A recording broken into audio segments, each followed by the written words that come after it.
Let's go YouTube back with another live stream. Today we about to be getting into it. About to be flipping some bricks and hopefully getting into some other shit like sliding on niggas or something. But let's get into it. The search ended. U.S. Marshals arrested him at his home in Bonita, U.S. California, and Marshals. charged him with multiple counts of inappropriate contact with small humans. The man who once played Mr. Wonder was no longer hiding. 2 years later, in 2018, Frank pleaded guilty to indecent behavior and was sentenced to 5 years in prison. For small humans, Mr. Wonder had once been a television hero, but for the victims, he was always something else. But now let's move on to the time when a fictional character caused harm to young viewers. More than 600 suffered from convulsions and vomiting after watching a television cartoon program. The year was 1997, and a seemingly innocent Pokemon episode unleashed a wave of medical emergencies across Japan. On December 16, 1997, at 6:30 p.m., young viewers in Japan sat with excitement in front of their TVs to watch a new episode of Pokemon, because this episode was introducing a brand new Pokemon, Porygon. But what was meant to be its big debut ended up being its final one. In that episode, everything was going good for the first 20 minutes. Are you guys talking? But then in the very next part, something happened. Oh, I thought my ears was In bugging this for a scene, minute. Pikachu went on to attack a row of missiles, and naturally the scene filled with explosions. But these explosions were animated in a way nobody expected. The animators used a technique called Paka Paka, where bright lights flashed rapidly for a while. They thought it looked spectacular, but instead it turned dangerous. The flashing lights on the screen turned out to be at a perfect frequency that could trigger seizures in a lot of kids. And this is exactly what happened. 685 young people all across Japan started seizing and were rushed to hospitals, with some even falling unconscious, while a few stayed in care for weeks. But this wasn't the end. The news of this incident first appeared 3 hours after the event, but it would be a long time before the actual episode stopped being broadcast. In the coming days, a kind of mass psychosis and fear would spread. They would end in nearly 12,000 young people seizing after watching that episode. The government quickly held an emergency meeting and decided to never broadcast that episode ever again. And as a consequence, Nintendo's shares would fall significantly by 3.2%, while the anime series would go on hiatus for 4 months. This event was so crucial that afterwards, Japan introduced strict new rules for animation. Flashing red lights could only appear 3 times a second, other flashes 5 times a second, and no flashing sequence could last longer than 2 seconds. This was not just random, as immediately after the incident, a research paper confirmed that this was an actual biological event called photosensitive epilepsy. And because of all this, Porygon the Pokemon was blacklisted. People even used the phrase Porygon did nothing wrong as a meme, and once even the official Pokemon Twitter posted this image. But until now, Porygon had barely appeared on screen again. In this case, it was a fictional character that carried the blame.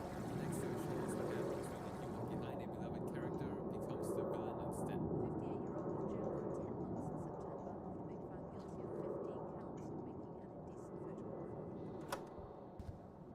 In 2005, Chris Langham was at the peak of his profession. He began his career as the sole British writer of The Muppet Show and went on to win 2 awards from the Writers Guild of America in the 1970s. He even appeared as a guest in one episode after the actual actor couldn't make it in time. This episode surprisingly did good, and from then on, Chris began acting too. In 2006, he then won the BAFTA for Best Comedy Performance in the thick of it, while his own series Help claimed the BAFTA TV award. But only days later, his name was back.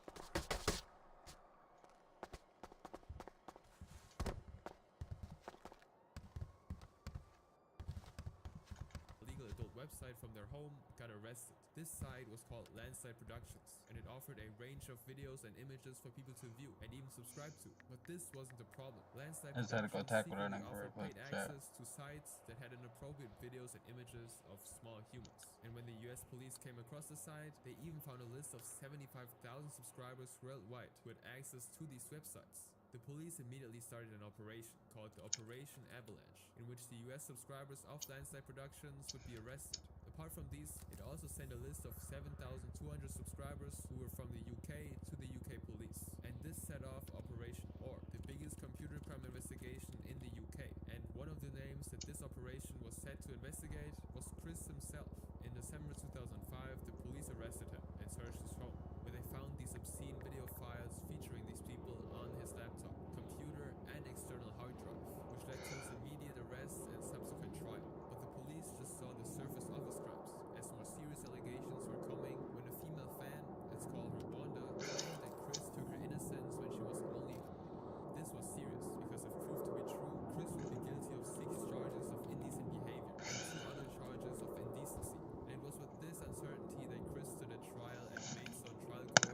in Check, check. 2007. In the hearing, he would first get acquitted from the charges made by Wanda. Chris would admit that he had slept with her, but only when she was an adult, and not before that. Wanda herself wasn't able to produce any definitive proof that what she said was true, and while he got free of these charges, we can't say the same about the next ones. In the second set of charges, Chris was convicted of 15 counts of downloading and possessing level 5 exploitation images and videos, the most extreme category. Regarding this, the prosecution had strong evidence. Forensic computer specialist Christopher Crude reported that he found dozens of folders containing exploitation videos of said audience in Chris' laptop. They were arranged so that the folders were named according to the genre, and when one video was shown in the jury, a member even vomited. For his defense, Chris gave two reasons. One, he claimed that he downloaded these videos only as part of research, since he was doing a character named Pedro for a serious help. The second reason he gave was that he experienced this kind of exploitation when he was younger too, and he wished to understand more about what exactly happened to him, but the jury simply didn't believe him, and they only took 3 hours to give a verdict, which was of course guilty. And on the 14th September 2007, Chris was sentenced to 10 months in prison and was denied bail. This next case is not an individual's, but that of a whole corporation. This man who is like trusted as basically a supervisor of is not safe. Brandy, an 18-year-old eager to start her acting career, was cast in The Amanda Show, a popular sketch comedy television series that first aired on Nickelodeon in 2002. Her mother, whom we will be calling Martha, wanted to further Brandy's exposure to the acting industry, and Nickelodeon seemed like a promising next step. It was there that Brandy encountered Jason Handy, a production assistant in charge of the actors. Jason's charismatic and youthful appearance naturally led parents to trust him with their small humans, and they would continue doing so if not for a single incident involving Brandy.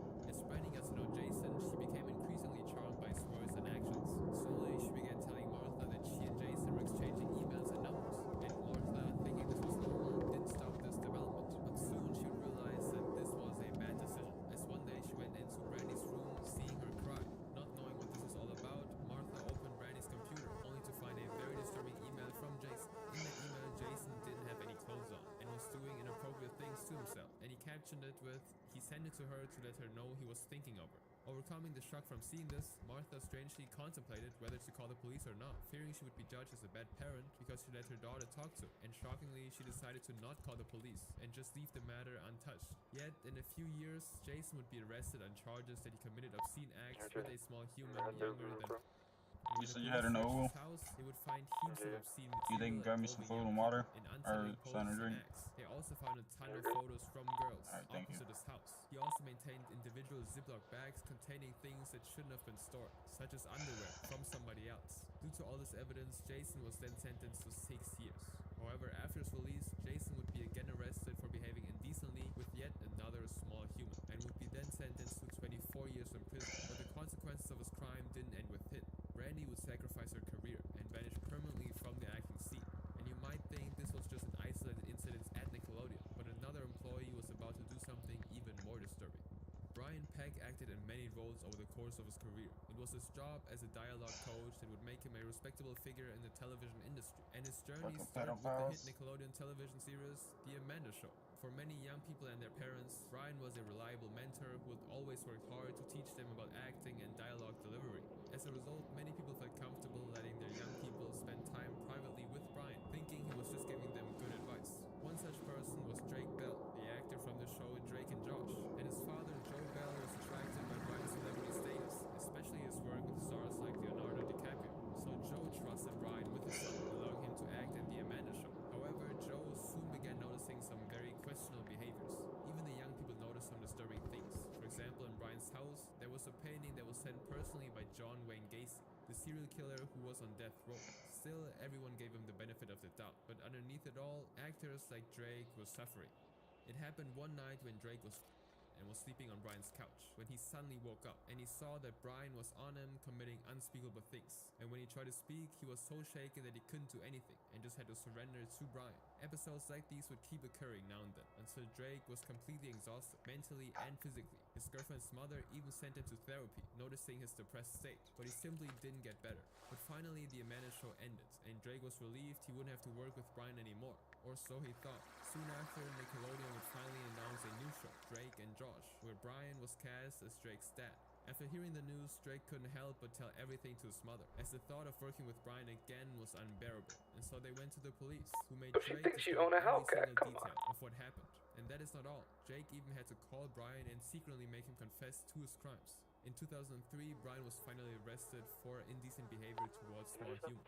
However, many industry celebrities continued to support Brian's innocence. In fact, on the day of his sentencing, his side of the court was filled with Nickelodeon actors and producers. And even after his release from jail after 16 months, Brian immediately found work on the show The Sweet Life of Zack and Cody, as if nothing had happened. He was only removed after a few months after his past made him a risk for the show's reputation. And while all of this was happening, Drake's name was kept under wraps, as it was only in 2024 that Drake officially came forward to share what happened to him to the public.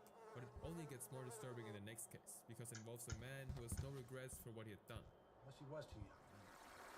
Really admit that. But she was so convincing. In March 2018, John Chris Belushi, the creator of the groundbreaking cartoon The Ren and Stimpy Show, was accused of unsettling things by two former artists, Robin Bird and Katie Rice, a story that shook the entire animation industry. John rose to fame in 1991 with the launch of The Ren and Stimpy Show on Nickelodeon, a show due to which his studio, Spimco, became synonymous with a way of animating that was completely She sounds down, you need to cheer her up. engaging. The show was the most popular cable Never mind, she's program of its Mexican time. on radio. His work went on to influence series like SpongeBob SquarePants and Rick and Morty, but as his artistic reputation grew, so did a pattern of troubling behavior behind the scenes. Robin Bird first wrote to John in 1994 when she was just 8. After that, he began sending her gifts, including art supplies and toys, before flying her to Los Angeles at the age of 10. It was then that John started showing his true colors by overstepping some boundaries. The following year, before her senior year of high school, Robin alleged that John brought her back to California to live with him as both his intern and his girlfriend. This arrangement, according to her, was an open secret within the studio, and for which Robin had to pay the price, as it gave her PTSD and forced her to leave the animation industry entirely. For Katie too, the experience was similar. She began receiving flirtatious letters from John at the age of 10. At 18, she then went to work for him at Spimco, and John started sending her work emails begging for a relationship, threatened her, and once waited without clothes for her in the studio. Finally, she quit after John threatened to violently exploit her. Not only this, but Katie also found on his computer what she Fucking believed to be pedophiles. inappropriate content, including a certain audience. But things finally came to light in 2018 when BuzzFeed released a report detailing all these allegations, and colleagues confirmed that they heard similar stories. The filmmakers behind Happy Happy Joy Joy, a 2020 documentary on John's work, also said that in speaking with dozens of industry insiders, many described John's disturbing behavior.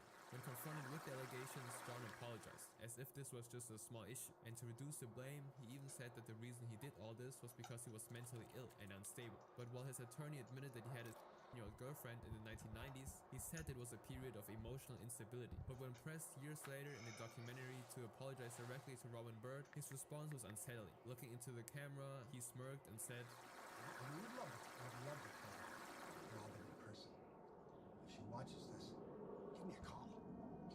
Bird, who was present at the film screening, replied publicly, "Don't worry, I'm not going to call him." The industry responded very swiftly, as Paramount Network, Cartoon Network, and Adult Swim each issued statements saying they would not work with them again. Nickelodeon, despite being most closely tied to his career, declined to comment, and John himself admitted he was forcibly retired from the industry even though he got more ideas. Legally, nothing came of the allegations. Police told Bird that the alleged crimes were too old to investigate, and the report about finding inappropriate content on John's computer was also dismissed, after police said that they couldn't obtain a warrant. No charges were ever filed, and no lawsuits reached the courts.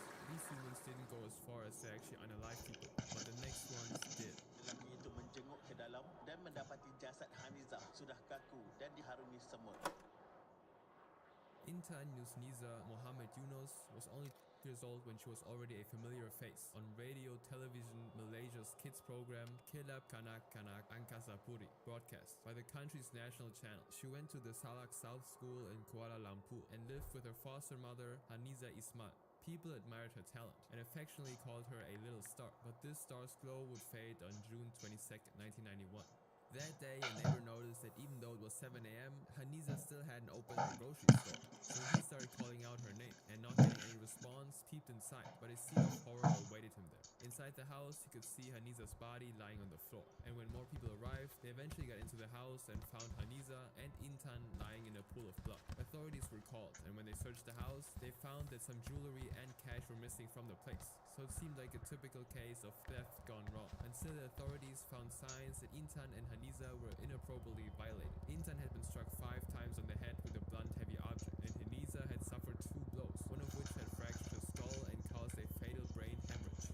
Upon doing the post-mortem, the doctors declared that Intan and Haniza died between 9:30 p.m. and 7 a.m. But other than that, there was no strong evidence tying this to anybody else. So the police sought the help of the public by offering cash rewards to anyone who presented evidence that could be used to catch the killer. And it worked, as Intan's gold chain was reported at a pawn shop. After investigating further, they found out that the person who pawned it was a neighbor of Intan, Zainuzaman Muhammad, a 24-year-old unemployed addict. And he immediately confessed to murdering Intan and Haniza, all because he had a crush on the small celebrity. But in August 1992, more than a year after the killings, when Zainuzaman was facing trial at the High Court, he insisted that his confession was false, and he only did that because the police were violent with him. But by this time, the authorities already had strong evidence, and the court's dismissal of his confession didn't matter greatly. At the time, Malaysia still had jury trials. Under Section 302 of the Penal Code, if the jury decided he was guilty, the sentence would be death by hanging. The prosecution laid out their evidence. They said Zainuzaman had broken into the terrace house to steal, and when Haniza and Intan stepped in the living room, he picked up an iron pipe and struck them both. They presented as evidence a butcher, R. Mihindra, who told the court that Zainuzaman had sold him a gold chain engraved with the name Intan, which was confirmed to belong to her. Another person from the neighborhood, Muhammad Fazli, testified that he'd seen Zainuzaman outside the victim's house at the time of the murders, and he picked them out of a police lineup. Zainuzaman's sentencing was weird, as by a majority of 5-2, the jury acquitted him of the murder of Haniza. But they also said that Zainuzaman admitted he'd broken into the house to steal jewelry, so he might have killed Intan in the meantime. On August 17, 1992, after 3 hours of deliberation, the jury returned with a final verdict. By a majority of 6-1, they found him guilty of murdering year-old Intan Yusniza, Muhammad Yunus. The judge agreed with the jury and sentenced him to death by hanging. Zainuzaman showed no reaction when the sentence was read, but behind the surface of this nonchalance was fear of death. As immediately after being sentenced, Zainuzaman appealed to the Court of Appeal, which was rejected, and then took his case to Federal Court, Malaysia's highest court. And on September 30th, 1997, the court upheld both his convictions and his death sentence. Organizations like the Amnesty International appealed for clemency, but even the King of Malaysia rejected these petitions. And finally, on October 5th, 2001, 10 years after the murders, Zainuzaman was hanged in Kajang prison. He was 34, but the next man who committed a crime took a much darker path. On a Wednesday morning in July, firemen found Judith and her mother Maria murdered by Judith's father. Judith Barsi was one of the most recognizable stars of the 1980s. Her career spanned commercials, television shows, and major animated films. Her famous "Yup Yup Yup" line in The Land Before Time made audiences fall in love with her sweet, delicate voice.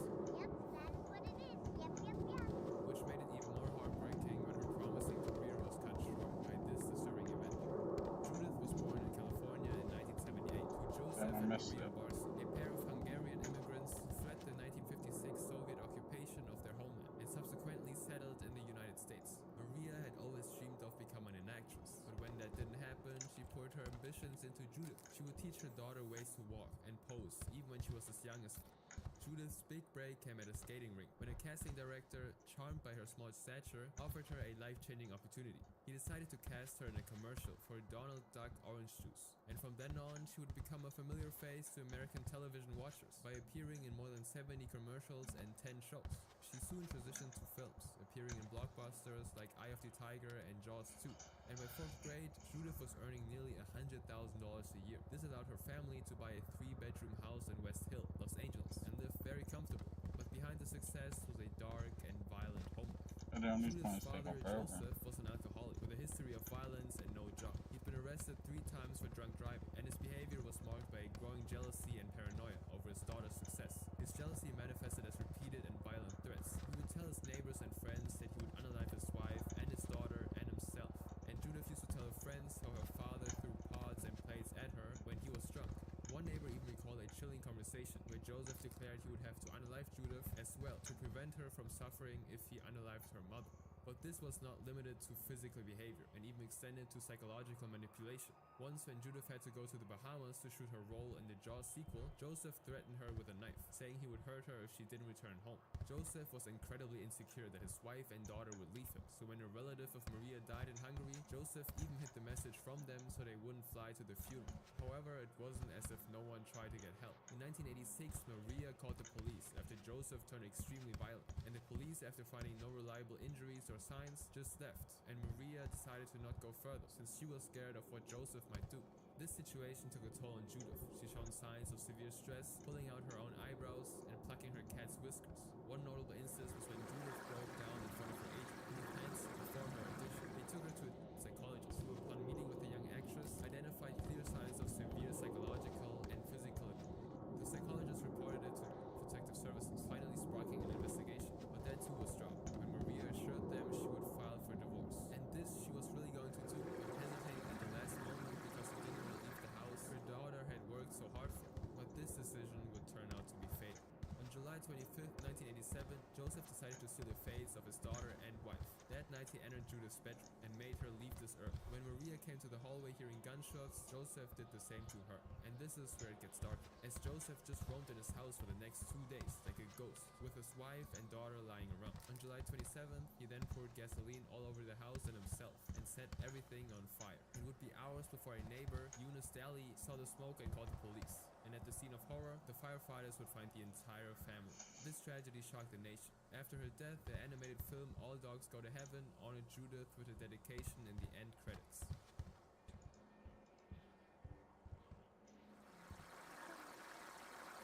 And now we'll move on to cases of online entertainment meant for and how they went incredibly wrong. A lot of the videos seem to start off as very friendly and then all of a sudden just turn into something very inappropriate.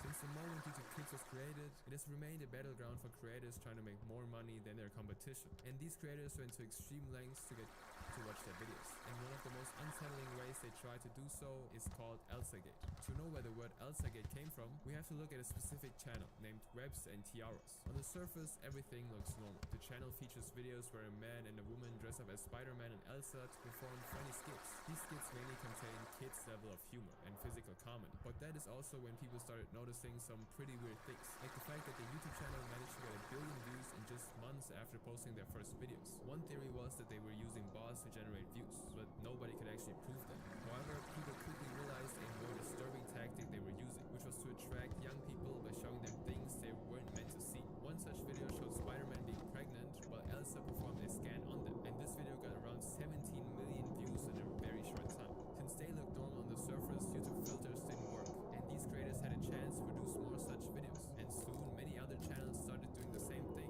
Things would peak around 2017 when some Redditors stumbled across some really gross content. In one video, for example, Elsa went to the bathroom and picked up her waist to smear it on Spider-Man's face, and this was just one of many.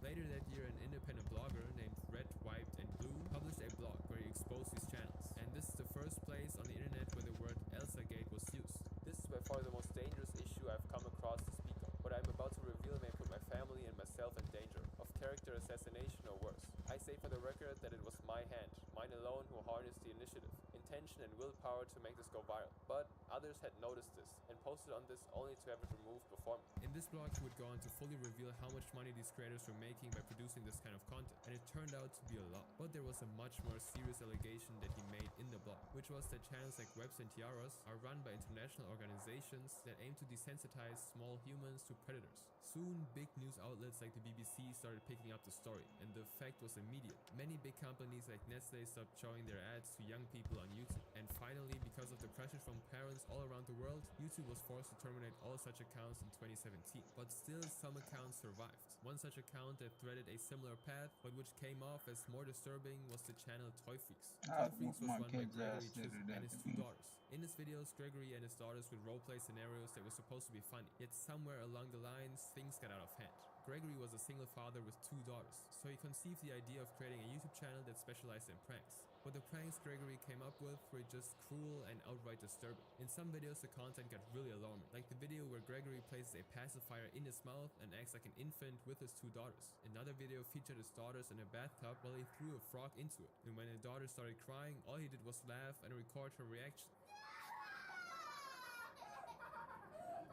On top of that, Gregory seemed to have no hesitation in showing his There ain't daughters nothing in wrong with swimsuits to this. strangers online. And since people really love to watch such content, his channel grew almost instantly to around 8 million subscribers. But this was stopped thanks to James Bridle, a Greek artist, who first pointed out this channel as disturbing in his medium blog. Toy Freak specializes in gross out situations and activities which many viewers feel border on than exploitation, if not cross the line entirely, including people vomiting and in pain. Toy Freak is a YouTube verified channel, whatever that means. The fact that Gregory was producing such content was bad in itself, and on top of that, he was doing so with his own daughters. So YouTube was finally forced to terminate his channel. But this time YouTube went even further, as it also contacted the National Center for Missing and Exploited Small Humans, which in turn contacted the Illinois Police Department to investigate Gregory. Now Gregory never got charged, but there was an even worse channel out there.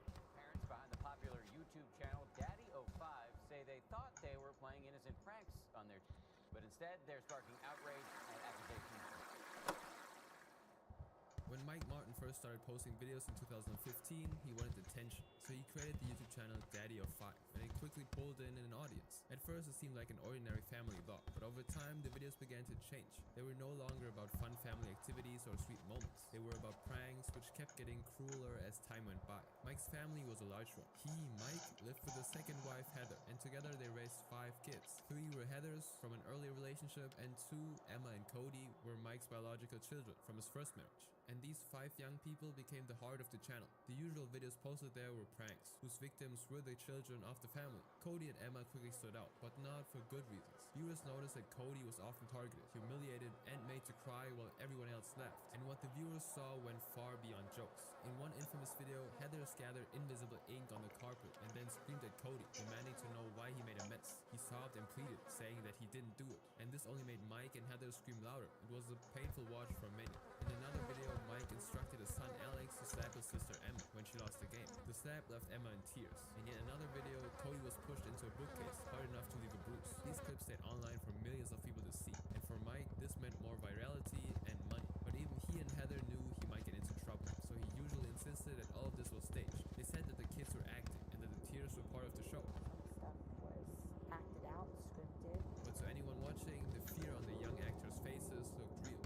In fact, a psychologist who watched these videos described the behavior as abusive, and this was just one of the many criticisms hurled against the channel in 2017. At first, however, Mike neglected it. He claimed people were overreacting and that they just didn't get the humor behind the videos. But then the story broke out on YouTube. On April 17, 2017, YouTuber Philip DeFranco released a video compiling clips from Daddy05 and questioning whether the small humans were being treated badly. This video went viral, and suddenly the Martins weren't just a YouTube controversy, but a national story. Newspapers like the Washington Post and the Guardian started reporting, and all the headlines asked the same question: when does a prank go too far? Even though nothing was decided, the channel started facing backlash in the form of sponsors canceling the contract and other YouTubers calling them out. And on April 22nd, Mike and Heather posted a video titled Daddy05's Apology. The couple sat together, looking shaken, and admitted that they made terrible parenting decisions. Realize that we have made some terrible parenting decisions. The apology ended, but the internet didn't forgive. The videos were already archived, and people who viewed them only got more furious. And behind the scenes, the situation was even worse. Cody and Emma's biological mother, Rose Hall, saw the clips and went to court, arguing that her children weren't safe in Martin's home. Protective services got involved, and within days an emergency hearing was held, and the results were fast. Cody and Emma were removed from Mike and Heather's custody and placed with Rose. For the Martins, the empire they had built on YouTube collapsed almost overnight. The apology couldn't undo years of footage, but while here it was limited to pranks, in the next one the people involved had to see worse. I initially read the story. I'm not gonna lie, I was sick to my stomach. In 2019, a worried girl contacted the Maricopa Police Department, and the fact that she would go on to reveal about her own mother significantly changed how people viewed young people-oriented content on YouTube. Michelle Hackney Hobson was a resident of Arizona who actively participated in the foster care and adoption system. Even though she had 4 biological kids, Michelle still went on fostering young people in her house. This made Michelle a respectable figure in the community, and the praise for her only increased when she legally adopted 7 between the ages of and years old. It can be said that it was the financial pressure in handling such a household that forced Michelle to start the YouTube channel Fantastic Adventures, in which she posted skits that were primarily intended for... In those skits, she cast her 7 adopted as characters who fought evil babysitters and villains. The content, while simple, was also effective, as it quickly gained millions of views in little time. To outsiders, this was the most suitable and wholesome content they could watch. What the viewers couldn't see was the dark lives of the small humans in the videos. First of all, Michelle didn't allow any of it to attend an actual school, and all of their social interactions were limited to the family. This was because Michelle strongly believed that school and other activities would mean that they would have less time for shooting videos, so she mostly just homeschooled them. But that was also a lie, since there was neither homework nor lessons. The kids had to dedicate their whole time to these YouTube videos. Through this method, it was guaranteed that she would keep an eye on them continuously and also make money through YouTube. She would also subject them to atrocious punishments for the sake of the videos, and they had to follow a very strict schedule, any deviation from which resulted in either being starved or some kind of punishment which literally injured the small humans. And it wasn't like everything was covered up perfectly, because sometimes other people got a glimpse of what was happening. Early in 2011, a year before the channel started, someone from the neighborhood reported that Michelle would lock the foster young people in a dark room where they would yell and cry. This was the so-called green room, which Michelle specifically intended for young people who didn't perform well in the YouTube videos. She would lock them in this windowless room for days without any clothes. But when the Department of Safety arrived after being contacted by someone unknown, they found no evidence of any maltreatment and left. After which they would arrive again 2 days later due to a complaint that their first search was inadequate. But even the second time, the search would reveal nothing. Over the years, visits like these became frequent and all ended in the same way. On one occasion, a DCS investigation was started when small humans who were in Michelle's foster care showed up to their daycare with red skin and human waste in the creases of their skin. Another time, a school teacher complained that her foster came to school with small shoes and gunk on their teeth. You To still this have my allegation, guns, the DCS caseworker apparently laughed and dismissed it, even though there were more than 9 such visits. DCS always dismissed the allegations, which made this even more depressing. However, Michelle wasn't the only one running the horrible household. She took help from her biological sons, Logan and Ryan, who acted like her henchmen in making sure that every young person followed the rules. But the two brothers descended further into depravity by committing unspeakable acts with the small humans. But unlike these two brothers, Michelle's other biological child, Megan, was the one who put an end to her mother's brutality. In March of 2019, Megan was ordered by Michelle to take one of the siblings, whose name was Stacy, to the dentist, since her teeth were rotting, most possibly due to Michelle's lack of care. And while returning to the doctor, the sister told Megan everything she could about what was happening in the house. Megan was shocked. It wasn't like she didn't know about the channel. She just didn't know the full extent of insanity that was going on in the house. Since Michelle's biological daughter, Megan, and Jordan moved out of the house long ago. After hearing the true extent of the torture from Stacy, Megan knew that this wasn't something to be ignored, so she decided to act. On March 13, 2019, Megan recorded Stacy's description about what Michelle did to her and the other little ones on a daily basis, and went with Jordan to meet a police officer outside the Maricopa Police Department. Hearing the awful description, the officers immediately went to Michelle's home to do a welfare check. The door was opened by Ryan, who casually agreed for the cops to look around the house. Their reaction wasn't surprising, since visits by the DCS were frequent. It was different this time, however. The cops questioned the little humans separately, while Michelle and Ryan were confined to the top floor. All the while, Michelle acted reckless, because she knew that the police were a lot more serious this time, because she'd guessed that it was Megan and Jordan who contacted the police. So she tried to make it seem like they were angry at her and just wanted to take revenge. But the police weren't going to buy that. One officer found Stacy crying in the pantry and asked her how she was. But she hesitated to speak in the beginning. Slowly, she started revealing more details about the physical torture, out of which the most cruel one was how Michelle had used 2 bottles of pepper spray on Stacy, alongside other disturbing things. You know that spray that you use when there's like bad people and stuff? Pepper spray? Yeah. Empty two of those bottles on me. Another officer noticed how most of the young people were malnourished and unwashed. One girl even admitted that Michelle usually starved them for a week or more. And finally, after checking on all the young people, the police managed to get a search warrant. Soon, even the arrests weren't followed, and the police took Michelle, Brian, and Logan into custody. After a bit more investigation, Michelle would be jailed, but she wouldn't face any legal consequences since she would die before being sentenced. The reason for her death was reported to be a bleed in the brain, hence the court dismissed the charges. Even Ryan and Logan's charges were dismissed. But in 2025, Logan would be arrested and sentenced to 2.5 years of jail for physically violating the little humans once again.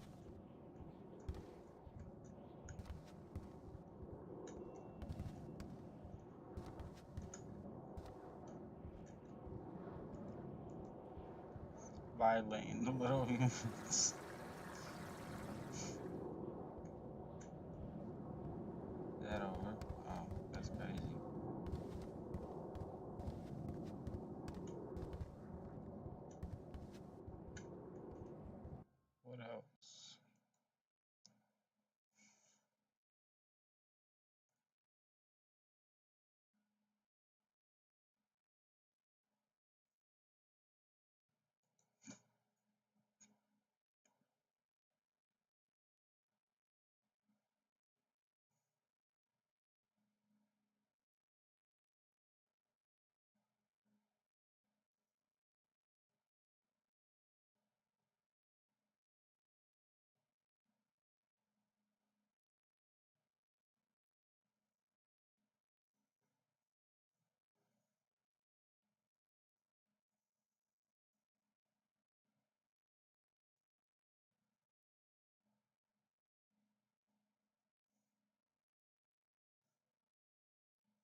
What do I want to watch?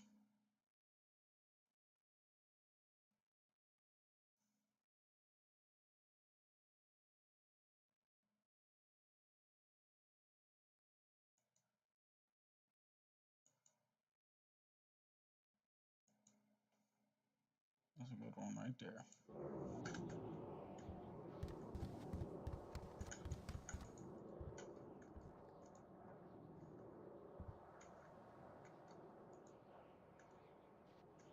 Fictional characters. We all love them, right? Whether they be live action or animated, I'm willing to bet we've all had our heartstrings pulled by them one way or another. But what about being inspired by said fictional character to commit a gruesome crime such as murder? That is what today's video is dedicated to. Murderers who blame fictional characters. Hey guys, welcome back to another video. My name is Tuv, and I don't know about where you guys live, but over here in LA, it is extremely hot. So that's why your boy can't wear long sleeves for maybe the entirety of summer. And I thought I was still gonna look like an investigator, but I think I look lame. Just with a short sleeve and the suspenders. Yeah, this is, I look like I'm cosplaying a nerd or something. But, let me know what you guys think. Do I look lame? Do I look cool? And if you're not subscribed yet, don't even worry about that. I will earn your subscription by the end of this video. But yeah, with that being said, let's get right into the topic.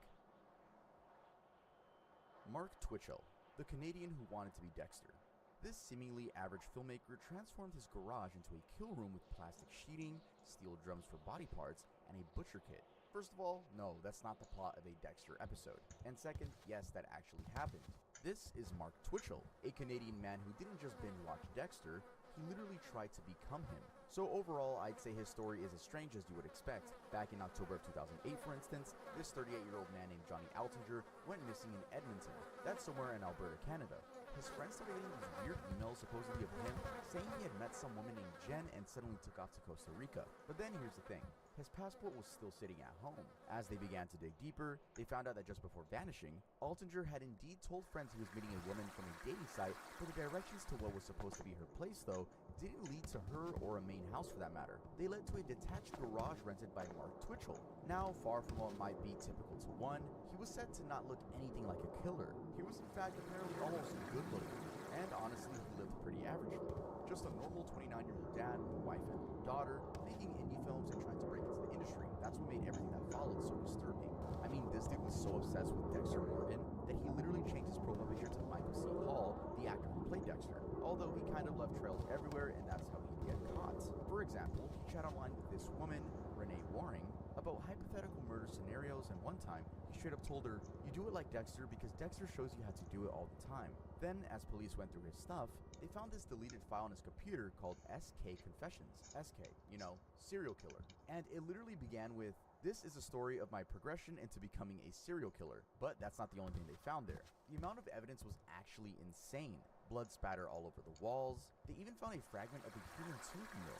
Also, pretty weirdly, for almost 2 years, Twitchell wouldn't say where he put Altinger's body. That was until finally in 2010, when he led cops to a sewer just a block from his parents' house. By this point, there was no escape. Although he tried this bizarre defense, arguing that all of this had been for artistic gains, some project he called multi-angle psychosis layering entertainment. He actually claimed Altinger attacked him first, but of course nobody was buying that.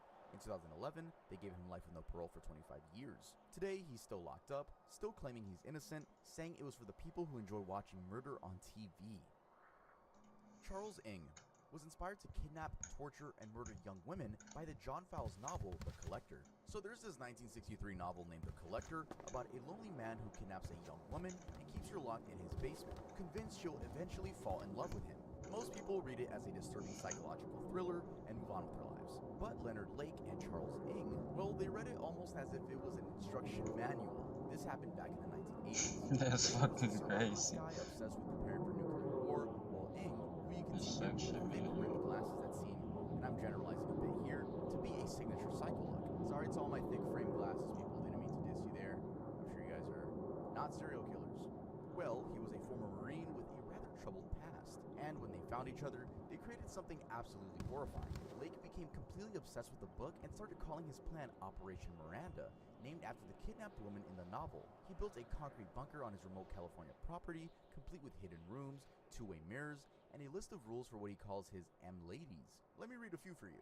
I must be ready to service my master. I must never speak unless spoken to. I must never show disrespect, either verbally or silently. I must obey immediately and without question or comment. So as you can imagine, this was more like an SA torture chamber. There were tools, handcuffs, women's clothing, and videotapes. Also, perhaps these two weren't the smartest people in the world because they had documented their crimes, showing them torturing terrified women while threatening them with death. Anyway, their sick fantasy came crashing down when Ng tried shoplifting a vice from a hardware store. He ran off, leaving Lake to deal with the mess. Lake tried to smooth things over by offering to pay for the stolen item, but police noticed that the car Lake was driving belonged to a missing person. When they searched it, they found a gun with an illegal silencer. He was arrested, but then decided he didn't want to face justice, and so soon after, he swallowed a cyanide pill hidden in his clothes. He died 4 days later. Police went over to their house and found over 40 pounds of human bone fragments buried around the property. While they could only confirm 11 murders, investigators believe the actual count could be as high as 25 victims. Their victims are still being discovered, while Ng waits patiently on death row. Linda Duffy and the Bugs Bunny defense. Next up is a couple who like playing risky games to spice things up. Meet Linda and Patrick Duffy. This couple apparently had this thing where they played around quoting cartoon characters and joking just like a couple of kids would. But in April of 2007, these games, silly or not, turned deadly when Linda shot Patrick twice in the head and then claimed it was all because of Bugs Bunny. Yeah, Bugs Bunny. So here's what Linda told the police. She said that she and Patrick were fooling around that day when she picked up one of his revolvers. They did this thing where they talked like cartoon characters, so Linda asked in her best Elmer Fudd voice, I'm gonna impersonate it for you guys, so enjoy this. No more bullets. That sounds so bad. Oh my god.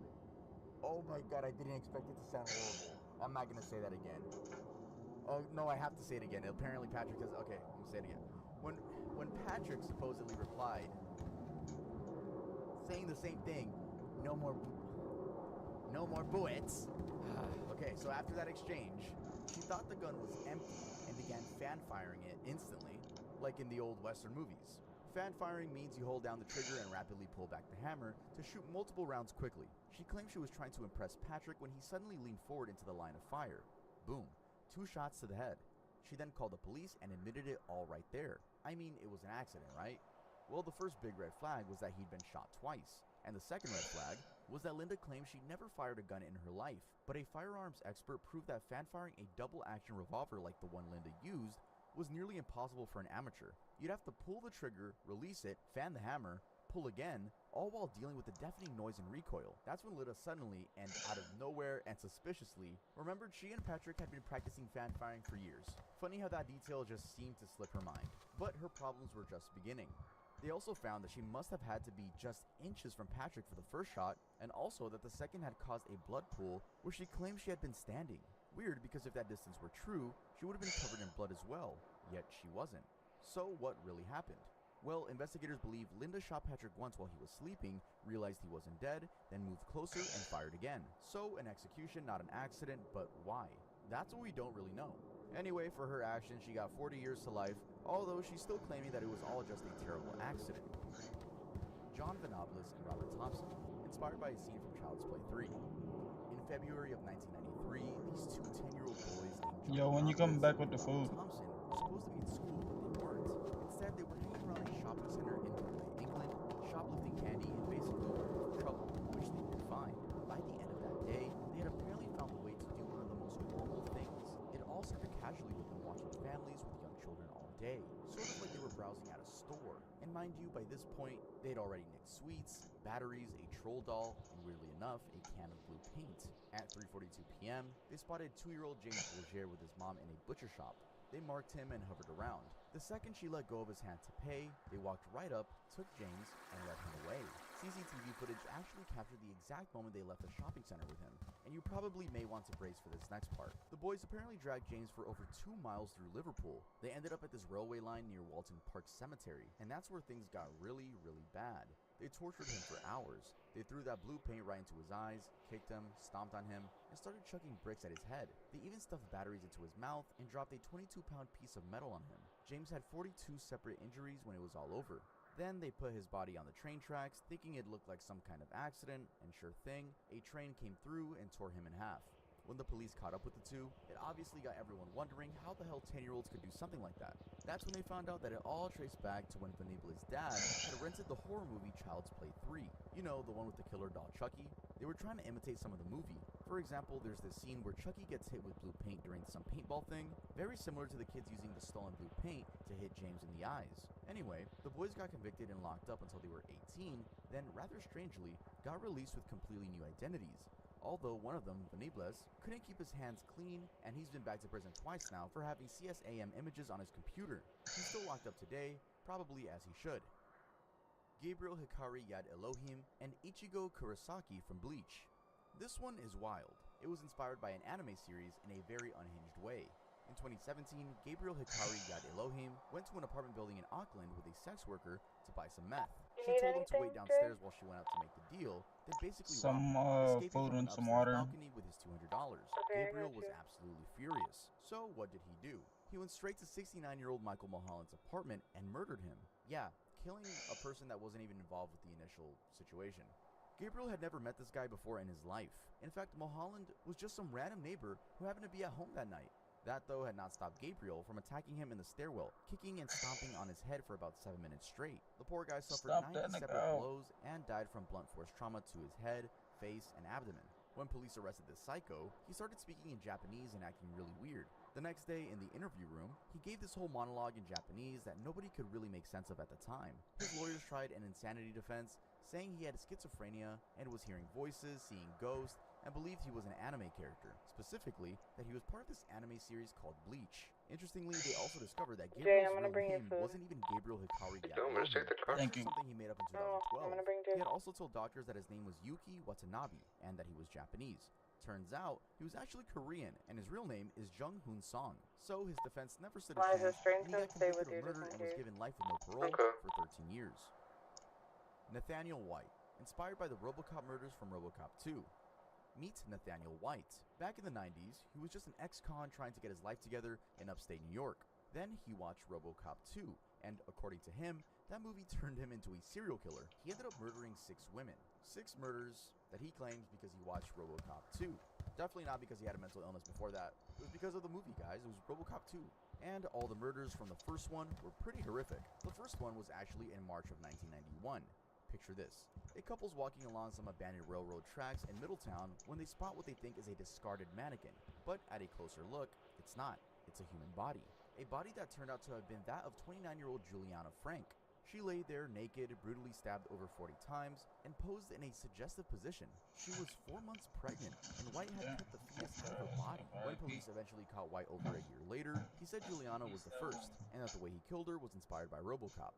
In his words, there was a scene where someone gets their throat cut, then sliced straight down the chest to the stomach and left in a posed position. White said he copied it exactly as it was in the film. His second victim was 14-year-old Christine Klebb, a niece to his own girlfriend. Then came Loretta Huggins, a 34-year-old mother of 3 who was in the middle of packing to move back to her home country. She never got the chance. Next, he met cousins Angela Hopkins and Brenda Whiteside at a bar. He offered them a ride and ended up beating them to death in the woods. His final victim was 27-year-old Adrian Hunter. According to him, she asked him for money, so he stabbed her 47 times. Perfect reason to be stabbing someone. They just ask you for money, which I doubt that was the full story, but normal response. Anyway, he was eventually caught and convicted on all counts. He got 150 years to life. He's still locked up at Elmira Correctional Facility in New York. Stephen Miles blames Dexter and his alter ego Ed. Next up, we have a Dexter case again. But this time, it inspired a 16-year-old kid in England, Stephen Miles. And yeah, I know this isn't exactly the photo that screams, hey, just a normal kid. You can definitely tell that he was not all the way there. Back then, he was an autistic teenager living My bad. He was really into horror movies. I put it in your pocket. And became completely obsessed with the TV. Thank you, my bad. I was in my head. 2014, his obsession went way too far when he decided that he needed to kill someone and picked 17-year-old Elizabeth Thomas as his target. Now, you should know, and this is heartbreaking, Elizabeth was actually one of the few people who stood up for Stephen when others called him weird or different. Yes, ma'am. She befriended him, the awkward kid he was, and genuinely tried to help him fit in. But that kindness is what made her the target. Stephen called her his quote-unquote project, which is absolutely chilling because it understates what he was actually planning. On January 24th, he stabbed her in the head and back at his family's flat. But just like his TV hero Dexter, he didn't stop there. He grabbed saws and tools from his dad's tree surgery business and started dismembering her body, cutting off her legs and arm, then wrapping everything in cling film and stuffing the pieces into bin bags. Now, besides the Dexter stuff, Steven had apparently been telling his family about his alter ego named Ed, who supposedly instructed him to kill someone. When his sister came home about an hour after the murder, Steven just randomly told her that Ed made him do something bad. Now, you'd maybe think this sounds like a clear case of mental illness, right? Well, wrong. Psychiatric experts examined him and found he was neither schizophrenic or psychotic. They said this whole Ed thing was probably just anxiety related to his autism and some narcissistic personality traits. Bottom line, he knew exactly what he was doing. So for that, he got life with at least 25 years behind bars. Matthew Tinling blamed the movie Saw. If there's a movie franchise you'd expect to give someone ideas for bizarre killings, it would definitely be the Saw series. And yeah, it did just that. Matthew Tinling, who tortured and murdered his roommate by copying a scene straight from Saw 6. Matthew was living in a homeless shelter in London with 45-year-old Richard Hamilton, a former soldier who was relying on disability payments. Both of these guys were using drugs, but Richard had something Matthew really wanted: money. Richard was getting about £300 every 2 weeks in disability benefits, which made him pretty much the richest guy around the place. In March of 2012, Matthew needed cash for crack cocaine, and he figured Richard was gonna have to provide it whether he wanted to or not. So he broke into Richard's room and started torturing the poor guy, trying to get his bank pin. And how was he torturing him, you may ask? Well, Matt had been watching Saw 6 on DVD, and there's this scene where the villain Jigsaw tries to cut through someone's spinal cord. So after stabbing Richard 17 times all over his head, neck, and legs, he decided he was going to recreate what he'd seen on TV. He went after Richard's spinal cord specifically, trying to slice right through it to paralyze him and kill him. The whole thing was just brutal and supposedly went on forever. Matthew eventually got what he was after and headed straight to a cash machine to grab 240 pounds for drugs. When police showed up, among other things, what they found among his belongings was that Saw 6 DVD. He got arrested and eventually convicted. Interestingly, in prison, he kept attacking people, so they kept adding more time to his sentence. He can't even ask for parole until 2062, Speaking of which, check which out means he'll probably be in his go to 70s the money before he has laundry any and shot black at market getting as out. well.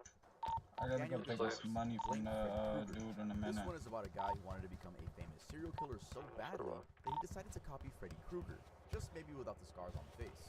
His name was Daniel Gonzalez. He was 24, unemployed, and basically just sat around all day playing video games and binge watching horror movies. His mom had been trying to get him mental health help for years, even writing to her MP asking if her son literally had to commit murder to get some assistance. Turns out she got her answer the hard way.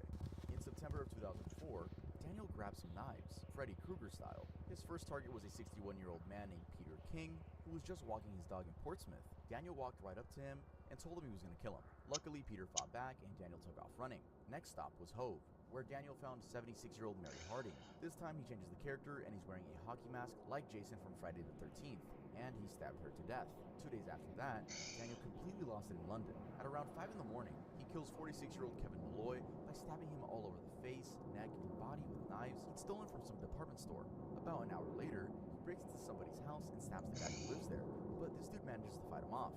Then Daniel goes into a hardware store, buying himself a long knife, and heads over to Highgate where he murders this elderly couple, Derek and Jean Robinson, right in their own home. He told police later that killing them felt, and I quote, orgasmic, and was one of the best things he'd ever done. After that, he went to his house to take a shower.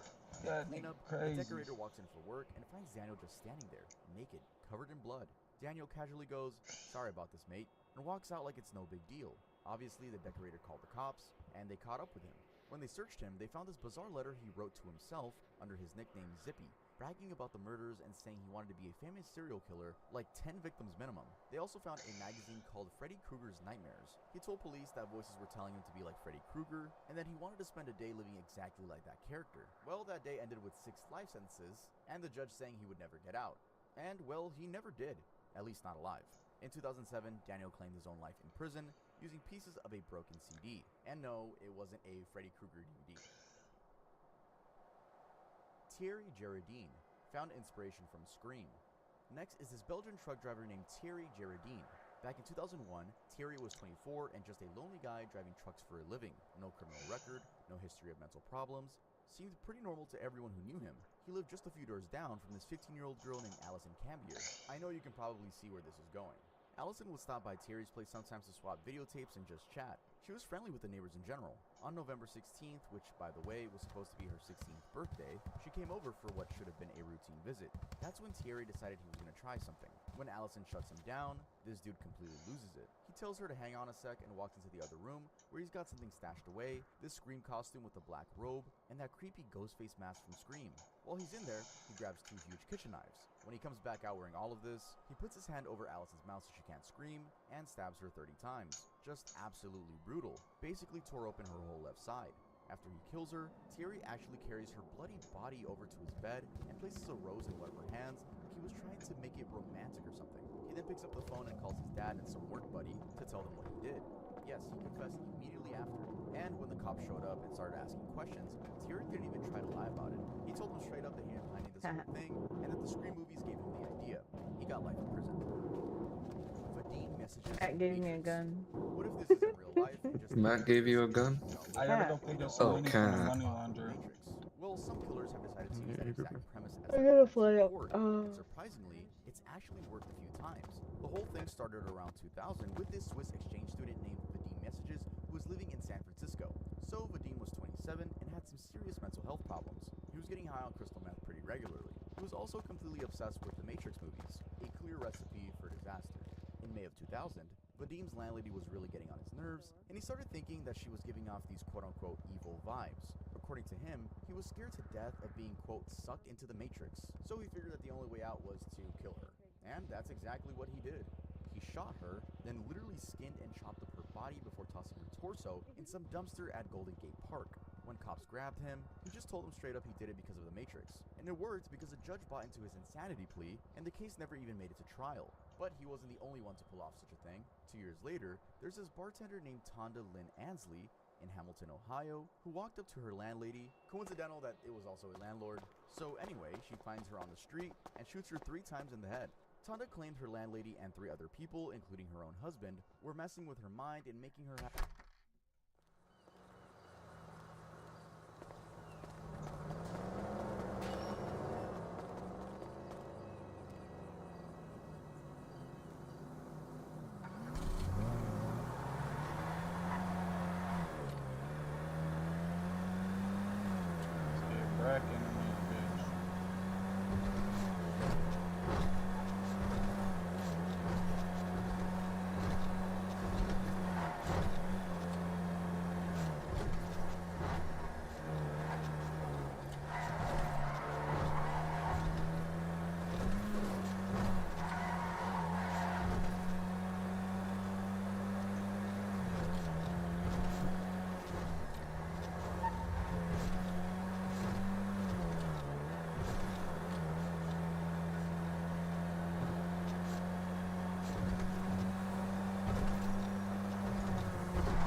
What the fuck? I need a repair kit, gang. Where are you? San Andreas Avenue.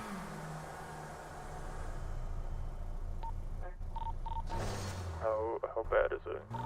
I can drive for now, but like I'm missing like 3 doors and my car. I'm missing part of my roof. Like this chunk side of it.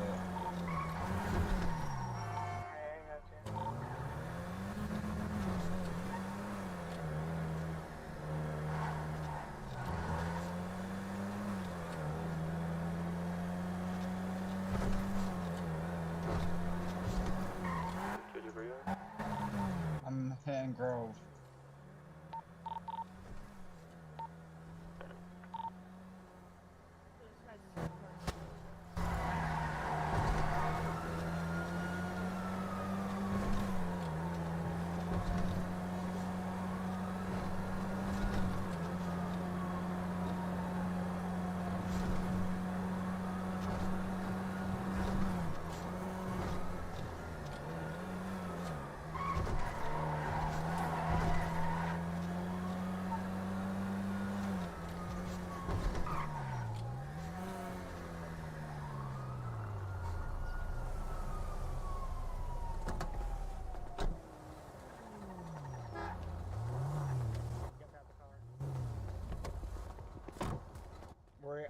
Grove Street currently.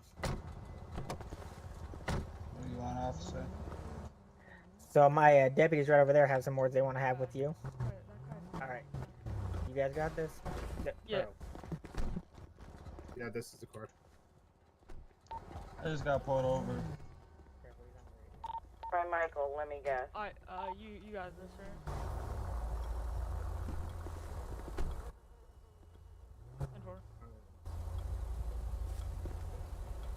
So can you step back in the vehicle, please? No. No, I stopped you today. No, sir. It's for speeding. And also you were changing And lanes. reckless driving as well. I thought the speed limit's 70. Sir, you were changing lanes as well, and you blew past many stop signs. Making a time recently? Oh, whoa. My eyes aren't really rendering. My eyes are stressed out right now. Okay. Can you step back in the vehicle? Why is officer? Because I need you to. I'd rather not. Oh, why so? Want to. Okay. Alright, you could, I'll run the plates. What's going on? They're asking me to step back on my vehicle. I told them I'd rather not.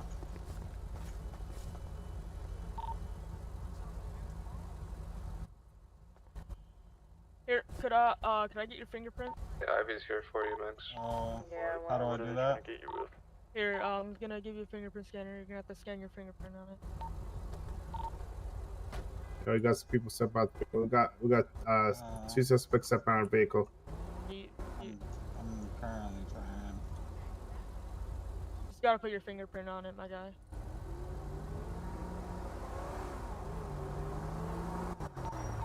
I'm literally pressing it. Let me try again.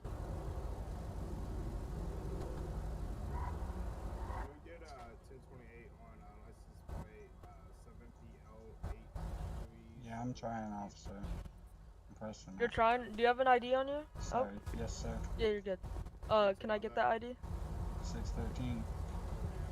No, I need your identification card. Oh, what muscle would that be? You probably wouldn't have it on you. Oh, what's your name? JJ Loud. It's a vehicle. Vehicle is this. I own it. Alright, man. You seem pretty clean, man. I'm just gonna let you off with the warning today, alright? Thank you, officer. Yeah. Alright, just drive safely, don't be doing that. Yep, got you. You have a good day. You too.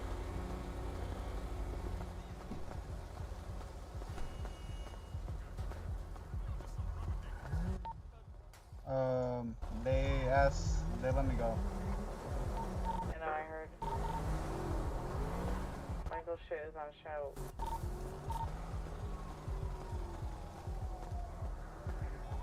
Yeah, they asked me not to drive recklessly again, and they said that seemed pretty cool. They tried giving me a finger scan, but it didn't work. Yeah, I will fix your car.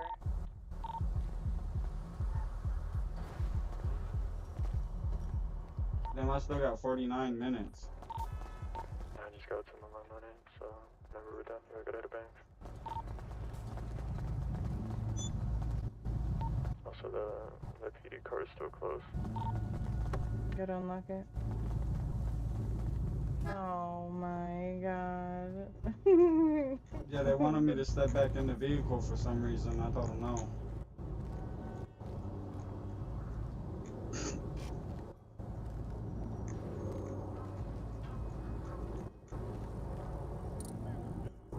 $400K on me right now. Clean money. I'm about to pull 900K out. You should be good. 400K cash. Why are you in my face, bro? Oh, thank you. You're welcome. Hi, darling.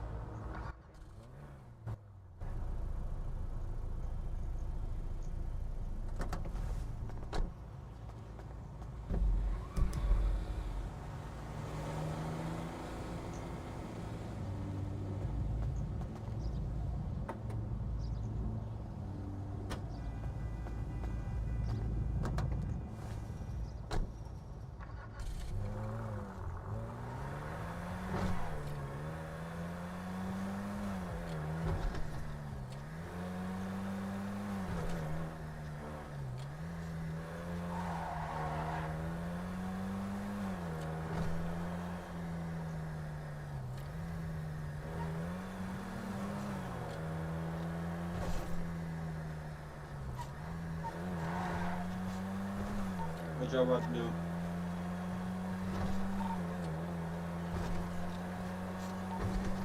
Probably gonna grow some shit. We get more seeds. You want me to go with you, or I'm about to go back and start growing with mine? Either will work.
Good to growing.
Let's get to watching something.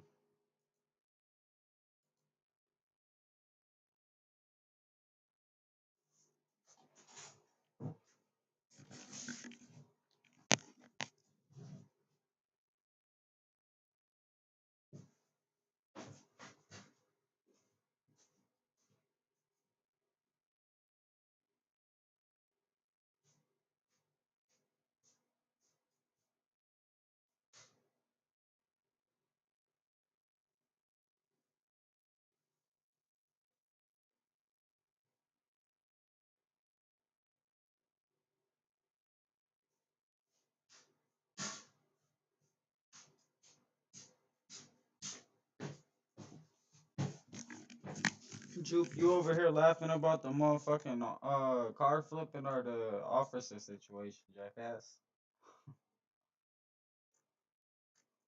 Hop in city with me, gang.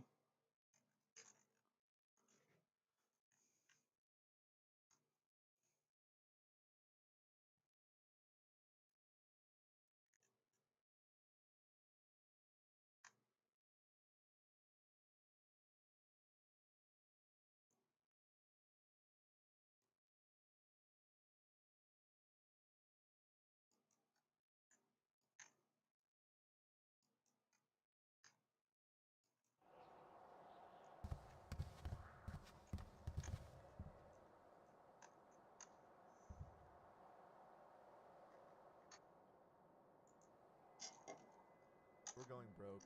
No Jumper used to be one of the biggest podcasts in hip-hop, with tons of interviews with some of the biggest artists in the last decade.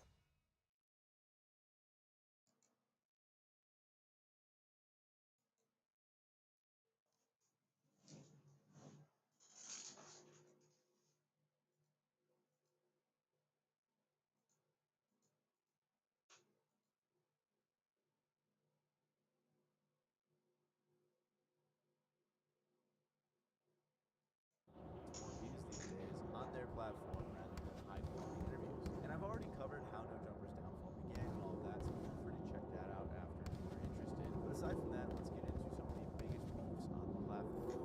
Lately, I've had a few comments pointing out that I've been getting a little bit chubby. And hey, you're not that wrong. I've been slacking a little bit lately. But I figured since it's summer, you know, it's time to get back in shape, get back on track. And one thing that's been helping me do that is Magic Spoon. Magic Spoon is a brand that makes cereals and treats, both of which are high in protein and have no sugar. The cereal has 13 to 14 grams of protein and no sugar, and the treats have 11 to 12 grams of protein with 1 gram of sugar. Both have very few carbs, and they are both great snacks. Even before the sponsor, I've been eating the Magic Spoon treats, especially before the gym, because it's like a light, high-protein snack that gets me fueled up for a workout. Both the cereal and the treats taste great and are the perfect alternative to sugar-filled, low-protein snacks that we generally eat. I don't eat a lot of cereal, Fuck that nigga sponsor.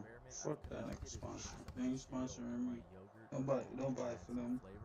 Fuck buying from them. Fuck buying So if from you're them. trying to eat a little bit better but still have some Fuck tasty buying snacks, from them. make sure to use my code MAGIC.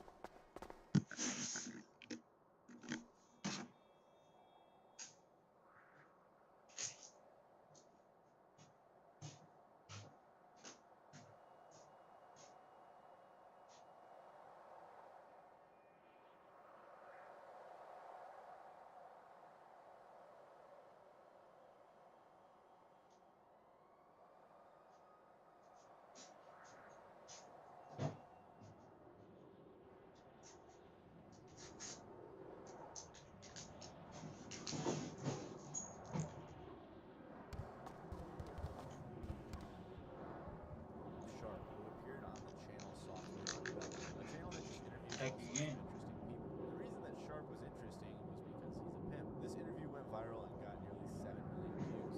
So because of that, Adam decided to interview Sharp on his platform, and in this episode they discussed possibly working together. Today, I'm in here with one of the most requested guests in recent memory. We got Sharp. I love you, Adam. You're a good dude, man. I like being here, man. This shit is, it's cool. Listen to me, man.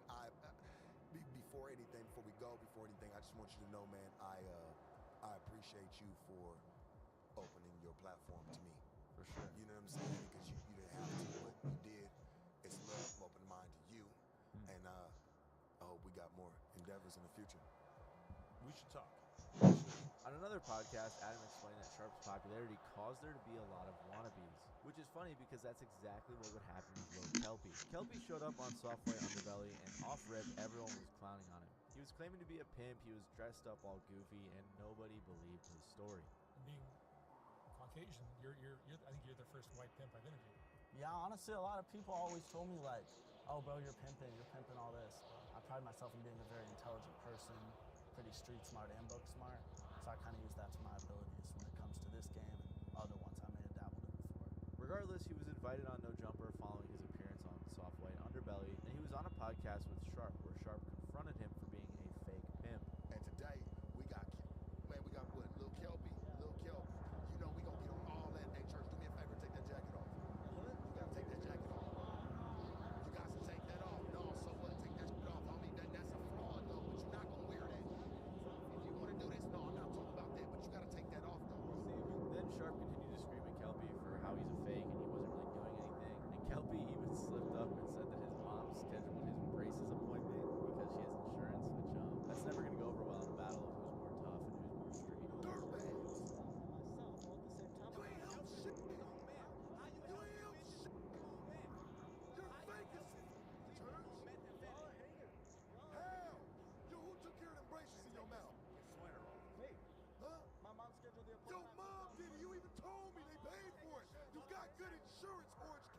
Eventually, Kelpie admitted to learning about pimping from Sharp on YouTube and was pretty much exposed as a fraud, and then they almost got into a fight. So following that, Kelpie was just kicked off of the show. All the comments were just making fun of him, saying things like, he walked in and instantly became a verbal punching bag. 3 criminals arguing on who the best criminal is. And as you guys can see, No Jumper was really profiting and going viral off of just like straight up stupid controversies, making fun of everyone in the videos. No one really like cared about the actual content anymore. It was more so just like one of those crappy reality TV shows you turn on at the hotel. Regardless, likely due to the success of the last episode, Kelpie was invited on again. This time he was featured with Adam 22 and a guy named Almighty Suspect. Almighty Suspect is the son of the prominent LA rapper Rifleman, and he's had a little bit of success as a rapper himself. Probably his most notable collabs are with the likes of Blueface and Baby Chunk. Suspect had appeared on the pod a few times and was invited to this episode to co-host with Adam. And when they did another Kelpie interview together, that's when things got really heated. Pretty excited because we have somebody who's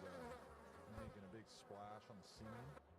Yes, sir. Kelpie is in the Hello, building. Kelpie, also known as Kelpie the P. As a matter of fact, you can call me whatever you want, just don't call me broke. Suspect was mad off rip and was suggesting that Kelpie was damn near blackfacing the way he was dressing and acting and pretending to be a pimp, when in reality he was a fraud. And eventually this led to a fight. You ain't gotta know who I am, bro. Ben Franklin knows who I am. Out of here. He knows who the fuck I am. I'm getting money every day. I said Ben Franklin knows who the fuck I am, bitch. Who you calling a bitch? I'm calling you a bitch.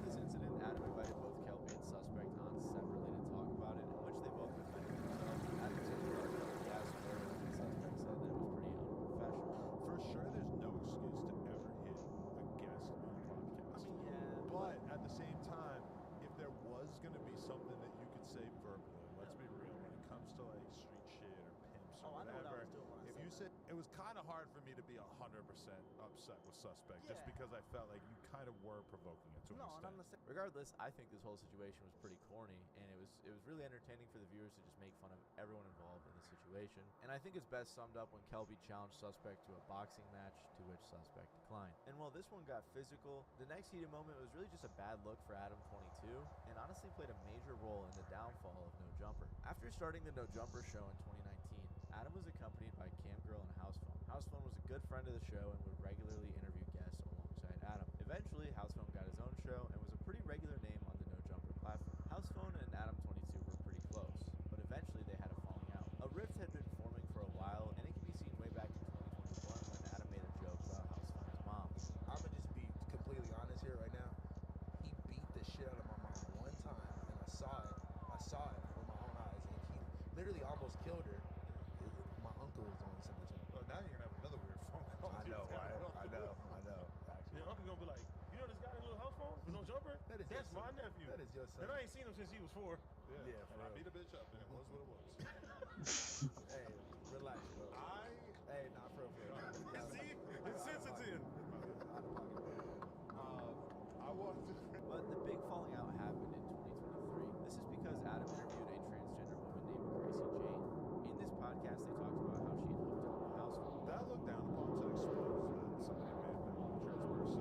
Yeah, absolutely. I sign NDAs and I take them very seriously, so just letting everybody know that.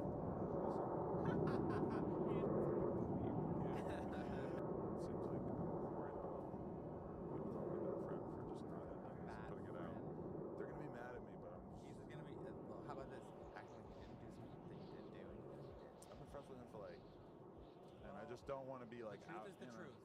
Apparently, Housephone and Adam had talked before it went live, and he asked Adam to scrap it. But Adam claimed that he told his editor to censor everything about Housephone. However, it wasn't censored too well, and it was pretty easy for fans to piece together who they were talking about. After this, Housephone could be seen on a podcast episode talking about how he felt betrayed by Adam, and said when he called Adam to talk about it, he could hear people laughing in the background. Following that, Adam went on a separate podcast, the No Jumper News, saying he wasn't a bad friend and that he felt like Housephone owed him an apology instead. Fans were very upset with Adam, commenting things like, Adam's not a bad friend, he's not a friend at all. He doesn't respect any of his employees, he's just scared of half of them. Another said, the fact this interview is still up speaks volumes. But it all boiled over when a few weeks later, they got onto a pod together to discuss the situation. They talked for a while and it was a little bit awkward, but then it got really crazy when the situation was brought up. You're talking about, yeah, he's been going through the mom shit, he's been going through the health shit. You talking about the person that fucking raised me, that birthed me, my best friend that died? Oh, just he's been going through the mom shit? Are you actually acting like I have some kind of disrespect for your mom when You're I fucking disrespectful as fuck. I paid for the fucking funeral as soon as it happened just because.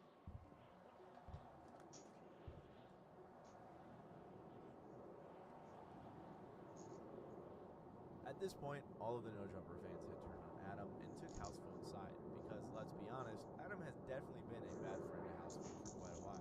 Strangely enough, they actually continued the podcast in a part 2 and seemed alright. Regardless, the entire situation went viral and the No Jumper subreddit actually turned on Adam heavy, which really played a major role in the downfall of No Jumper. Along with that, Housephone also left the platform. Later that year, after leaving No Jumper, Housephone was being asked by people whether or not he slept with Lena, which is Adam's wife. And he made it seem like he did, but tried to take the high road and not get her involved. She not involved in none of this shit, and that shit is like,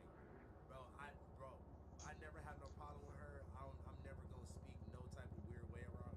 If it was up to me, nigga, even in the worst time where I could have like tried to flex on Adam or whatever, bro, I would have never said that shit in a million years, bro. And by this point, everyone just felt like Housephone was the better and bigger man in this entire situation. This was a major part in the downfall of No Jumper, and this next beef also heavily contributed to that. Remember how I said the No Jumper subreddit turned on Adam? Well, No Jumper has this really interesting fan base where they all just talk bad on everyone involved in No Jumper. It's like a very dedicated group of hate watchers, and honestly, it's pretty funny. And one of Adam's newer hosts that he hired was a guy named Lush.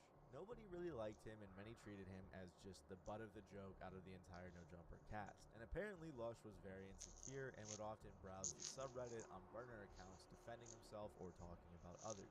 Lush, we've told him many different times throughout his time here that he's been doing a little too much in terms of communicating with the fans. This is not something that you should be doing, basically, is like, you know, going in the Reddit and like having these sort of like in-depth conversations and stuff. It's like he would like do a podcast, get a reaction live, and then immediately be in the Reddit responding to everybody.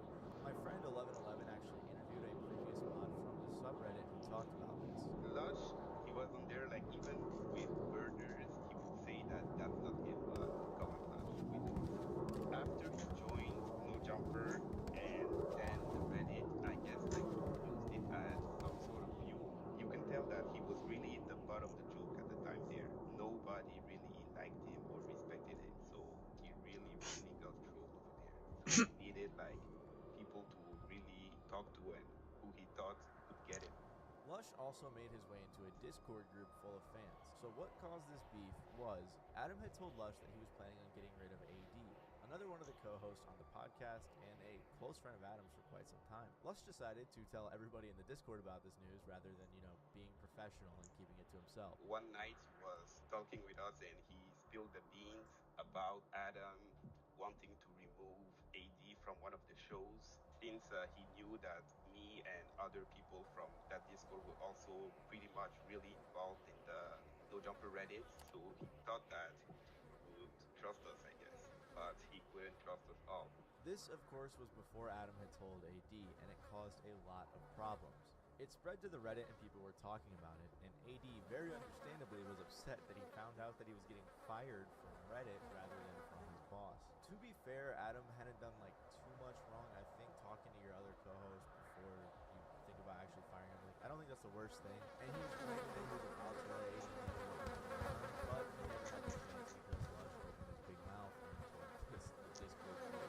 So I immediately I go out to the office. I said, "Hey, Josh, go get Lush." Lush comes over. I asked him straight up, like, "My conversation I had about AD, you telling me?"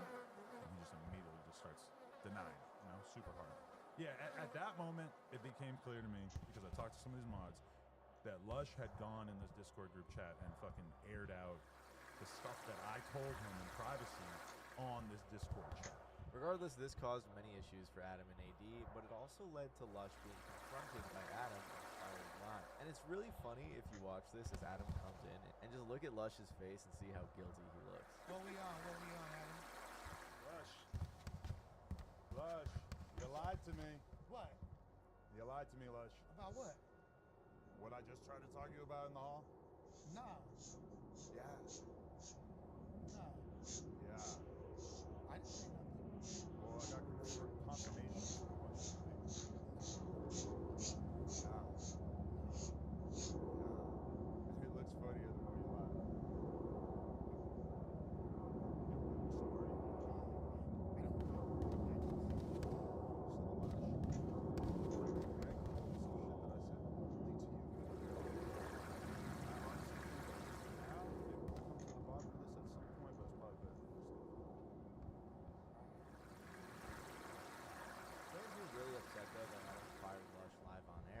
Super unprofessional. People were saying things like, Adam firing Lush on air is very disgusting. Another said, for an employer to click this and to monetize the firing of one of his employees has got to be one of the shadiest things a man could possibly do. But I can't lie, it is kind of funny seeing Lush live to these people stuttered at him trying to confront him about this. Regardless though, later Lush went on to talk about it, and he didn't seem too upset, but he did say he thought it caused problems for No Jumper as a whole. Following this, Adam has talked about all of it, but you'll notice that fans just never take his side. Like some of the top comments on a podcast of him talking about the situation are, love how Adam takes zero responsibility still. Adam the prime example of a person who thinks they can do no wrong.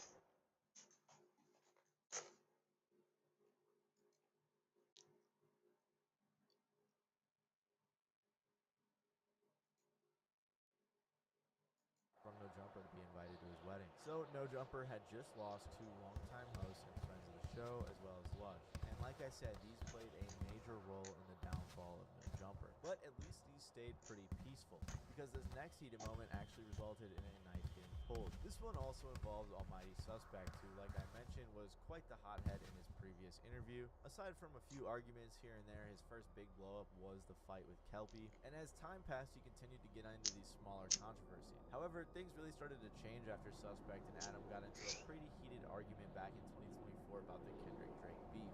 The argument started over Suspect saying Adam's takes weren't valid because he's not from the culture, and got more heated as Suspect continued to interrupt Adam. How do you know where you're talking about me?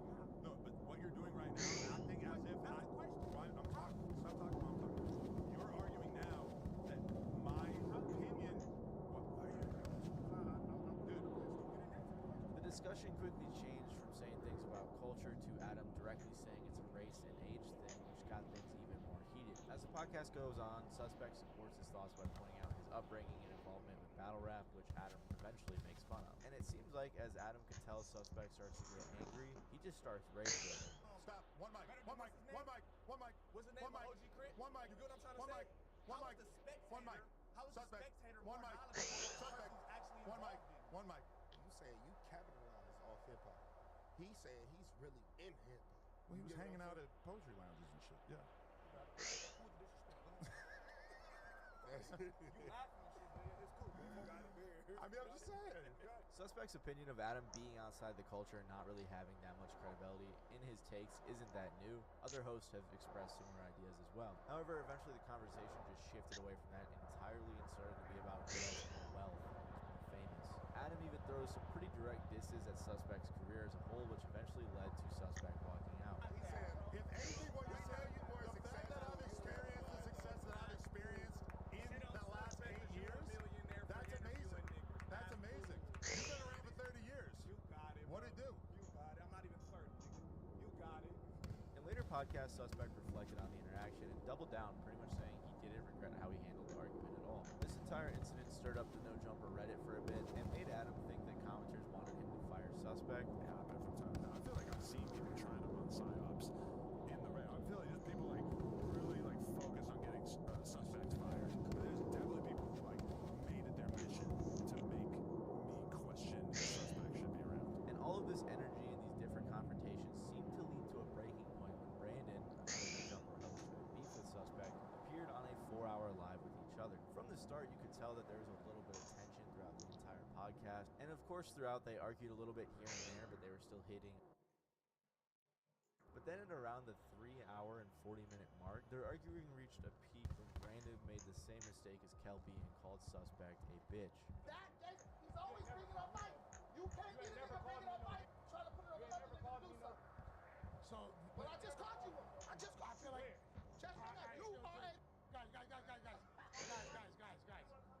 Guys.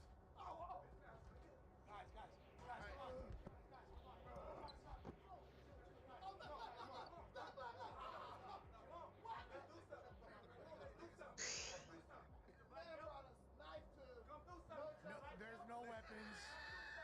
Swiss Army knife. As you could see before the live stream blackout, Suspect hit his classic move of spitting on Brandon, but then this time he pulled out a knife during the confrontation. Obviously, nobody got stabbed. It's still really crazy to pull out a knife. And Adam agreed that this was the last straw for Suspect and over the line, so shortly after he announced that No Jumper would be firing Suspect. As of today, Almighty Suspect will no longer be a host on No Jumper. For anyone who's living in a hole in the ground, there was a confrontation last night between Brandon, aka Bucci Bear, aka Dark Brandon, and Almighty Suspect that resulted in both spit flying and a knife being pulled out.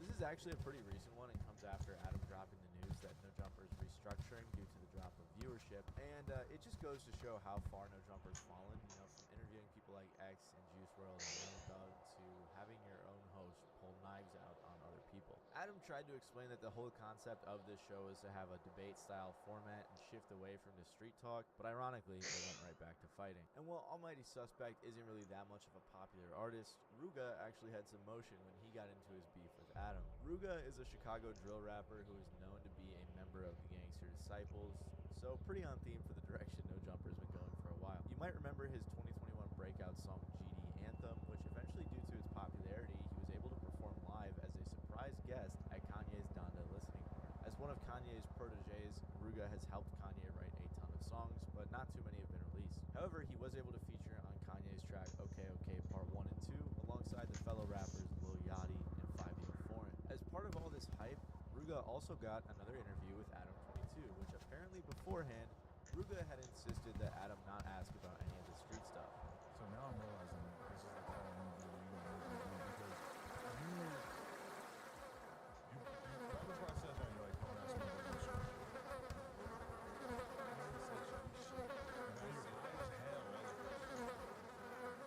Yeah, but the thing you claim that you said, don't know me. I'm not saying that you're being a fucking dictator here or anything, but the thing that you brought up was like somebody, a past affiliate of yours, who sort of ran his mouth about you in a recent interview. You don't want to clap back at him? Verbally? My definition of clap back. Verbally clap back. Not, what is that gonna get me? I think that's a pretty fair question, and it makes total sense to not want to have to talk about that stuff. But knowing Adam, that's not going to stop him. Everything was going fine during the interview until Adam asked Ruga about an interview that Lil Durk did with Academics, where Durk dropped Ruga's name in a somewhat disrespectful way. Ruga clearly didn't like this question, but he still explained what went down. Durk was saying that there was a big show in Chicago that Kanye did. He wanted Durk to come out. You were going to be there too. Durk realized and was like, no, it ain't happening. Making it sound like he was all right with being on the same project as you, but the idea of him being in the same place as you was out of line. Am I getting this right? It was like that on both parties. Okay. Like that on my end too. So when you got the invite, you were automatically thinking like, I don't know. Nah, I wasn't. He ain't necessarily say like he was gonna be there, but when I got the list, looking at the album and just looking at all the names that's on it, and I did see his name. You know what I'm saying? I'm here. Shit, I'm working home. Really, ain't nothing gonna stop my opportunities. He's gonna show it. He's gonna show it. It is what it is. Adam continued to poke and prod, asking questions about the situation and if Ruga listened to the new Durk album, but Ruga wasn't too interested. And the beef talk continued for a while, which led to Ruga repeatedly saying he doesn't like talking about it and how he just wants to move on, which led to the comments really liking his response. Adam even ended the interview on an awkward note when he talked about the whole Lena situation. I think a lot of girls have gone black and came back. But now though, you know what pisses me off is seeing these white bitches on fucking Twitter accusing me of being racist for saying BBC. I don't think so. I'm not buying it. And in this interview, nothing too crazy stood out. However, a few months later, Ruga did an interview with DJ Vlad where he was asked about the No Jumper interview. And as it turns out, Ruga said he had a problem with some of the questions that were asked, specifically because of the beef's connection to Ruga's deceased cousin, FGB Duck. And this connection being brought up on the Vlad interview definitely brought back some anger for Ruga. I ain't trying to talk about the billionaire shit, you feel me? Off the strength, for Duck's sake, you feel me? But Adam just a goofy ass nigga. You guys are goofy. He better chill for somebody to fuck him up out here. A few months later, Adam had Ruga on again, and the vibe started out pretty lighthearted, making jokes about a stinky mic. Damn, who the loud on this mic? Does it really? For another 20 minutes or so, everything was going just fine as normal, but then Ruga brought up the elephant in the room, which was Adam constantly asking him questions about the street stuff. What's going on, Adam? Yeah, I know. That's why everybody's been thinking for the last 20 minutes. Don't y'all have something to talk about? Yeah, what's going on, man? I don't know. Let me know something, man. Like, what we learning? Ruga goes on to explain further that he asked Adam to see the interview before it came out, but apparently Adam ignored the reach out and just dropped the podcast anyway. After this, Ruga makes another point on how Adam made some jokes about his friend who got shot in the head, which again Adam retorts to, but this time with some aggression. So at this point, they're both pretty upset, and they even get on the subject of fighting. Niggas really kill motherfuckers in Chicago. That's what they do. What I'm telling you is, somebody should shoot me, for sure. What I'm telling you is, Adam, you're gonna get fucked up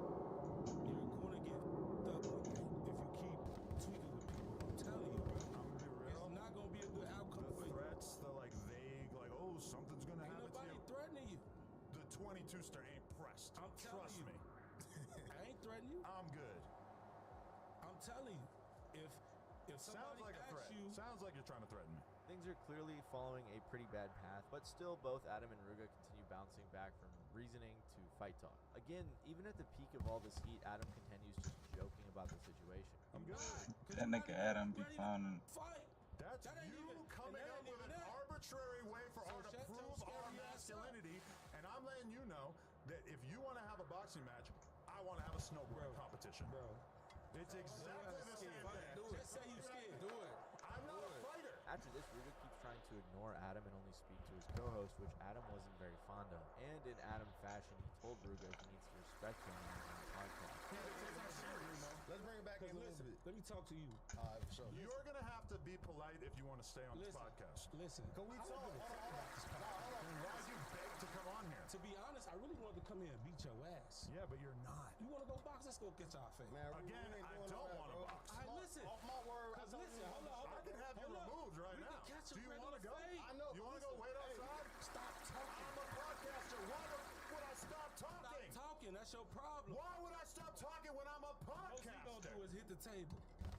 Oh, and then Adam decides to call Ruga a caveman, which leads to them calling him racist, and is followed by some censored insults from Ruga, which leads to him getting kicked out. I don't handle it by doing boxing matches with cavemen who want to act tough instead of doing a podcast. Hey, racist. I'm not a boxer. That is racist in this call. And now you're going to have to play the race I'm card. talking about cavemen. I don't care. Yeah, yo, that's a handsome guy. Handsome guy. Sure. Come get up out of here. Don't touch me though. But listen, You're gonna have to go. handsome guy. You're gonna have to go. I bet you y'all he delete this out. He's soft as hell. Get out of here. Don't grab me, girl. Not on me, man. Don't hey, look, y'all know.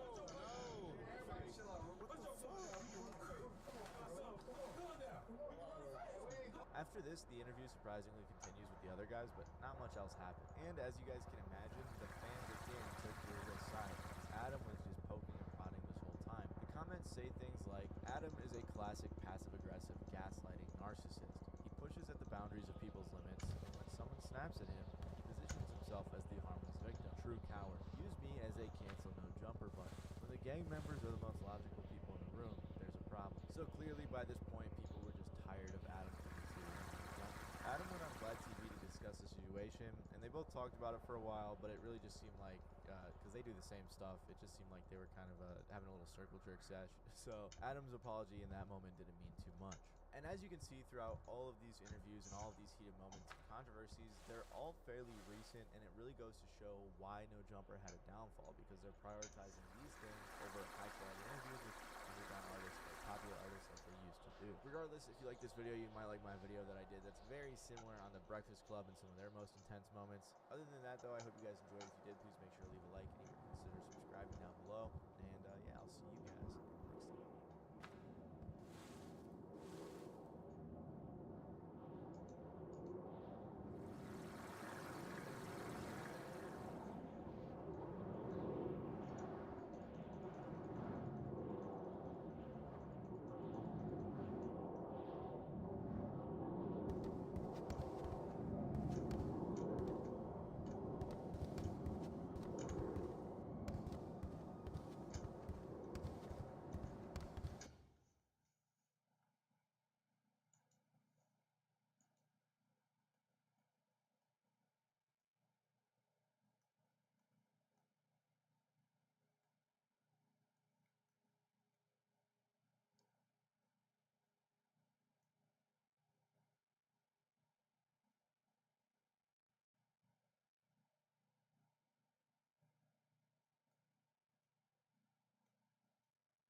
up in the streets or knew people involved with them, they often demonize everyone involved in that lifestyle.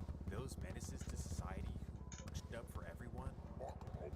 Now for some street dudes, it's absolutely true. Just some evil characters out there who love to cause harm. And believe me, you'll see some of those in this video. But for many, they're simply raised in an environment where they have no choice but to get with the business. That or just be a victim. Something as silly as being raised on a particular block can make you a target and force you to live in survival mode. Well, in this video, you'll see the most unfortunate case of this phenomenon, where an entire hood was hunted down simply for their appearance. This story is mind-blowing and truly tragic. Stories that you'd never think to hear in America's wealthiest and most progressive city. This story is absolutely wicked. But before we get into it, let me run the intro.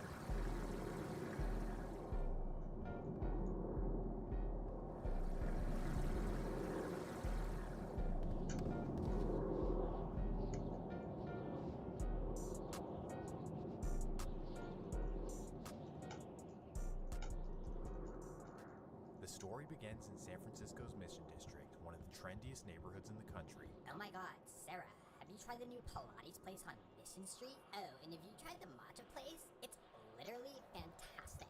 You get the point. With tech CEOs like Mark Zuckerberg living there, you can kind of get the vibe. Techies and trust fund kids who want to live in a quote-unquote cultured neighborhood. To new residents, it's just a cool neighborhood with good food, nightlife, music, art, and a lot of homeless people too. But let me tell you that the Mission was not always this type of area. So let's do a little bit of history. The Mission District was originally an Irish and German neighborhood from the 1800s up until about 1945. This is when the suburbs were built all around the country and white residents in urban areas decided to move out to these, well, suburban areas. Marin, San Mateo, San Leandro, you get the picture. As they all fled the Mission, in came a bunch of Mexican immigrants who proudly called this beautiful neighborhood home. By 1960, the Mission was over 55% Mexican and it had a whole new identity. It truly became the cultural center for all things Latino in the Bay, from car shows, music, food, and all. It was a great, vibrant place to be and to raise a family. But then came the 1970s. In the early 1970s, the Norteños prison began spreading to cities all over Northern California. When the members were released from prison and came back to their own neighborhoods, they called their affiliations together. This entailed starting factions in their neighborhoods and doing this by recruiting young members to join up to Norteños. This occurred all over the Central Valley and the Bay Area, but nobody got hit harder than the Mission District. Local teenagers were being recruited left and right, creating a giant gang. This entailed hustling, robbing, extorting, intimidating, and most importantly, holding the block down. This entailed members standing outside all night and day to ensure that this is Norte territory. They decided to make the corner of 24th and Mission their main headquarters, but they had blocks spread throughout the Mission. And sadly, by the 1980s, every block in the Mission was filled with Norte gang members. While this definitely made the Mission uncomfortable to live in and walk through, at least it wasn't that violent. Now, of course, having all these gang members, certain incidents did happen, but there was no other people but the Norteños, meaning that these fools had nobody to beef with. In fact, at the start, they were even known to get along with everyone, especially the Black Hoods. Unlike down in LA where there was tensions between black and brown, in the city it was all familia. The Mission Nortes were simply known for chilling on the block and getting money. But unfortunately, this would quickly have to change. In the mid-1980s, their arch rivals from Southern California would begin making their way up north. Slowly but surely, Sureños started popping up in the Mission, eventually creating their own territories on 16th and 19th and Mission. This was no easy task though, as they were severely outnumbered by the Nortes who hated them deeply. And just like that, a major turf war broke out between the Norteños and the Sureños in the Mission. Body after body after body, the neighborhood turned into an absolute bloodbath. Every single night, the formerly vibrant neighborhood was now vibrant with police lights and sirens. In the city's Mission District, where gang violence is an entrenched way of life. We get angry, we got mad. We go and kill one of them, and they kill one of us, and this won't stop. In the first 6 months of this year, 15 juveniles have been arrested in murder cases here, just one arrest short of the total for all of 1992. Hands on your head. Lock your fingers together. There are more and more kids getting arrested, more and more people getting killed, more and more we're killing each other. Where does that stop? Doesn't stop. This unfortunately lasted for decades, with the Southsiders and Northerners knocking each other down over territory. The Mission was a neighborhood that you avoided at all costs, but believe it or not, in the mid-2000s it all began to change. As the tech boom exploded in the Bay Area, no neighborhood was hit harder with gentrification than the Mission. Rent and home prices skyrocketed, and a whole new class of people moved into the hood. Oh my god, I love the Mission. It's so cultural and ethnic. I love it. And because of the hikes on rent, most of the gang members would move to different cities in the Bay. Antioch. So now, instead of the blocks being flooded by hundreds of gang members, the numbers were really, really small. Like, for every gang member left in the Mission, there were like 50,000 million tech bros. Somehow, though, in the new changed neighborhood, few gang members were still living like the 90s. Specifically, I'm talking about the 16th and 19th Sureños, who, for whatever reason, were still out for blood.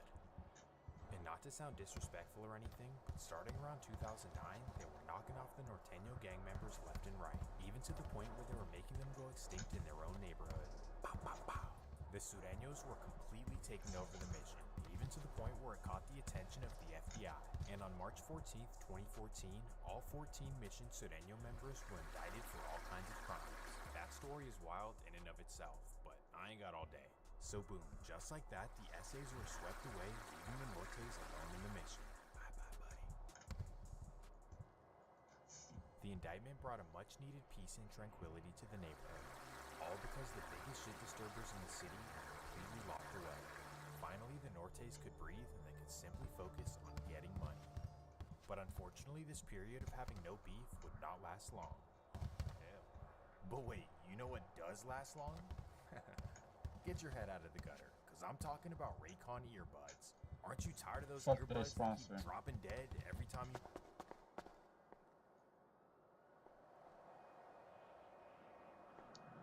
Don't fuck with this shit, bro. Fuck that.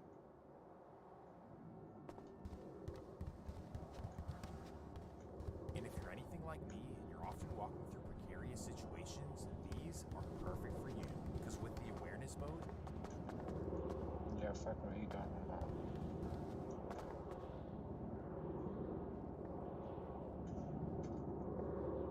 On the set. That nigga talking about on the set. You want to be like me? Then click the link in the description, or...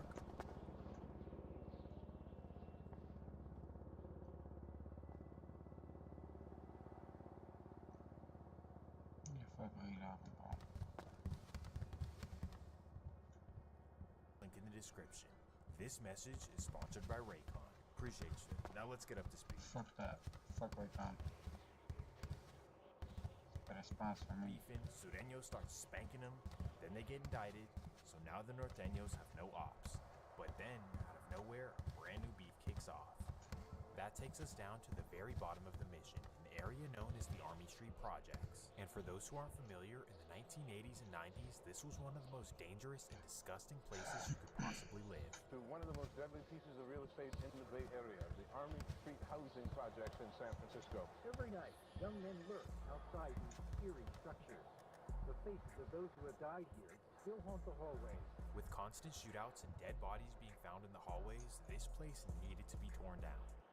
No, dude. In 2001, the city completely tore them down and replaced them with these townhomes. As a result, most of the residents were forced to move to other cities in the Bay, which at the time was very controversial. Like, damn, how are y'all gonna kick out the only black community in the area? Well, either way, the new townhomes were pretty nice, and some residents actually did return. And to be fair, they did return to a pretty peaceful neighborhood. No more shootouts, no more gang activity, just a decent place to raise a family. Thankfully, this gave the young generation a much better chance at life than their parents had. The new generation of youngins had a real opportunity, and none more than Rashawn Williams, also known as Nito. It's May of 2014, and Rashawn Williams is finishing up his 8th grade year at Horace Mann Middle School. And by all accounts, Rashawn is a real local superstar, known as one of the best football players in the Bay. In fact, so good that he's accepted a full-ride scholarship to Sacred Heart Cathedral. D1 football prospect, straight-A student, and very well-liked, all coming out of the Army Street Projects. However, despite being liked by many, he's not liked by all. That introduces us to one of his classmates, a youngin' by the name of Luis Quinones, also known as Cito. You see, Luis happens to be born and raised on 24th and Mission, right in the heart of North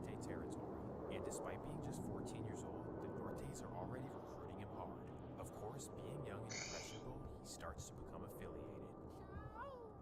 This leads him to the too hard mentality, like, I'm with the shit, I'm too tough, none of y'all can fuck with me. And sadly, according to classmates, he decides to make Rashawn a target of his aggression. Well, despite being a scholar and an athlete, Rashawn is not scared, so him and Luis, they begin fighting. So for months and months, Rashawn and Luis get into it every single day. They truly become serious rivals, Nito versus Cito. Thankfully, the school stepped in and made them sit down together and hash out their issues, and according to Cito's father, it actually worked. They agreed that they had no reason to beef, they shook hands, and they went on their separate ways. Nito went off to Sacred Heart to play football, Cito, he went off to Mission High School. As you'd expect, Rashawn was instantly popular at Sacred Heart, being a football player and all, but he was also just a genuinely nice kid. For him, being at this private high school was like a sanctuary from all the nonsense in the neighborhood. But most importantly, it removed him from having classmates that would threaten to kill him. The bottom line is that he finally felt comfortable.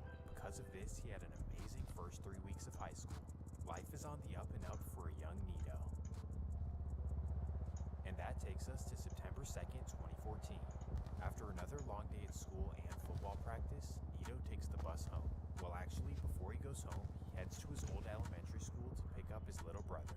From here, he walks up to the corner store across the street from their apartment like any other day. They grab some snacks and a couple drinks and then walk out of the store. Boom, as soon as they exit, right there are two teenagers who are approaching aggressively. They began banging Norte and talking shit to Nito. Of course, Nito was confused. Like, bruh, I don't even bang, what are y'all on? The two aggressors don't seem to care, so Nito tells them, hey bruh, let me drop off my little brother and then we can handle whatever. But for whatever reason, one of them doesn't respect this at all, and instead, he whips out a blade and attacks Rashawn. Tuesday night, 14-year-old Rashawn Williams was in Garfield Square Park in San Francisco's Mission District. Shortly before 7, the brothers walked down the street to this corner market for something to drink. When they exited the store, Rashawn was stabbed. This was an innocent child. He was walking to the store with his two brothers. They had to witness this thing so horrible. This shouldn't have escalated to death. Rashawn died a short time later at San Francisco General Hospital. He was a bright kid, great football player, very strong, very smart. He just got a scholarship to go to Sacred Heart. Family members are still in shock. He had a bright future. He was going to make it in life. Yes, he was. It was wrong for whoever did it. Sad losing someone that you love. It's hard, but it doesn't feel real until it actually hits you. He was like a precious diamond in the family. I mean, you know, growing up in San Francisco in the Mission, you don't have a lot of opportunities, and he was a straight A student, 4.0. She had a smile that brightened up my day every time I seen him. He's a good kid. The students at Sacred Heart were told of their new classmate's death during their first period. Even those who just met the young man say they can't imagine someone else taking his life. He was a fun guy to be around. He's usually pretty happy.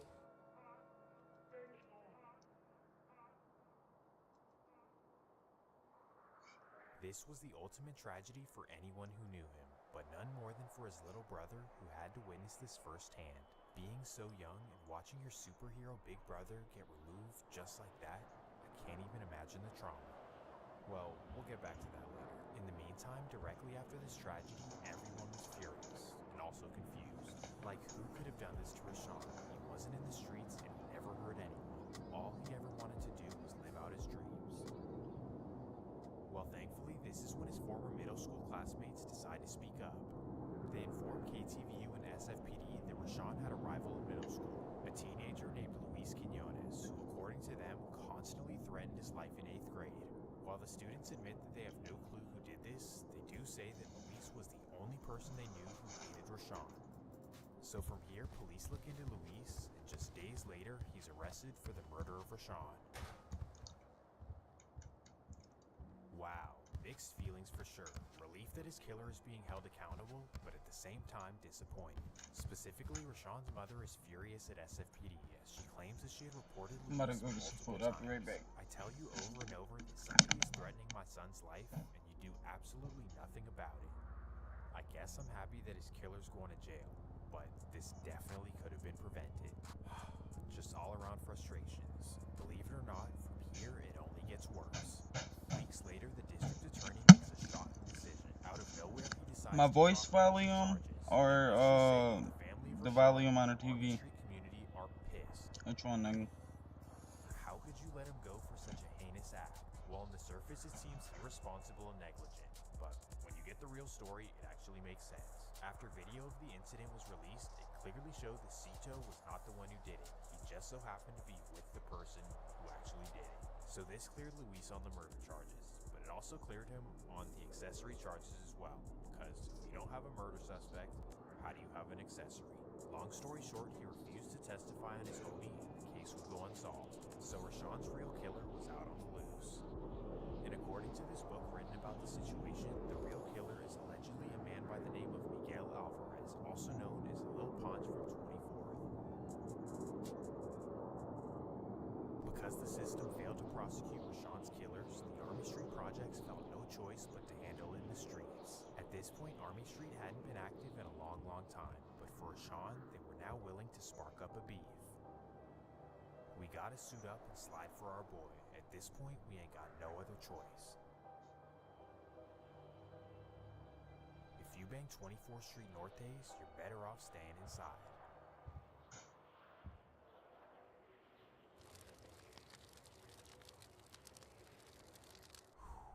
From here, things get ugly, and that takes us to December 9th, 2015. It's 3 a.m. in the quiet Bernal Heights neighborhood, and Lil Ponch is chilling at a friend's house. At 3:20, I got you, my bad. Leave his homie's house and walk home. But little does he know, a rival somehow knows exactly where he is, and he's waiting outside all night. So as soon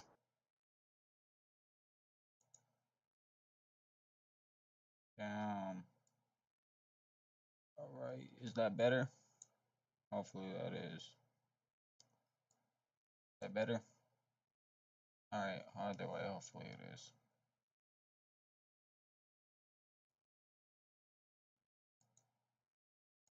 for Nito. It was commonly believed that Ponch had killed Nito, and now that Ponch was dead, the score is even.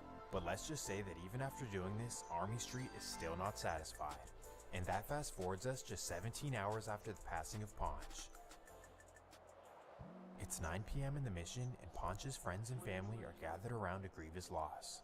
In particular, they light candles on his childhood block of 24th and Cap. Well, as the night goes on and most of the family and friends head home, it's only the 24th Street members outside. Active members like G-Boy and Cuddy, but most importantly, his best friend in the world. This would be a young man by the name of Fernando Madrigal, also known as Nando. Nando and Ponch were best friends from day one, so this loss truly devastated Nando. So on this late night, it's just him and his homies out there grieving and reminiscing about their friend. Well, little do they know, the rivals are still not satisfied with their revenge, and they're outside looking to score again. 10:45 p.m. As the three amigos are outside posted up on the corner, a van is turning around the block. As they turn onto 24th, they notice them on the corner, and without even stopping the car, they roll down the windows and begin unleashing.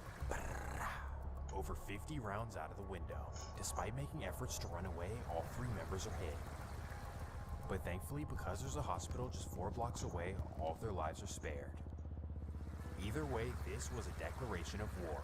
You already got even, and now you're targeting the dudes who had nothing to do with the passing of Nito. Obviously, the 24th Street members took it as such, and they got ready to go to battle. Now, G-Boy and Cuddy were already active, but Fernando, this really woke him up. Like, damn, y'all killed my best friend in the world, and then tried to kill me? Oh yeah, it's on. You see, Nando was just a regular kid born and raised on 24th. He wasn't overly aggressive, he wasn't trying to kill nobody, but this incident, it woke up a beast. He said, "Fuck everything I got going on, dedicating the rest of my life to destroying Army Street." Directly after the loss of Ponch, Nando would jump off the porch for the first time. Trying to score an Army Street every single night. Thankfully though, he was unable to hit any of his targets, and because he did it without a mask, he was instantly caught. Now usually when an 18-year-old goes to jail for the first time, they're thinking, damn, I need to get my life together. But for Nando, this wasn't the case at all. In fact, all he was thinking is that as soon as I get out, I'm going right back and attacking Army Street. The loss of his best friend, and then being shot himself, really messed him up. During his jail stay, it would only get worse. This is because on September 24th, 2016, a close friend and fellow Mission Norte would lose his life. This would be a 19-year-old named Alejandro Valle, also known as Dirk, and he was targeted while leaving his friend's house in the Bayview. This was another devastating loss for the Mission Norte, and it only made Nando even angrier. Like, damn bruh, y'all shot me and killed both of my childhood best friends? Oh, I can't wait till I get home. The day finally comes as Nando is released on January 12th, 2017. Ooh-wee, the beast is finally home, and as soon as he touches down, all he can think about is revenge. And that fast forwards us a week, January 20th, 2017. It's a Friday afternoon in the Mission, and Nando is back outside posted up. Outside on the block with a baseball bat, just hoping to run into somebody from Army Street. Well, after a couple of hours of being posted up, he doesn't see anyone who fits the description. So instead, he walks over to McDonald's to get some food. When he goes inside, he notices a black man leaning on his bike while waiting in line. So instantly, he walks up to the man and he's like, yo, you from Army Street? What the fuck you doing in my hood? The man has no idea what he's talking about, so he responds, look bruh, I don't know what you want, but I'm just trying to get some food. Well, sadly, Nando doesn't believe him and his anger is building. So out of nowhere, he allegedly pulls a baseball bat out of his jacket and begins whacking the man across the face. Tragically, he breaks the man's jaw and neck and then takes his bike and rides it away. Damn. Thankfully, bystanders flag down SFPD who chase him down 24th. And just like that, Nando was arrested just a week after being released from jail. A felony robbery and a felony assault with a dangerous weapon. Now in most places, these are serious charges, especially doing it right after getting out of jail. But in San Francisco, hell no. Because after sitting in jail for just 3 weeks, Nando was released on an ankle monitor. Now after attacking an innocent guy who ended up having nothing to do with Army Street, you'd think that Nando would be like, damn, next time I gotta make sure whoever I'm attacking is actually an op. But nah, Nando simply does not care. Releasing him from jail was a horrible mistake. Unfortunately, an ankle monitor ain't stopping nothing. And that takes us to April 10th, 2017. It's a Monday afternoon on 24th, and Nando is posted up like any other day. Well, as he's patrolling the block, he notices a man sitting in his car on 24th and Cap. And because of the man's physical appearance, he automatically assumes he must be from Army Street. So instantly he sprints towards the car and walks up to the man's window. He knocks, so the man rolls down his window and he's like, yo, what's up? This is when Nando yells back, yo, you from Army, huh? What the fuck you doing on 24th? The dude in the car, who's not even from San Francisco, is utterly confused. Like, bro, what are you even talking about? Well, unfortunately, before the man can even respond or roll up his window, Nando straight socks him in the face. He then jumps on top of the car and begins stomping out the windshield. At this point, the man hops out and tries to pull him off of his car. However, this is when Nando reaches for his waistband and the man sprints away. Running away quickly most definitely saved the man's life. But either way, Nando steals his car and drives off to Daly City. This is where he's arrested hours later and charged with carjacking and assault. Well, you'd think that after being arrested for 2 serious felonies while being out for 2 other serious felonies, that they'd actually send him to jail this time. But no, after just 2 months in San Francisco County Jail, Nando was released once again.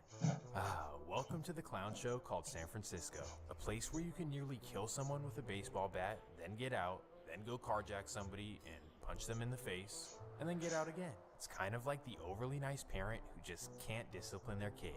Like, sweetie, it's okay, just don't do it again. And then the kid progressively gets worse and worse and worse as they keep pushing boundaries. Like, damn, I can do anything in this household. And that perfectly personifies Nando's situation, as of course, he never learns his lesson. In fact, he only gets worse as his ambitions to harm Army Street grow larger. The system clearly can't stop him. The only people who can might be the rivals. And that takes us to July 27th, 2017. It's a day after Nando was released from jail, and he's right back outside posted up. Well, little does he know, while he was locked up, his name was ringing bells through the streets. That fool Nando from 24th been on a sick one, trying to catch anybody from Army. Of course, the Army members hear about this, and they decide to take things into their own hands. So while Nando is outside posted up on 24th like any other day, a crew of rivals are making their way to the block. 4:30 p.m. Nando was happy to be out of jail, so he's just chilling on the block, not paying attention. And while he's distracted on his phone, a crew of 3 Army Street rivals are walking his way. And without saying a word, they quietly approach him and whip out blades. The rivals poke him up good and leave him laying on the concrete.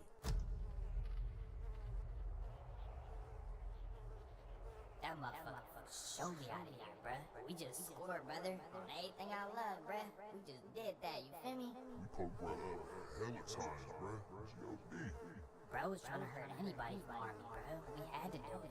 But while the whole Army Street is celebrating, thinking they scored, little do they know, a friend of Nando who witnessed it instantly carried him and ran him to the hospital. And after a 5-hour surgery, they were able to patch up all of his 11 stab wounds. And really, all the damage he was left with was shattered ligaments in his legs and a serious limp. For Army Street, this is really bad news. He already, while recovering in the hospital, all he can think about is revenge.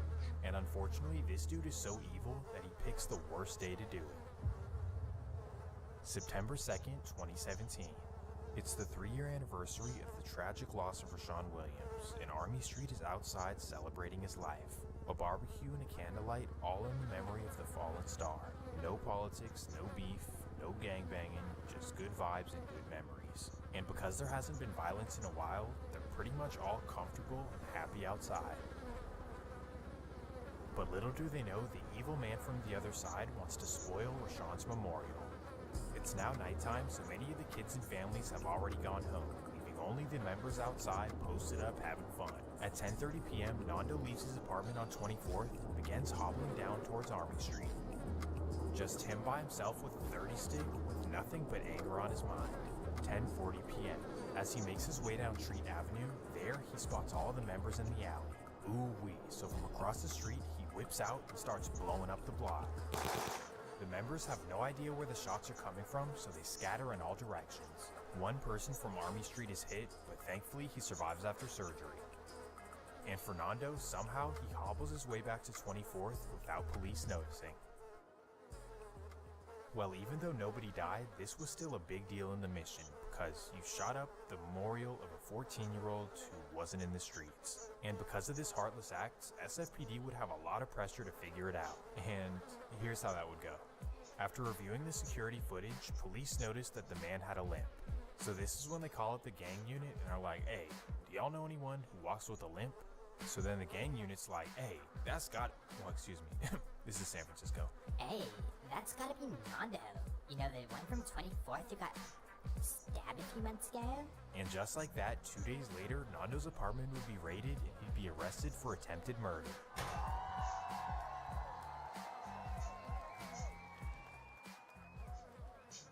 Okay, so now you're probably thinking, this time he has to go to prison.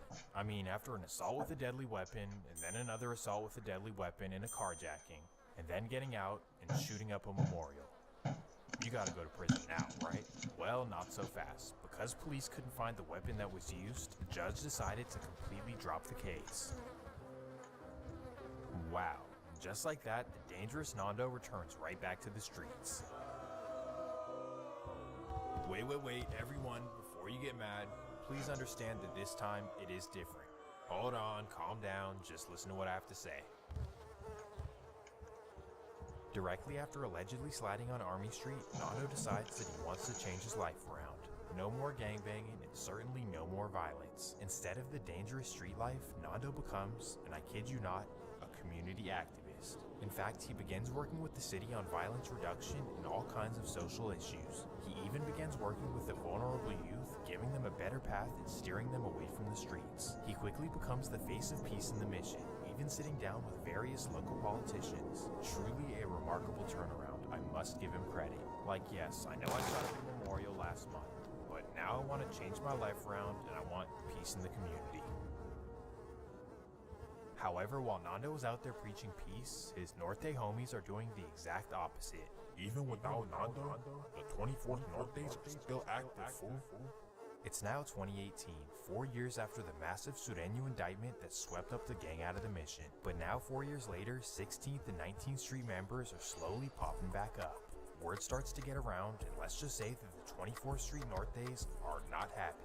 specifically Nando's close friends Oscar Diaz, also known as Cuddy, and Alvaro Cordero, also known as G-Boy. And in case you're wondering, G-Boy and Cuddy are just like Nando, or the old Nando, just wild-ass norteños that are willing to do anything for the gang. Except while Nando mostly hates Army Street for smoking 2 of his homies, G-Boy and Cuddy hate the Sureños for smoking a couple of theirs. To be frank, G-Boy and Cuddy hate the Sureños, and they want to kill them off before they take over the mission.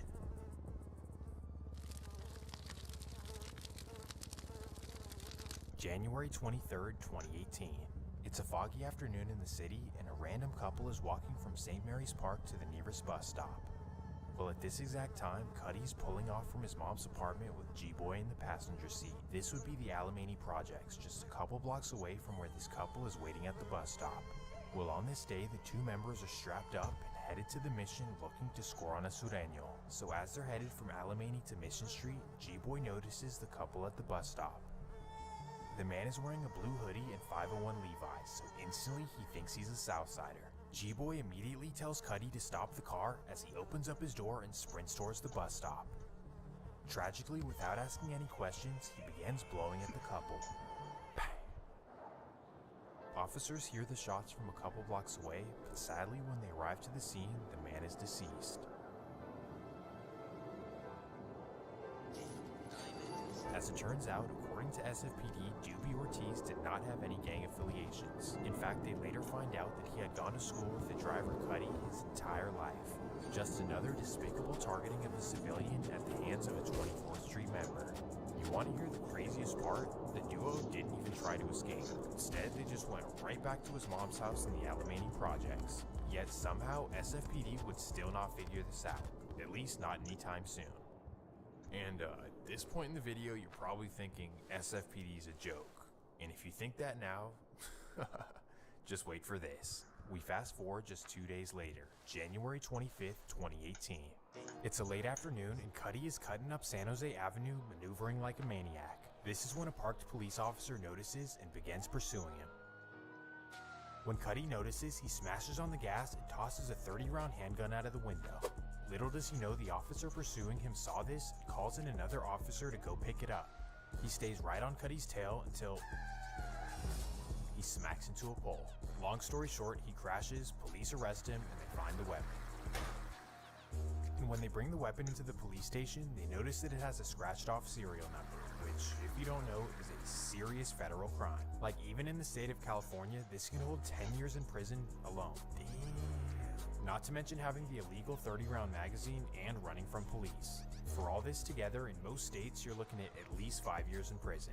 But wait, that's not even everything. After raiding his mom's apartment, they were able to find 100-round drums, switches, yes, switches in 2018, and 2 more illegal assault weapons. But on top of this, little do they know, one of these weapons was used in the murder just 2 days prior. Somehow though, they don't make the connection, even after discovering the mask that G-Boy used when he jumped out of the car. But either way, after being caught with all these illegal weapons, you'd think that Cuddy would be gone for a long, long time. But nope, a judge decides to release him on bail and even gives him time served after being convicted. As you'll see, this would be a costly decision for the city. Being let off for crimes over and over left the 24th Street members to feel untouchable, like we can just do anything we want in the city. They don't fear the legal system at all, and the only thing that they're ever worried about is getting caught by the rivals. And because of this, their number one target, Nando, makes the smart decision to get out of town and to duck low. And when you're a part of a large organization like the Norteños, you have connections all around the country, meaning that at any given moment, you can phone up a fellow member in a different state and they can host you and let you duck low in their hood. So for Nando, whenever things get hot or dangerous in the mission, he calls up a hood way across the country, specifically in the small remote city of Burlington, Iowa. Yes, Iowa.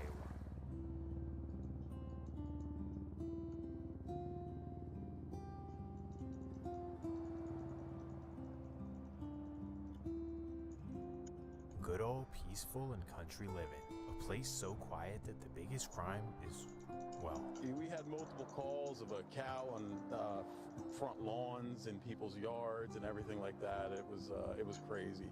With 12 officers on count duty, including patrolman Robert Clemente, who had a rope. Yeah, I had a little lasso. I was trying to bring out my inner cowboy, so. They were staking out the neighborhood as well as Columbus Park. And then we had her pinned in a couple of the yards here. We actually had her right in this front yard here, which she jumped over the fence, so. Kind of wild? Kind of wild. Byron Orr was utterly shocked when we told him it wound up in his yard. He confirmed seeing the police commotion on his home security footage. Now, in a place like this, you're probably wondering, why and how do the Norteños have a set there?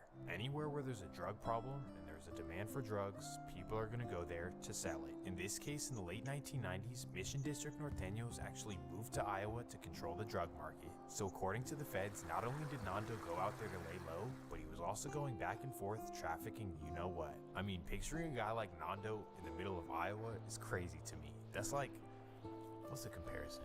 I don't know. But while he's supposed to be a reformed community activist, he's really in another state trapping his butt off.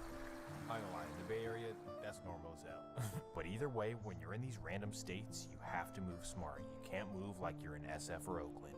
And for Nando, he unfortunately learns the hard way. June 5th, 2018. It's 2 a.m. in the small town of Olds, Iowa, and Nando is posted up outside of his whip slapping music. I'm from the Mo, I throw up 2 foes, but you can catch me in that down low. I'm in them jets. Oh shit, bitch, I'm Mr. Bootstrips. I'm that thug and never do shit. See me in person on some cool shit. Posted up slapping music with an Iowa Norteño named Enrique Garza. Of course, the neighbors hear this, they look out their window, and they instantly call 911. Hey, what is he doing here? 911 now! Within minutes, the sheriffs show up, surround his car, and they find peas in the trunk. Just like that, they're both arrested, and while Nando is sitting in jail, things get active in the mission. Just 2 days later, on June 7th, a massive shootout would go down on Army Street. For hours, SFPD flooded the area of Treat and Camille, trying to gather evidence as well as figure out a motive and track down a shooter. 3 people were hit by gunfire.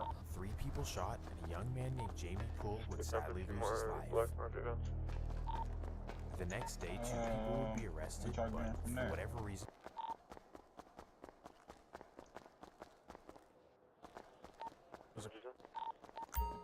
From there. I'd like to call... Say that one more time, brother.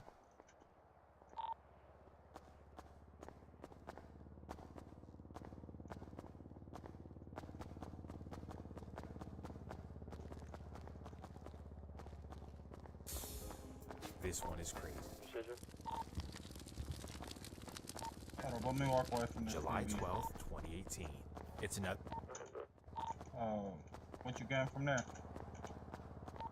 Earlier I got an SMG, another AR-15, and I'm picking up 3 mini shotties. Okay. Let me figure out what one of them shotties do. Let me figure out what one of them shotties do. Can we start running some this shotty is my pump, wife's brother. paintball? I guess I have nothing. Yeah, I'm done. Alright. Not right now. I'm in the middle of a crop, but you know what I mean. I'm trying. And hops in his backseat. At this point, Luis has to be confused. Like, bro, we're family. Why the fuck you hopping in my Let it backseat? up. I'm here growing Blue Dream. Good, appreciate you. Alright, look. So Luis obviously responds, huh? Bro, what the fuck you talking about? For whatever reason, this infuriates Nando and he whips out his Blake. Sadly, he lets off on him right through the headrest. After committing this heinous act, Nando somehow remains calm. First, he looks around and checks that there's no bystanders or witnesses. And once he sees that it's clear, he puts Luis in the trunk of his own car and takes off towards the San Mateo Bridge. As he's heading down 101, he realizes that he forgot to toss Luis's phone. So this is when he pulls over in Foster City, opens the trunk, takes Luis's phone, and gets back in the car. He speeds across the San Mateo Bridge and tosses the phone out of the window. The crazy part is that somehow he misses the water and the phone lands directly on a concrete barrier. But of course, Luis doesn't know that and he keeps going. It's the home, just the gang. Finally, he arrives to his intended destination, the Oakland Hills, specifically right above the Caldecott Tunnel. This is where he unfortunately takes his brother-in-law's body and dumps it in the bushes. How evil can you be? Everybody Right after doing this, he moves quickly. He hops back in Luis's car. My blooders. Alleyway and lights the car on fire. After all this, he calls an Uber and heads back to Candlestick Park. And somehow, he goes about his life like nothing happened. Hours go by, and Nando's sister begins to worry about her husband. Why isn't he home yet? He's not picking up any calls, and he's not texting back. What's going on? It's now after midnight, and she knows that something is up, so this is when she uses his Find My iPhone. His location shows up right next to the San Mateo Bridge, so instantly her and her friends head off there. However, when they get there, because it's dark, they don't see any clues of his phone. So as a last resort, she calls 911, who of course offers zero help. They allegedly tell her to give it some more time, and if he's still missing in the morning, call us again. So she reluctantly goes home, and she decides to return the very next morning. This time when she looks over the bridge, she literally sees the phone on the barrier. So she calls a family member, they pull up, they climb, they grab the phone, and boom. Right there they see blood smeared all over it and a fingerprint right in the middle. She instantly calls the police and also lets all of her family know of what she discovered. So of course, police named Luis Garcia as a missing man and they begin an investigation. Now who do you think steps up and volunteers to help out? Of course, this would be the great community activist Fernando Madrigal, who's absolutely distraught over his missing brother-in-law. This is cold-blooded, and honestly, I don't think I've seen anything like this before. And after doing this heinous act to his family member, he goes right back to his social justice. Shortly after this, he even organizes anti-violence protests, works with the youth, and makes it seem like he's helping the community. All while his family are grieving the probable loss of Luis Garcia, not knowing that he actually did it. Somehow, Nando maintains this facade lifestyle with nobody looking into him right into the next year. But then comes February 18th, 2019. If you can remember, Nando was on probation for all kinds of felonies, and on this particular day, SFPD decided to pull up to his apartment to do a routine probation check. And of course, as you'd imagine, they find everything under the sun. Guns, ammunition, substances, robbery tools, you get the point. He's clearly violating his terms, which, by the law, should 100% send him to prison. But nope, this is San Francisco, so instead of locking him up, they simply extend his probation by 2 more years. Of course, this will end up being costly, but if you can remember, Nando is not the only one who's supposed to be in prison, as his friend Cuddy, he's supposed to be locked up too, as they keep letting him out on probation over and over and over and over. A dude like Cuddy on the loose is not a good idea, and that takes us to April 9th, 2019. It's a Tuesday night in the Alamany Projects as Cuddy is leaving his mom's apartment in a stolen Mitsubishi. For whatever reason, he's feeling especially dangerous and angry, and he wants to go out and do some damage. So he heads out on his own and drives towards the Army Street Projects. He arrives at 10:15 and he spins the block multiple times, but nobody is outside. So instead, he decides to park his car across the street and patiently wait for any resident to come out.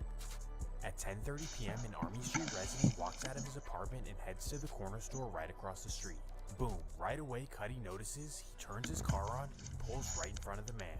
After cutting him off in the stop walk, he rolls down his window and starts throwing up 4s. The man is confused and he's looking at him crazy, like, bro, what are you doing? This is when Cuddy starts dissing Army Street, and this time the man gets the message. He turns around to sprint home, and sadly, Cuddy whips out.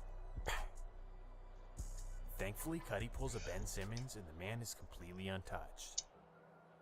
However, a random man sitting on his couch would sadly take a stray bullet to his head. The civilian's life would be saved at the hospital, but brain damage is permanent. Well, after doing this nonsense, Cuddy heads off and he gets away with it, at least for the meantime. This is yet another example of the destruction that 24th was causing to the Army Street community, for no reason at all, like literally targeting anyone in the way. These dudes were a real threat to the public safety of San Francisco, and the police nor judges seem to care at all. This all emboldens their behavior and even makes it worse. And that takes us to June 7th, 2019. Nando begins the day with an absolute tirade on social media. He posts selfie videos with guns, videos of him loading up weapons, and constantly threatening Army Street. He then posts a picture of himself standing on 24th and Mission, and he dares the Army Street members to come through and slide. I'm outside, bruh. Come kill me. Then after hours of nobody sliding on him, he gets frustrated and he begins tagging the Army Street members on his story. Y'all not active, bruh. Told y'all to come slide on me, and y'all didn't slide. Kid you not, Nando does this every single day from June 7th to July 6th, and still, nobody slides on him. At this point, he's extremely frustrated. Like, bruh, I just want to have a shootout. So in order to remedy this, he decides to take matters into his own hands. July 7th, 2019. It's a great day for community activist Mr. Fernando Madrigal, as today he leases a brand new Honda from Victory Toyota of San Bruno. Yay! Now everyone, after getting a brand new car, what do guys usually do?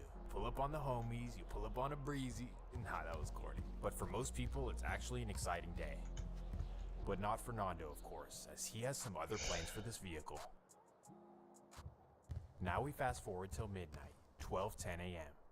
Nando was sliding around the Mission in his brand new car with an AK-47 in his lap. He circles around the Army Street projects, just itching for somebody to walk outside. Boom, at 12:15 he spots a random man walking towards the projects. Because of his appearance, Nando instantly assumes that he's an Army Street member, so right away he rolls down his window and bang! He absolutely lights up the block like a Christmas tree, letting off over 30 rounds. But thankfully he doesn't connect on any shots, and all he does is damage the plywood. Either way, officers sitting just 2 blocks away, they hear the shots and they instantly head to the scene. And as they're approaching the projects, Nando speeds right by them in his new Honda. The officers notice and they dispatch units to follow the Honda. Nando flies through the city as he heads down 280 towards Daly City, going over 130 miles an hour. Of course, the officers lose track of him and he pulls into a movie theater parking lot in Daly City. And this is where he hangs out all night until the smoke clears. He anxiously waits in the car hour after hour, waiting for the smoke to clear. In his mind, he figures that once the sun goes up, they'll stop looking for him, and then he can drive home in the car he just did a shooting in. But little does he know, he left the dealer plate on the car, which is a big mistake. Cause directly after reviewing security footage, SFPD go down to the dealership and they ask them who bought this car. Of course they tell them that it was leased by Fernando Madrigal.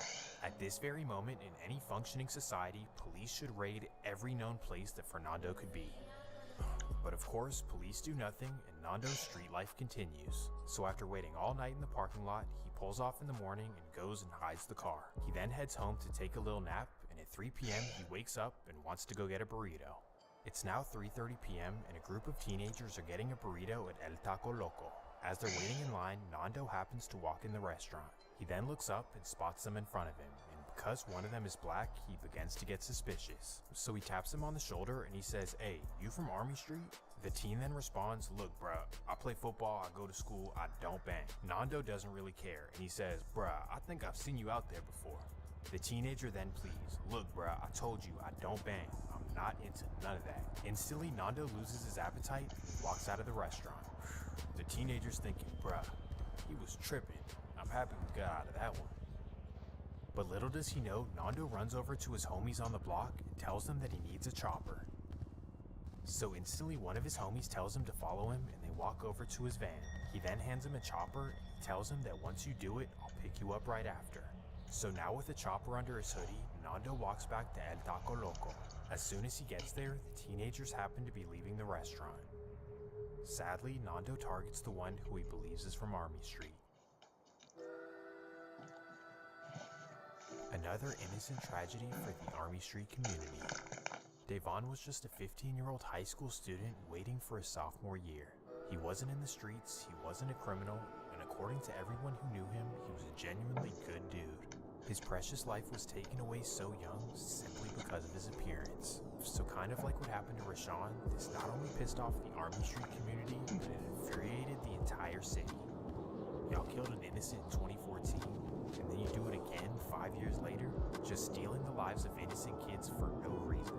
So while the Mission Nortes were already hated before, this just put the icing on the cake. In fact, just a day later, a fellow 24th member would text Nando and say, "Hey, be safe, everyone is 24K now." He tells him that Harbor Road, Army Street, Double Rock, Sunnydale, and the Zone, they all want to smoke us now. All these projects in the city were so upset about what happened to Dade 24th.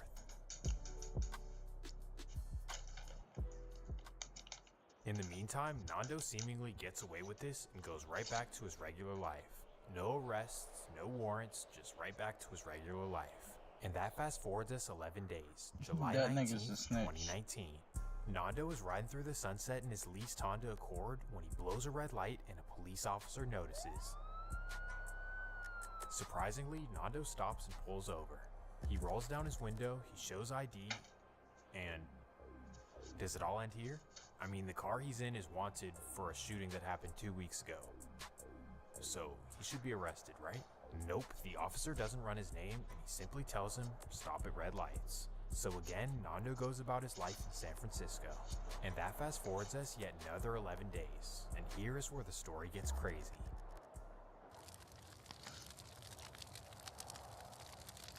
After the tragic murder of Devon and numerous other shootings, the Mission District is just tired of the violence. So in order to bring the community together to grieve and to stop the violence, Nando decides to host a rally. Specifically a Stop the Violence rally, in order to, well, stop the violence. Specifically, he even invites Day-Day's mom to come speak at the rally.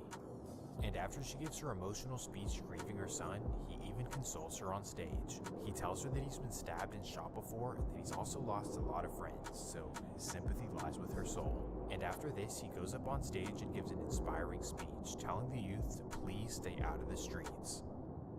Wait. You guys are hearing this correctly, right? After killing her son, he consoles her and asks her to speak at his rally. When I tell you pure evil, this dude Nando is pure, disgusting evil.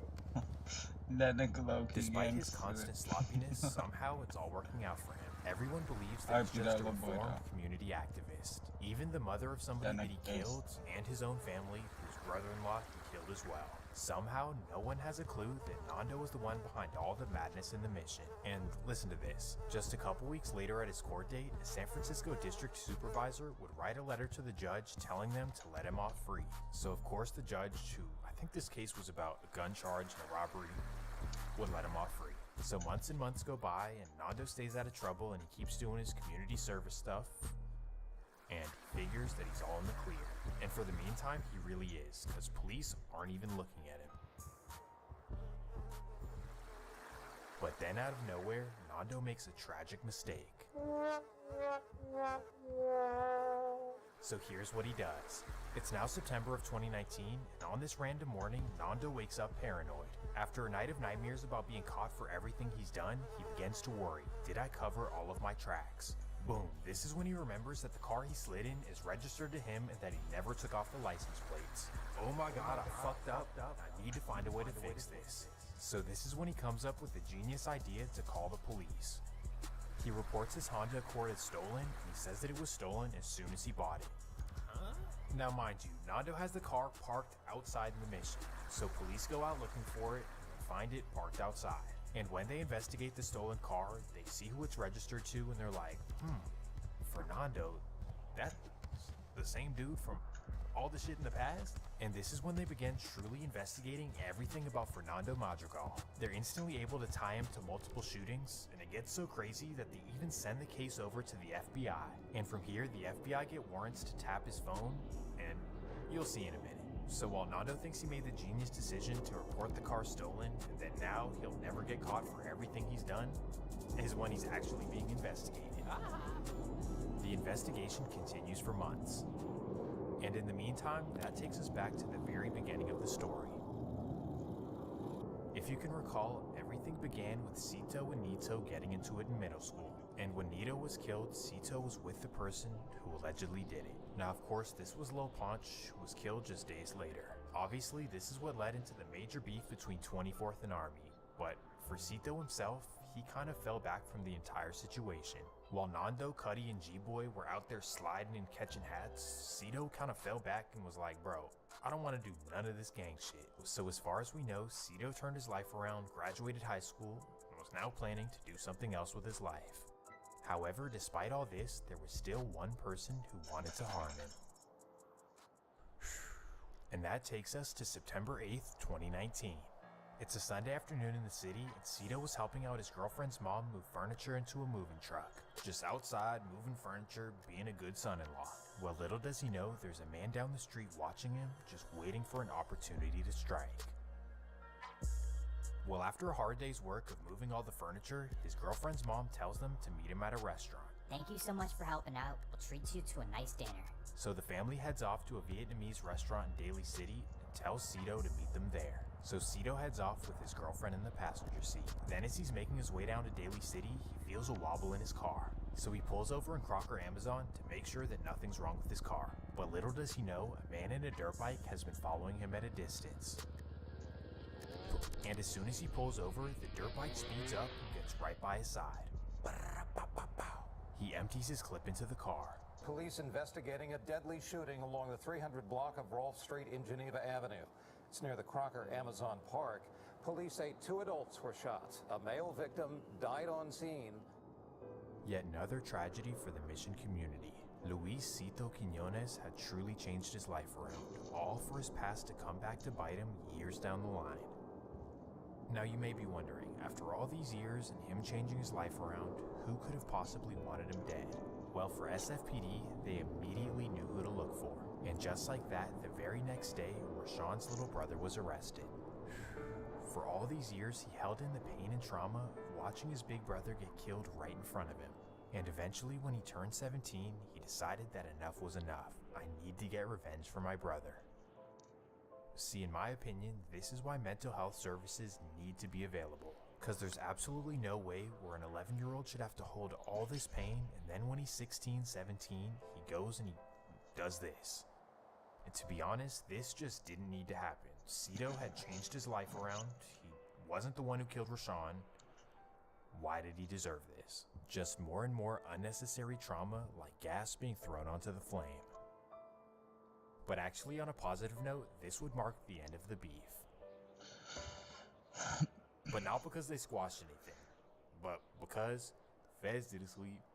Ain't gonna make a lie. Ain't gonna lie. Feds did a sweep. First, D-Boy and Cuddy This would be nigga, investigated bitch. and arrested for the murder of Doobie Ortiz and the attempted murder of his girlfriend. If you don't recall, this is when they left the Alamany projects and were on their way to the mission and saw a dude in blue and they thought he was a Sureño, so they popped him and his girlfriend. And on top of this, Cuddy would also be charged with shooting up Army Street, which is another attempted murder. As a result, Cuddy would receive 26 years and G-Boy would receive 21. Bye bye, motherfucker. Shit, I know this is a lot of time, but the fact that these dudes are gonna be home before 50 years old, I don't know. But thankfully, they get locked up. That leaves us with one wild active member left on the streets. Finally, on August 20th, 2020, Nando would be arrested for the murder of Davon Hand. This morning, the FBI and the San Francisco Police Department arrested Fernando Madrigal, also known as Nando, for the murder of a 15-year-old victim in the furtherance of gang activity. Truly one of the most shocking arrests in San Francisco history. Like, what do you mean the community activist that everyone liked killed a 15-year-old and then hugged his mom at the rally? That in of itself is crazy enough. But then, they don't even know about the rest yet. Cause months later while he's sitting in jail, police discover everything else he's done. All the numerous shootings and attempted murders, and most importantly, the murder of his brother-in-law, Luis Garcia. While Nando was sitting in jail, landscapers who were cutting the bushes above the Caldecott Tunnel would discover the body of Luis Garcia. As you can imagine, the whole family was shocked, disgusted, and obviously betrayed. Like, damn, bro, what the hell you do that for? You put your family through all that? Your brother-in-law who has a newborn on the way? Honestly, the only way to explain this is that Nando was just sick in the head. All the attacks on random black people because he thought they were from Army Street, then actually claiming the life of a 15-year-old who wasn't affiliated with the streets, then hugging the victim's mom and pretending that you have sympathy for her, and of course smoking your own family member for no reason at all, and then fake helping them try to find him. Well, ultimately, Nando would plead guilty to all charges and take 33 years in prison. Man, just Nando and G-Boy causing a whole lot of destruction in San Francisco. But either way, on a positive note, this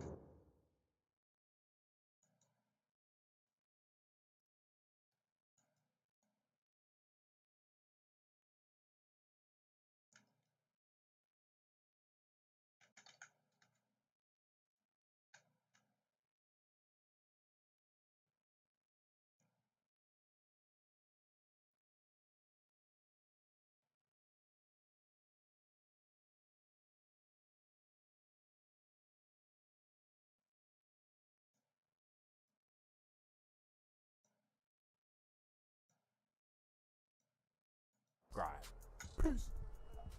You know, we're watching that one right there with Birdman and Lil Wayne. Be the real. Rest in peace, Killer Stone. You could never treat me like that, dumb. Because you already know. Birdman says something to the effect of, "Don't make me show you what these tattoo tears about." He pulls up on you and gives you a gun. So he hands you a 38 and says someone owes him some money, and go handle that? Yeah, come on. Brought me around the corner, point him out, shoot him. Bitch, Lil Wayne, my son, I raised him. He ain't had nothing. I brought him to be something. At the core of every human being is a desire for power. Now, some of us suppress that instinct and go through life without the need for power or control. Others will own that innate desire and work towards it. But if it crosses their morals, they simply won't do it. But some, a very select few, will let nothing get in the way of their strive for power. Firstly, they will lie to your face and feel nothing about it. And secondly, they'll cross anyone, even those closest to them. And most importantly, they'll even take someone's life and not lose a second of sleep. All if it means that they will retain their control and elevate their power. Often, these select few people will rise to influential positions due to their ability to cross lines that most human beings would never cross. Well, in this video, we take a deep dive into one of the biggest music moguls of all time. A man who made it from the poverty-stricken streets of New Orleans to Miami mansions and Grammy Awards. But kind of like the Diddler, there's been a whole lot of questionable activity along the way. Ultimate disloyalty, thievery, attempted murders, because I'm about a little bit under half. Today, you will be exposed to a truly evil life behind all of the glitz and glamour. So get ready, because this episode will blow your mind. But before we get into it, let me run the intro.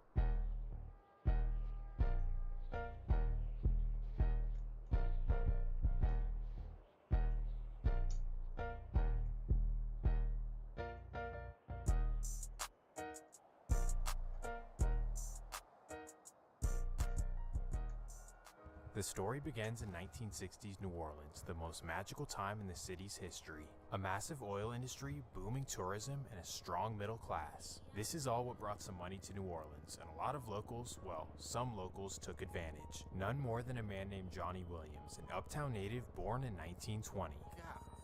Since a young age, Johnny was known as a hustler as he opened restaurants, bars, and a whole bunch of laundromats all over New Orleans. Basically, Johnny was a local celebrity, like everyone knew him, especially the ladies. But sadly, he had a serious medical condition. As a child, Johnny was diagnosed with a tragic disease. Doctors would inform him that he's allergic to latex. No, for real, Johnny started popping out babies basically every year as an adult, because by the time he was 40, he already had 21 kids that we know of. Well, after getting half of New Orleans pregnant, Johnny decided that he wanted to settle down in his 40s. In particular, he started a relationship with a woman named Gladys Brooks, somebody who was special to his heart. He liked her so much that he actually opened a business for her. He bought her a home on Saratoga Street, turned the bottom of it into a bar and music lounge, and then let her live upstairs. Together, this was a perfect pairing, as Johnny was a business-savvy entrepreneur and Gladys was a popular woman that everyone liked, and they would come see her at the bar. Well, after this kicked off, they began having children together in 1964. First, they'd have a son named Ronald, then a daughter named Kim, another son named Ray, and finally a son named nothing. Yes, you heard that correctly. Let me explain. Unfortunately, Johnny and Gladys didn't have a perfect relationship. In fact, it was pretty far from it. Johnny was an extremely busy person, you know, with 25 kids to take care of and then over 12 businesses to run. With this situation, being a present father or partner is pretty much an impossible task, even to the point where he never made it around to signing the birth certificates of any of his kids with Gladys. So given this, their first 3 children together were named by her and took her last name of Brooks as well. Then when it came to their last child together in 1969, Gladys simply couldn't think of a name. So instead, she simply decided to refer to her newborn as Baby. This lasted for quite a while, but eventually the unnamed baby would be named Brian Brooks. Well, despite all this, Miss Gladys and her kids actually lived a pretty good life early on. The kids would be upstairs while she was operating the bar, and if they ever needed her, all they had to do was walk downstairs. And then once they got old enough, they began helping around the bar and actually getting to watch live music every single night. Because of this early exposure to music, all of her children were naturally inclined. But not only this, they were also exposed to successful entrepreneurship right in front of their eyes. So despite being raised in the hood, they were all destined for success based on their direct influences. But then out of nowhere, tragedy strikes for the family. In 1975, Miss Gladys Brooks would sadly pass away due to health complications. The family was absolutely crushed, and now the kids were left in a devastating situation. They lost their beloved mother out of nowhere, something that children can simply not comprehend. Gladys was their everything, and sadly the situation would get even worse. Because Johnny never signed their birth certificates, the kids would instantly become wards of the state once their mother passed away. This meant that he had no custody of them, and now they were sent off to foster care. The kids were separately sent off to foster families across the region, and this was truly devastating, especially for the youngest. Baby was just 6 years old, and now to not only not have your mother around, but now not have your older siblings, truly sad.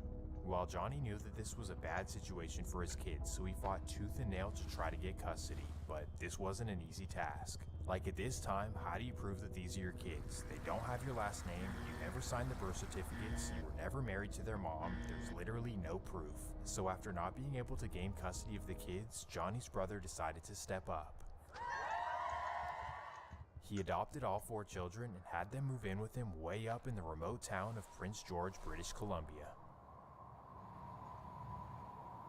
Freezing cold in the middle of nowhere, Canada, but at least this is better than the potential horror stories of the foster system.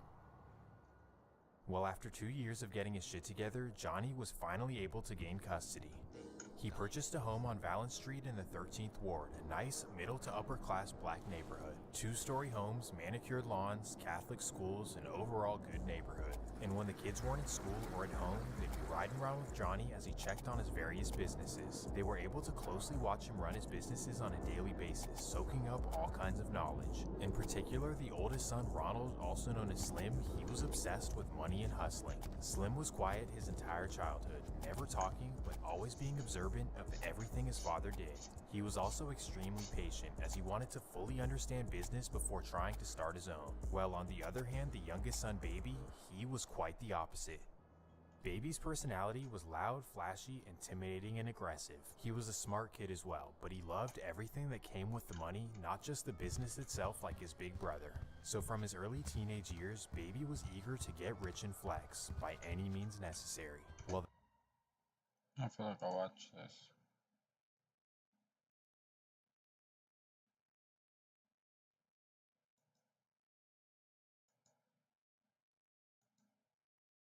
he invited her and her children into his home. Obviously, taking her and her kids out of a dangerous neighborhood is a good thing to do, but it wasn't necessarily. What's your take on the whole Swamp stories? He like the police or something, cause he know too much. He know too much like detail. So he got some law enforcement info for sure. Whoop, whoop. Officer Swamp in the building, and for this one, we dive into the craziest rap beef on the West Coast. Now you might be thinking, good old Oakland up to no good again, huh? But no, it's actually not Oakland, at least not directly. Ah, so is it LA? No, it's not Squabble City. In fact, I don't even think a single squabble has taken place in this entire beef. So San Bernardino? No, not Poopville. Could it be Stockton? No, not Poopville number 2. So where in the could California's worst beef take place? Well, of all places, it's centered in the second safest city in the entire West Coast.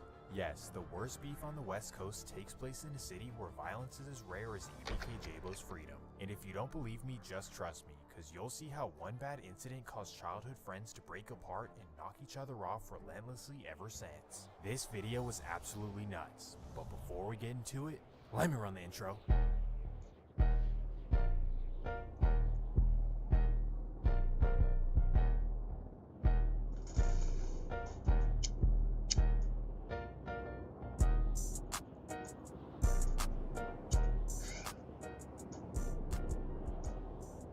Welcome to San Francisco, truly one of the most misunderstood cities in America. If you live in Middle America and watch Fox News, you probably think that San Francisco is a war zone.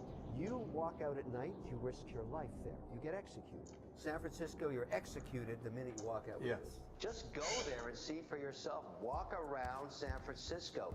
It is not America anymore. this is totally laughable, because if you know Yeah, you anything sound about like a San bitch. Francisco, you know that it's not violent, like, at all. In fact, in 2024, the entire city of 850,000 people only had 35 homicides. For context, this would make it very safe even by European standards. Now, after hearing me say this, a bunch of San Franciscans are pissed. Like, Hey, bruh, I know some people who are really like that.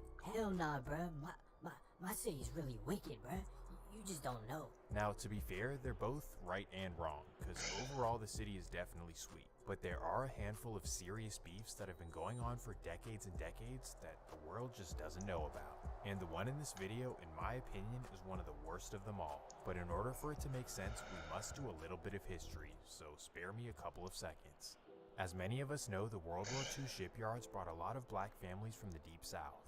And basically when the war was over, instead of going back to Baton Rouge, a whole lot of them wanted to remain in the Bay. However, due to severe redlining, there were only a few places in the city where they could actually live.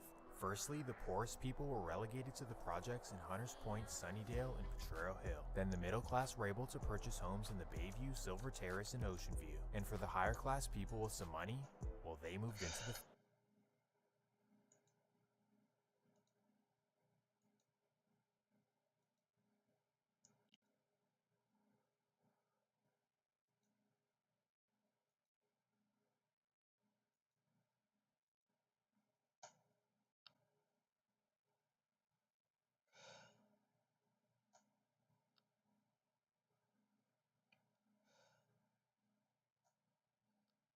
Zooey, since you're so mainly focused on gaming, use my Discord.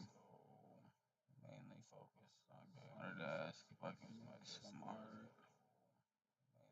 Feel personal to ask if I could ban emotes, overlays, models, channels.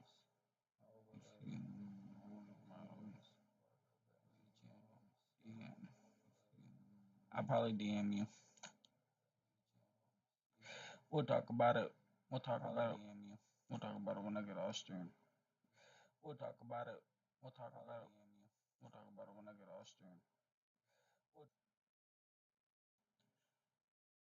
no other choice but to stay. Just like that, the once popular and poppin' area was now one of the worst parts of the Bay. Poverty, drug dealing, hustling, and sadly some beef too.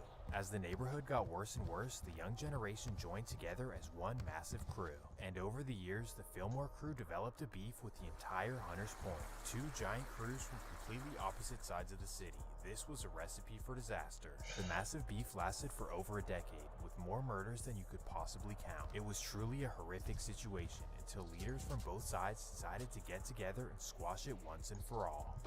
Thankfully, all that was able to end, but then the next generation would start something possibly worse than the previous beef. They'd spark off the very first internal beef in the Fillmore. Uptown versus downtown, divided by Fillmore Street to the east and to the west. The former massive neighborhood crew split into two and they began knocking each other off. And this is truly when the Fillmore neighborhood got out of control. Now instead of having to drive all the way across the city to slide on someone, all you had to do was leave your house and walk down the street. And the fact that everyone involved grew up together and used to be in the same gang made it even worse, because now it was really personal. Guys from up the way would put their thumbs up, and the guys from down the way would put their thumbs down. And if you were caught in the wrong section, trust me, your life was at risk. So in the late 90s, bleeding into the early 2000s, the Fillmore was truly a killing zone, with former best friends knocking each other off. As you'll see, this set a horrible trend for the future generations, but more importantly for now, it caused the city to tear down all of the projects. First, they tore down the Hayes Valley projects and replaced it with this, then they tore down the Out of Control projects and turned it into this, and finally they tore down the Chopper City projects and turned them into this. And although a lot of the old residents were allowed to live in the new buildings, a lot of them had to move to other cities. How I know this? Well, because after the rebuild, the Fillmore went from having 5,000 public housing units down to just 1,500. And not to mention that between 1990 and 2005, the neighborhood went from being 75% black down to just 11%. Hipsters and techies quickly took over the neighborhood, and if you lived there, you would have no idea that it used to be the trenches. So after all those turf wars against Hunters Point and other sections of the Fillmore, the city pretty much kicked you all out, and now it was all for nothing.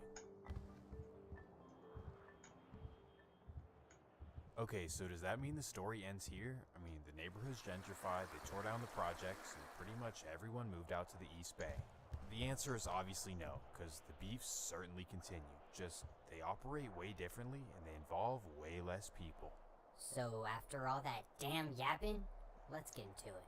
It's now the mid-2000s in the Fillmore, and instead of it being a giant uptown versus a giant downtown, every small section has its own identity. Meaning that each individual project is its own thing, with no ties to anything else. So here are the new sections. First you've got Eddie Rock, the yellow townhomes that span a couple blocks down Eddy and Laguna. Then just a couple blocks down Eddy Street you have Knockout, also known as KO, and for those who don't know, this is what Messy Marv used to...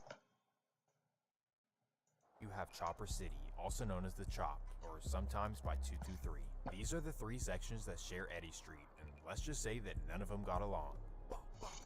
Well, next we have the MAC, the brown projects on McAllister Street, and these guys are pretty irrelevant, and they're not even in this video. Well, next we have Grove Street, also known as the Banneker's or 800. To outsiders, this has always been a pretty unknown section, but rappers like Yada and Semi-Auto Cease are from there. While just a couple blocks south of them, you have Hayes Valley, also known as the Zone, and this is two separate projects in the middle of a very rich neighborhood. So these are the projects in the Fillmore that you need to know about, and they all exist within a couple blocks distance of each other.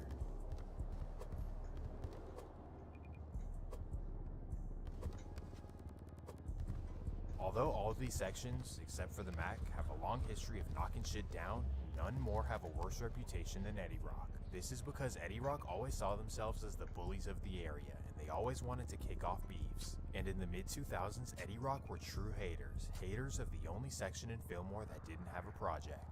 This would be known as CDP, which stands for Central Divisadero Playas. And these guys originate in a section west of Divisadero Street, but their main block is Central Street. And if you're from San Francisco, you're hearing this, and you're like, what?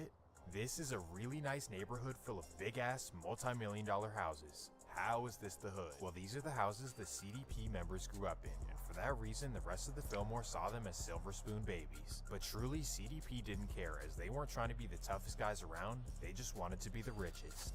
And that they were, because they ran up one of the biggest drug operations that California has ever seen. They had the money, the cars, the chains, and most importantly, the women. Well, unfortunately, being the guys having shit in the Fillmore definitely brought some haters, specifically Eddie Rock. So allegedly, Eddie Rock kicked off a beef for no reason and eliminated 4 of their members.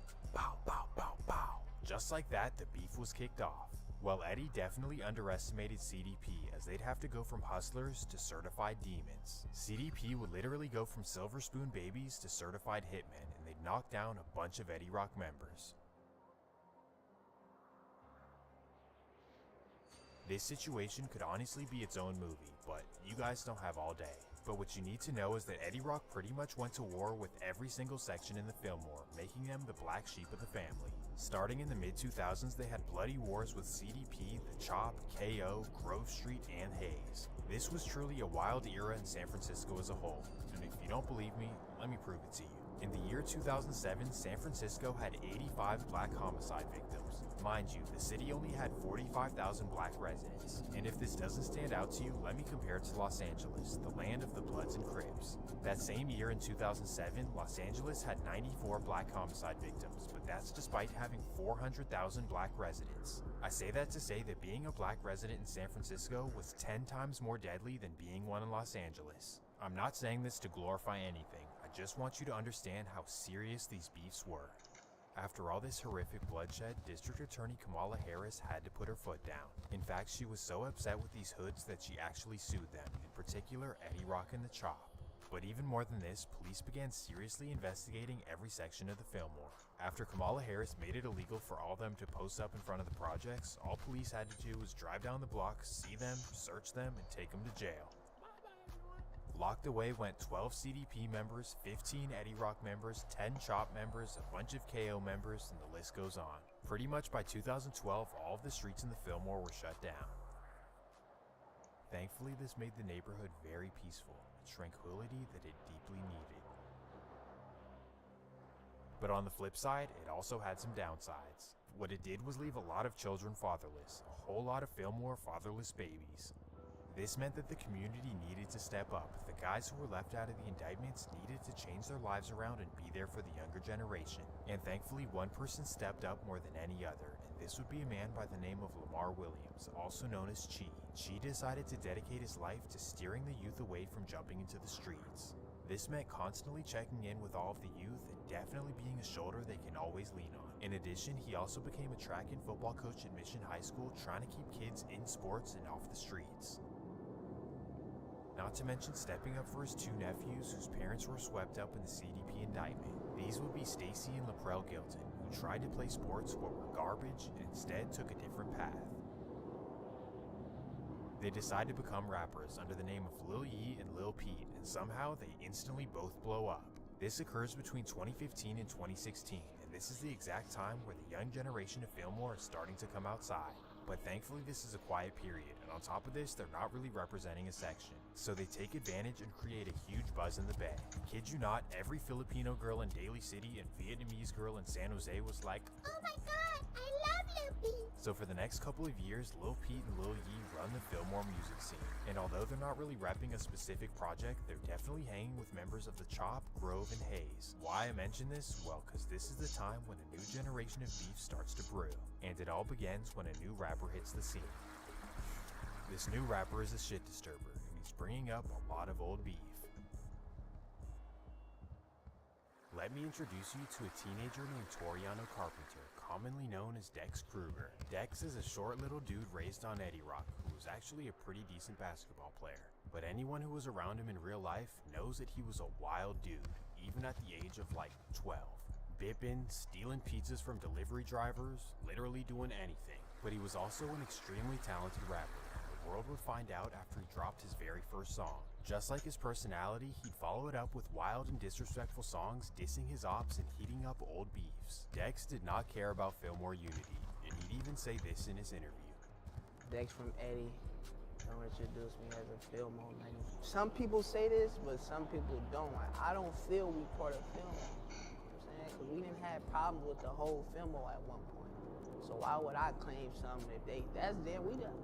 How is we part of y'all and we beefing with everybody? So we not part of them, we our own thing. That's what I say. Well, some people might say, I just know me, I'm finished. Dex basically furthers Eddie Rock from the rest of the Fillmore, kind of what the old generation had done. But what he also does is turn up his projects, as people from all over the Bay began coming to Eddie Rock to hang out, shoot dice, and just have fun. So during this era, if you rolled down Eddie Rock, you'd see people from Sunnydale, East Oakland, North Richmond, pretty much everywhere in the Bay.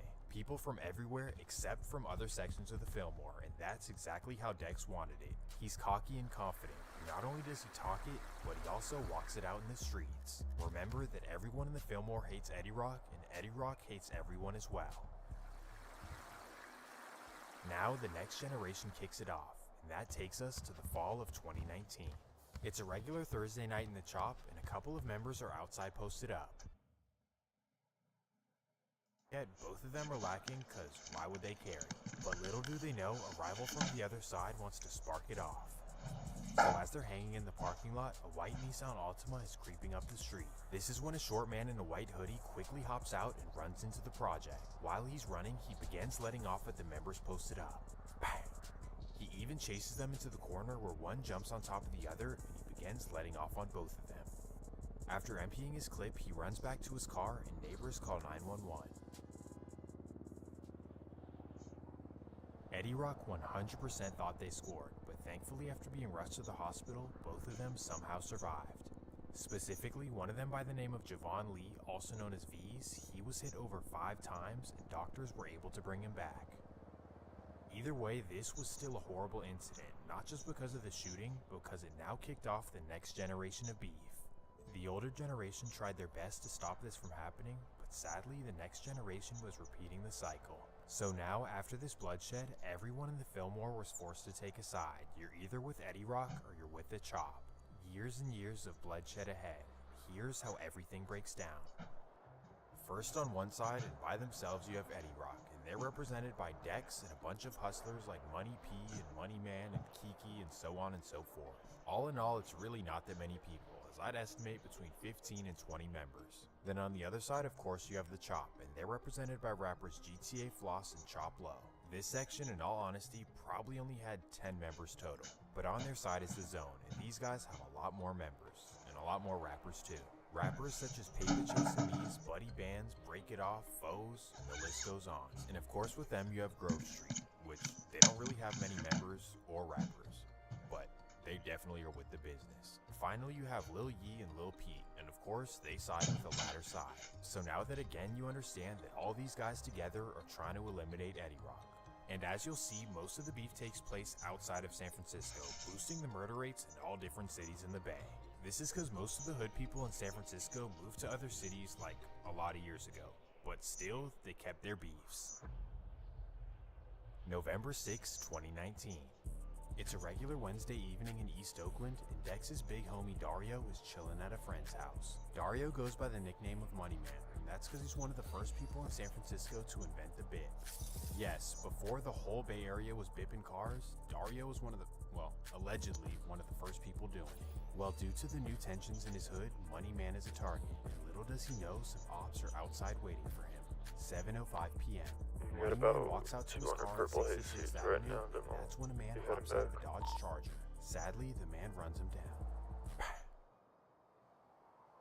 This was a major loss for Eddie Rock, as Money Man was a very important member of the community. You can actually see Dex showing love to him in many of his future music videos, but even Oakland rappers like Baby J would mention him in songs. Rip Money Man, my Eddie niggas told me about the bip. Yeah, this was a major loss, but even after this, the rivals weren't done yet. Actually, before we get to that, we must focus back on two members from the Chop. One of them is a 21-year-old by the name of Javon Lee, but is commonly known as V's. And allegedly, this was the main victim of the shooting in the Chop, and he's the guy who allegedly survived the 9 shots. After surviving the scary incident, V's didn't exactly change around his life. Well, January 2nd, 2020. It's the day after New Year's, and a man named Shou Zhang is celebrating his birthday by getting work done at a local cafe. It sounds kinda crazy, but Zhang is a very talented research engineer from China. Anyways, as he's getting his work done, 2 men run inside the Starbucks. V's and his friend named Byron Lee, and instantly they snatch the laptop and run outside. This is when Zhang makes the mistake of chasing them out the store and yelling. Sadly, this is when he loses his life.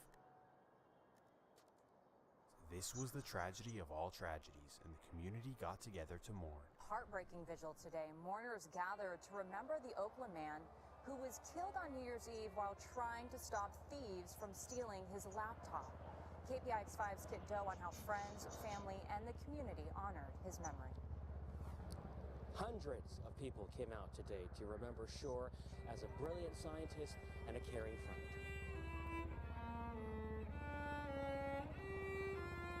By all accounts, Shor Zhang was one of the Bay Area's best and brightest. Colleagues say he was an outstanding researcher with PhDs in philosophy and physics. Serban Samu hired him to work at Aspera in Emeryville and sat next to him every day. I never got to tell you how much I respect the way you built your life and your career and your friends. Michelle Munson comforted Shor's family, who just flew in from China, and said her dear friend made important contributions in numerical physics and machine learning. He was a person who was kind and respected by everyone who knew him and worked with him. And he made a habit of being honorable in every part of his life. On New Year's Eve, Shor was working on his computer at this Starbucks in Montclair when police say Byron Reed and Javon Lee, both convicted felons, stole his laptop.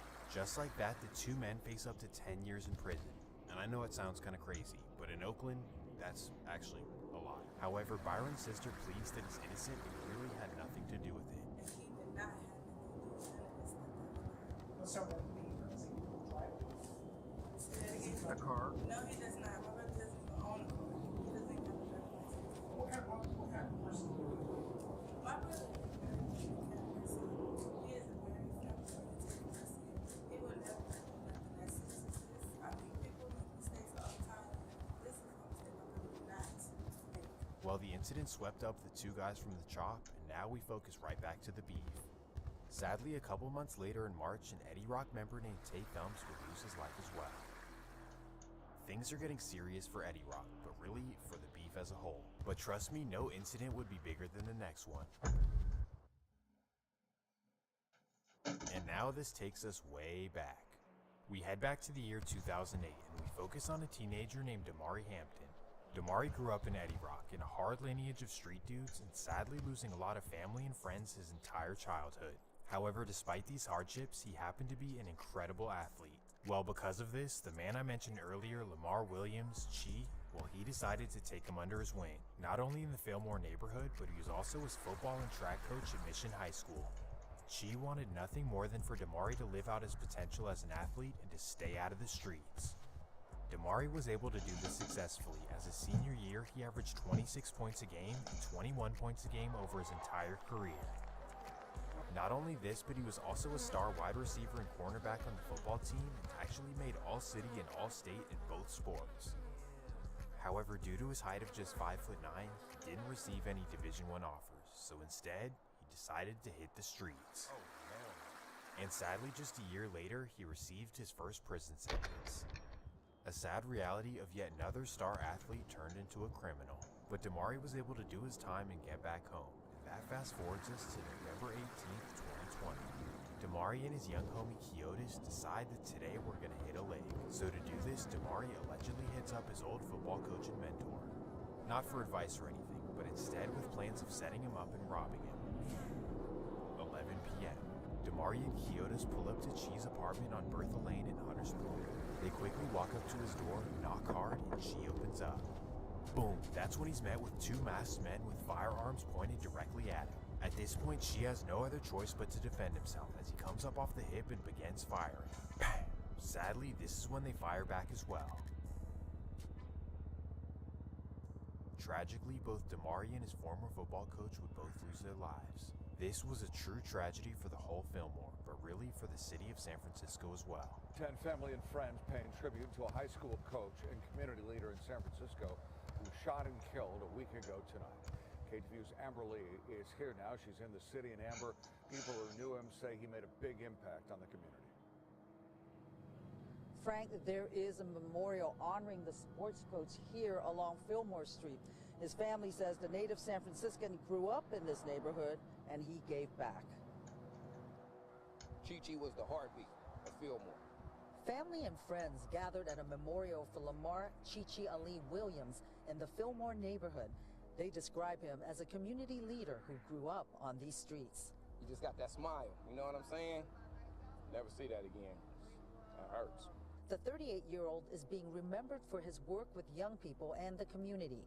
But last Wednesday night, shortly before 9, Williams and another man were shot and killed at Williams' home in the Hunters Point neighborhood. Motive unknown and no arrest. This is really hard for the family. He was a wonderful person, one of the best that you can meet. He was giving, he was kind, he was loving. I lived my life complete and better, and because of him, I learned how to be a better person because of him. He's gonna put you on the right path, and that's what he did for this whole community. No matter what, you know, no matter who it was or what age you were or anything.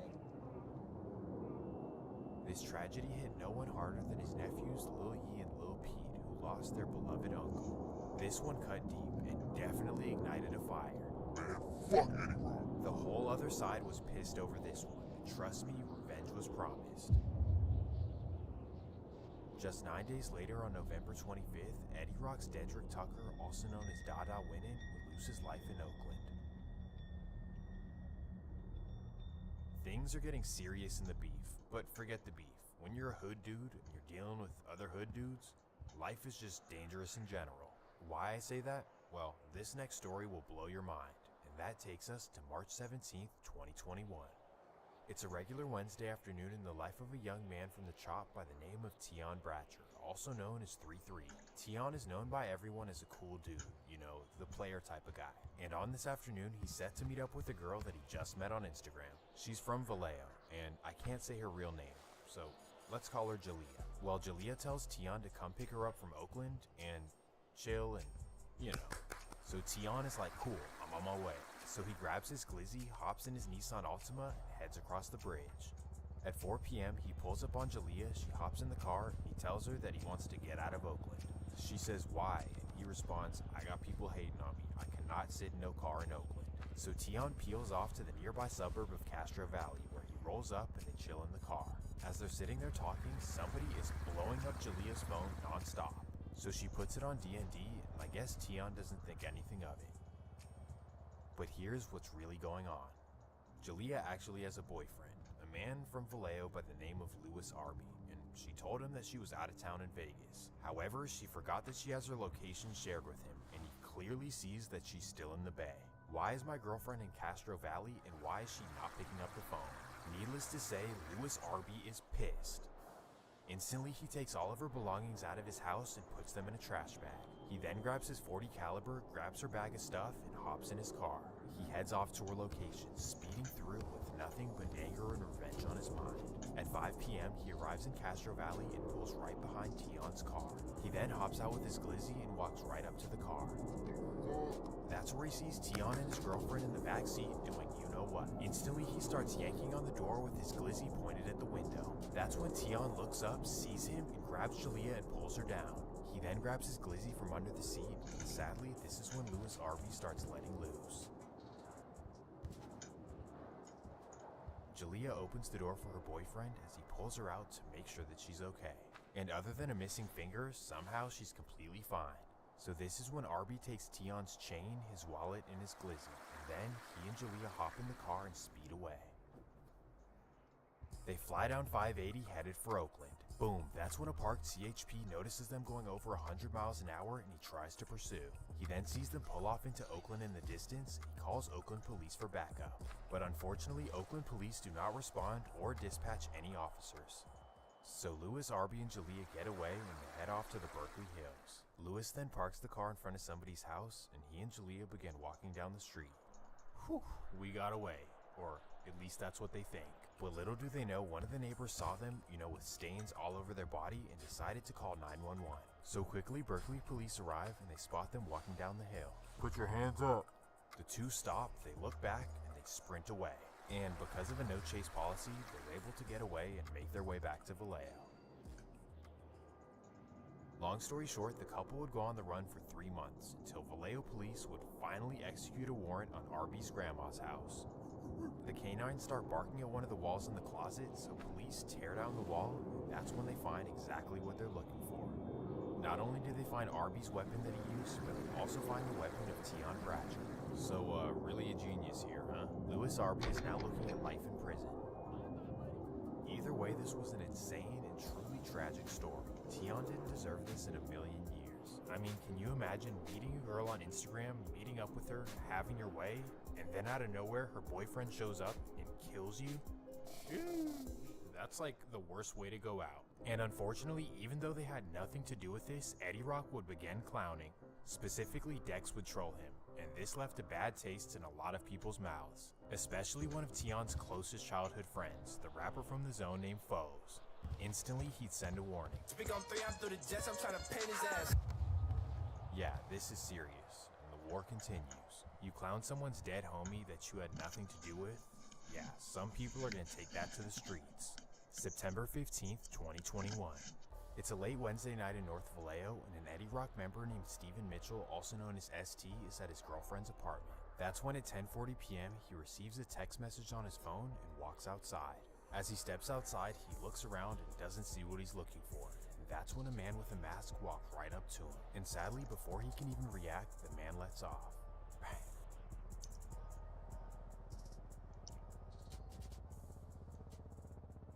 But now let's fast forward just 2 days.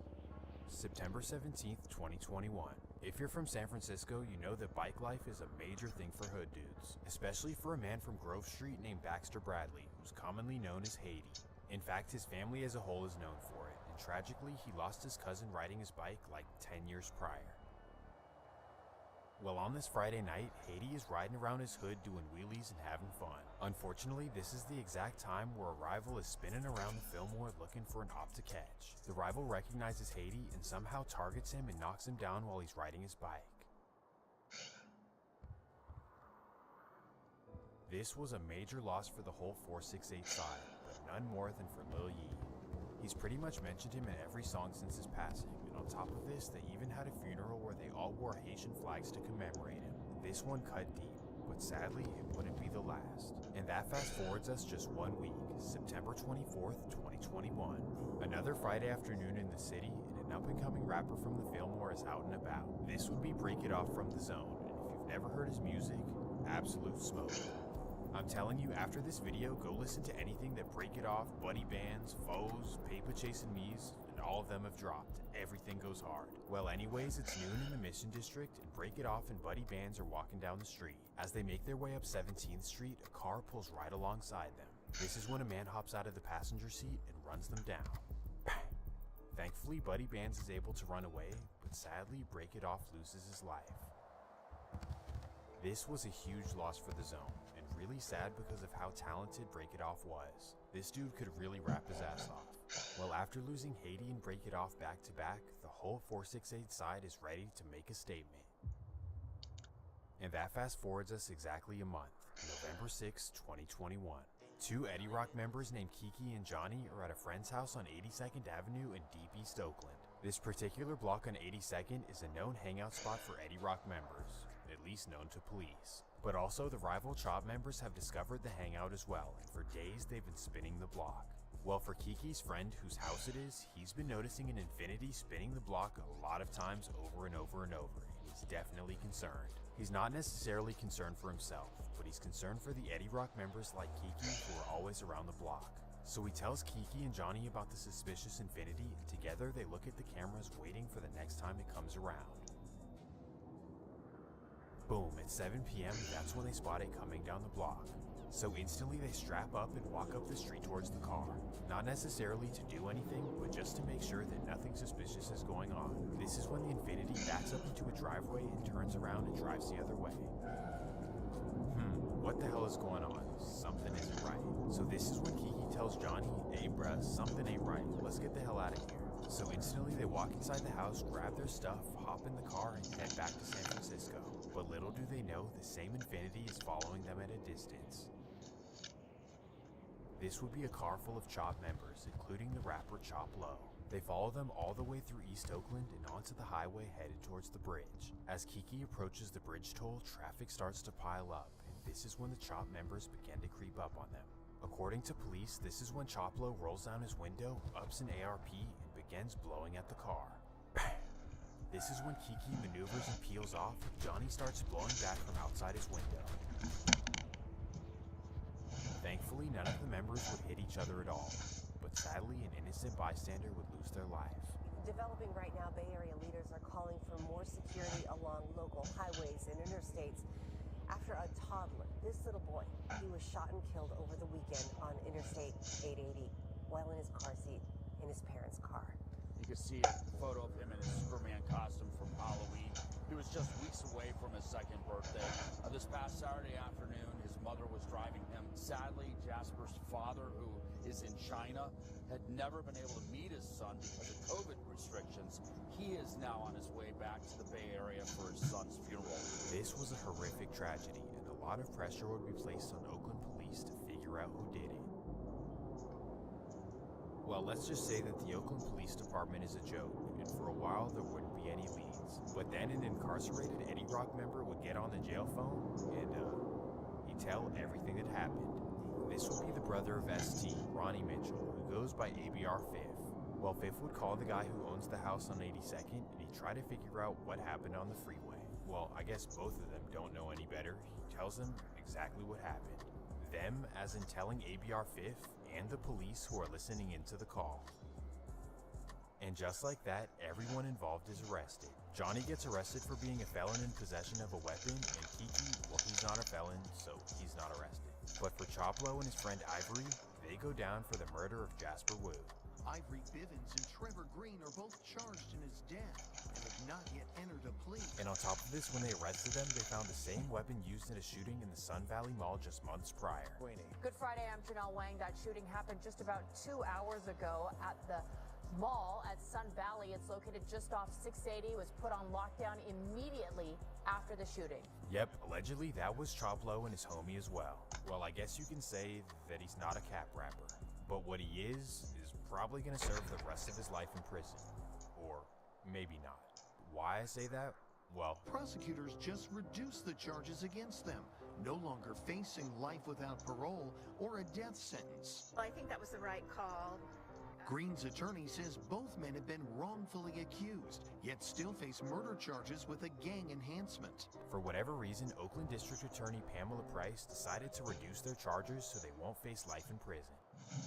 District Attorney Pamela Price says that she didn't give them the life without parole because of historical racism around the law. But you remove the special circumstances regarding the possibility of parole. Why is that? That charge has been deemed to be riddled with racism and applied in an extremely unfair way, and it also essentially undermines what we now know in terms of brain science, that young people, generally their brains are not fully developed. They don't make great decisions until sometime around the age of 25 or 26. In this case, both of these defendants are under the age of 25. Needless to say, the community was pissed. Even the former district attorney was pissed as well. If I were Jasper's parents, I would be highly offended, and I would be very fearful. Norbert Chu is a retired Alameda County Senior Deputy District Attorney. He served for 35 years. He says, looking at that email, it is clear Price is paving the way for lesser charges and lesser sentencing in the Jasper Wu case. He called it insulting. The tone to me is that somehow we're lesser victims than other people, and that's just stupefying. And you're lesser victims than the perpetrators. Exactly.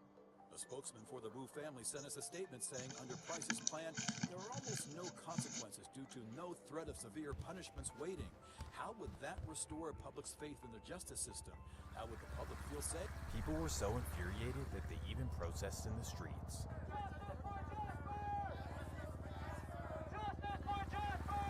We are angry. Justice for Jasper. And too young to die. Signs held at a rally to show support for Jasper Wu's family and to protest Alameda County District Attorney Pamela Price. Well, for those watching from other states, just welcome to California. Specifically, welcome to Oakland, where nothing makes sense. Well, either way, on the bright side, Choplo and his homies are facing decades in prison, so likely they will go away. Well, even though the Eddie members survived this ambush, let's just say that Eddie Rock was pissed. Just 3 days later, a rival from the zone named Rose, he would lose his life while posted up outside. This case hasn't been solved, so there's not really much I can say about it, other than the zone was definitely hurt by this. But unfortunately, this wouldn't be their only loss. Sadly, over the summer, another zone member named Carlos would lose his life while posted up in the Tenderloin. Neither of these cases have been solved. All we know is that after this, Eddie Rock was clowning for sure. Specifically, after all these rivals were losing their life, Dex felt like he was on top of the world. Like, aha, you guys are dying, I'm surviving, you can't do nothing to me. So the first thing he does is record an entire music video in his rival's hood, specifically the Chop. In the song, he even says if y'all was posted outside, you know you'd be dead. Oh yeah, and he said this while standing in their projects. Just pure disrespect, and believe it or not, he even takes it up a notch. He then posts a video on Instagram scootering around the Chop with a 30 stick in his hand.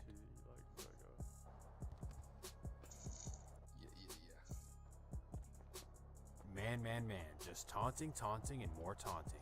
And let's just say that a rapper from the other side, specifically Filmo Fooley from The Grove, he was not putting up with it. So right after Dex does all this clowning, Filmo Fooley drops a direct diss song. I be praying I see Dex where that nigga is a lick. Ain't no point to speak on Shaq cause that nigga is a... The whole song is disrespectful, pretty much clowning all the Eddie Rock members one by one and dissing all of their dead homies. Ooh, this is exactly what Dex was looking for, somebody to finally diss him back. Like, damn bruh, finally someone got something to say. So Dex seizes the opportunity and immediately drops a diss right back. On August 31st, 2022, he drops a song called Ambitious. And, it's funny because I'm getting email texts about it. And the last email text we had was him fucking telling me Brooke doesn't want to be with me. A couple stragglers, 2 more they go extinct. Addressing the fact that the rivals have been losing. I just find it ironic, but at the same time I'm glad I have David as a friend. Instead it comes in the second verse. And this verse wouldn't even come from a rapper. It would come from a guy who, this was literally his first song. This would be a young dude by the name of Paris Moffett, but commonly known as Money Pete. Money Pete isn't really from Eddie Rock. but his dad is a guy by the name of Playa P, who's one of the first Eddie Rock rappers and definitely one of the founding members. But not only is Money P not really from Eddie Rock, but he's also not really in the streets. Like, he's not known for doing anything. Instead, he's just a fly guy, a hustler that pretty much everyone likes. But definitely known for, let's just say, sleeping with the girls of his ops. Well, let's just say that for whatever reason, Money P gets very disrespectful on the second verse of the song. Most importantly, he disses Haiti, the guy who died on his bike from the other side. I know y'all heard about Lil Vax, he went out like JoJo. On top of this, in the music video, they even reenact the scene. Needless to say, this song was as wild as it gets, and instantly it hit 100,000 views. But dropping it was not the smartest decision, because the rivals were definitely infuriated, and let's just say they would act quickly. That fast forwards us exactly a week, September 6, 2022, 11:15 p.m. It's almost midnight in Eddie Rock, and all of the members are outside posted up in the alley, shooting dice, playing music, chilling, the whole get down. While the way they're positioned, even though it is an alley, there's a wide open entrance on Laguna Street, so people on Laguna can see everything. And when I say people, I'm talking about the rivals, because on this particular night, they're sliding looking for revenge. You spoke on our dead homies? Okay, watch this. At 11:20 p.m., a tinted up car slowly rolls down Laguna Street. This is when quickly, two men with masks hop out with AKs and begin blowing down the alley. Thankfully, the members pull a Game 7 Klay Thompson and they don't hit anything. But sadly, while the Eddie Rock members were blowing back, Dex got caught in the line of fire. This was the biggest loss for Eddie Rock, as Dex was their main rapper and definitely their hood representative. Like when you think of Eddie, you think of Dex first, no doubt. And given his notoriety, SFPD is offering $50,000 for anyone with information. Well, looking back on it, dropping this diss song was the dumbest decision of Dex's life, because just 7 days later, he had to pay the price for it. So I hope this is a lesson to the younger generation. This stuff is not a game. When you diss people's deceased loved ones, sometimes they see it as a cause to, you know. But even after Dex is gone, the other side is still not satisfied. David is a shooter. Even though he's genuinely a good dude, the rivals want Money P to pay Yes, the price for what he sir. said. And that fast forwards us just 2 days. Sorry, we were out yapping. It's a sad That's day straight. for Eddie Rock. I ain't doing Today nothing is but the growing. day where doctors announce Yeah, I gotta grow, but I'm too tired tonight now. And after hearing the horrific I'm probably news, be doing it he for like leaves 30 SF or 40 General more Hospital and minutes, heads and then I'm off to flying Oakland. out. But little does he know Yeah, somebody I got was another following shotgun out of him it. since he left the hospital. At 5 p.m., he parks his car on Broadway Street in downtown Oakland and begins walking to Target. And sadly, this is when a car pulls right up next to him. Imagine. Money P is hit, and his friend quickly rushes him to the hospital. Thankfully, the doctors would do a great job, and he would survive. How much But are on the these? downside, he's now paralyzed. What? How much are these? Just little shotgun? Truly heartbreaking Yeah. for his mom, who cherished his only child. Like Honestly, 9,000. she raised him right. And Thanks. for his 16 father, Playa SP. P, he had already been through so much. I'm probably He walk told us around on with ADR this. 5th being locked up, And, his other son, Yeah, ST, apparently they're like a you know, one shot. fell victim What to the Blue was streets. saying. They're So not a now one Money shot? P would be living at the Lake Merritt Yeah, they Healthcare are. Center, and this place is Okay, gross and that's what I was depressing, gonna and say. I that's was gonna honestly walk putting it around with lightly, this but he's not for there for my luxury. everyday He's there carry, so he can and relearn how to if I walk. lose it, I It's a just buy long a new journey, one. and there are no guarantees, but at least there's hope. Well, even after That work? eliminating Dex and putting Money P in a wheelchair, the Yeah, I fuck rivals with are that. still I not low-key want satisfied. one, but I don't want to lose one. For whatever reason, they still want more It's victims. desert So now area it's November of 2022, and Yeah, it's because of the hard. recent tragedies, Eddie Rock members are not posted outside like they used to be. It's a dangerous time to be an Eddie Rock member, so most of them are tucked off in other cities, or at least trying to be. And that takes us right back to Eddie's main hideout on 81st in East Oakland. You know, the same one where Choplo and them followed Kiki, and then followed him onto the bridge where they shot, you know. Well, Kiki doesn't seem to learn his lesson, because I guess he assumed that because the guys went down, he could go post up there again. But, obviously they still know about this hangout. Specifically, a member named Darius Smith, also known as okay. Yeah, I see. He's on his way. November 4th, 2022. It's a Friday afternoon in East Oakland, and Kiki is at his friend's house on 81st. As he's chilling in the house, he has no idea that 50 from the chop is outside, allegedly waiting to score. And at 3:30 p.m., Kiki walks outside, not paying attention to surroundings. This is when 50 allegedly hops out of his car and lets loose. Bang! Another tragic loss for Eddie Rock, as the losses are just piling up.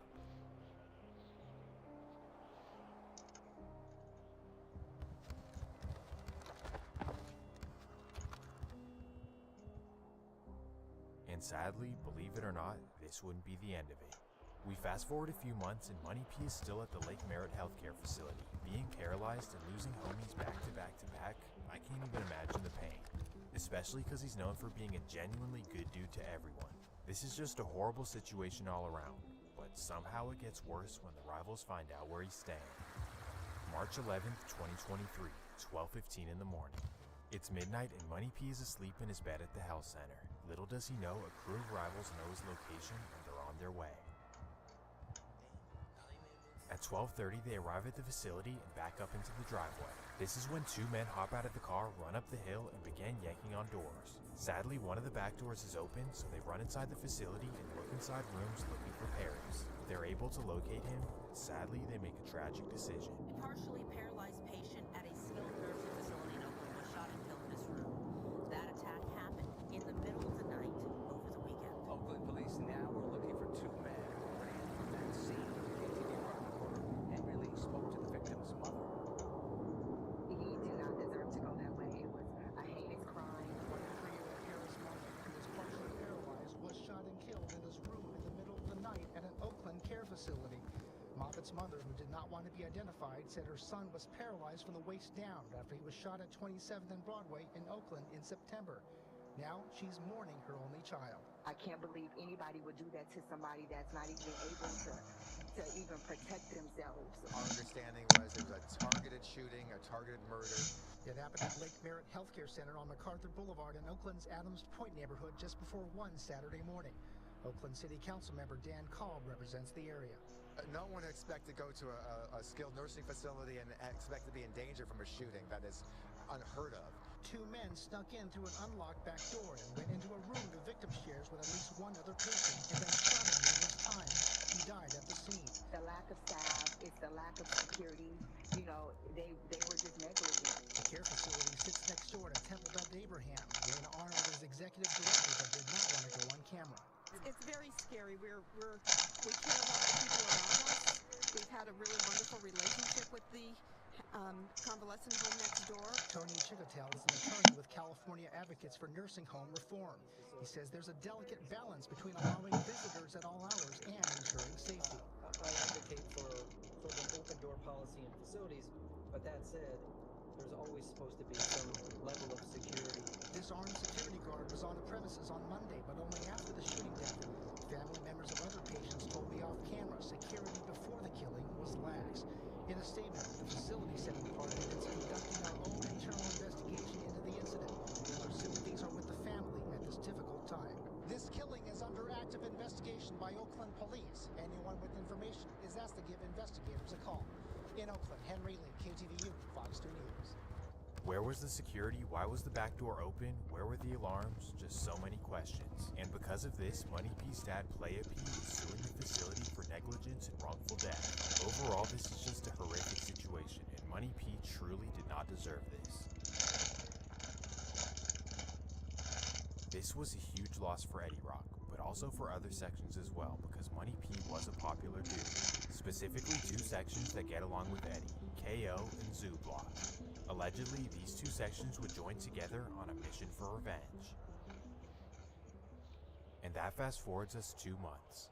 It's the summer of 2023 and San Francisco residents are fed up with crime, specifically car break-ins. All day, every day, people roaming around the city, breaking in cars, breaking in businesses, rarely getting caught, and even if they do, they're not getting sentenced. So eventually, residents had enough of the chaos. Voters in San Francisco decided to recall District Attorney Chesa Boudin. Overwhelmingly, more than half of voters say the city, said yes to Proposition H, which was the question, should he be recalled? And now that Boudin is recalled, the next step is to figure out who's going to replace him. After recalling the DA, the city replaced him with a hard-on-crime prosecutor. So now with his stance against crime, SFPD decided to step up as well, with new tactics to take down criminals. May 25th, 2023. It's a Thursday night in San Francisco and Officer Kevin Burke is bored on duty. He already finished his box of donuts, so he's just driving around looking for anything.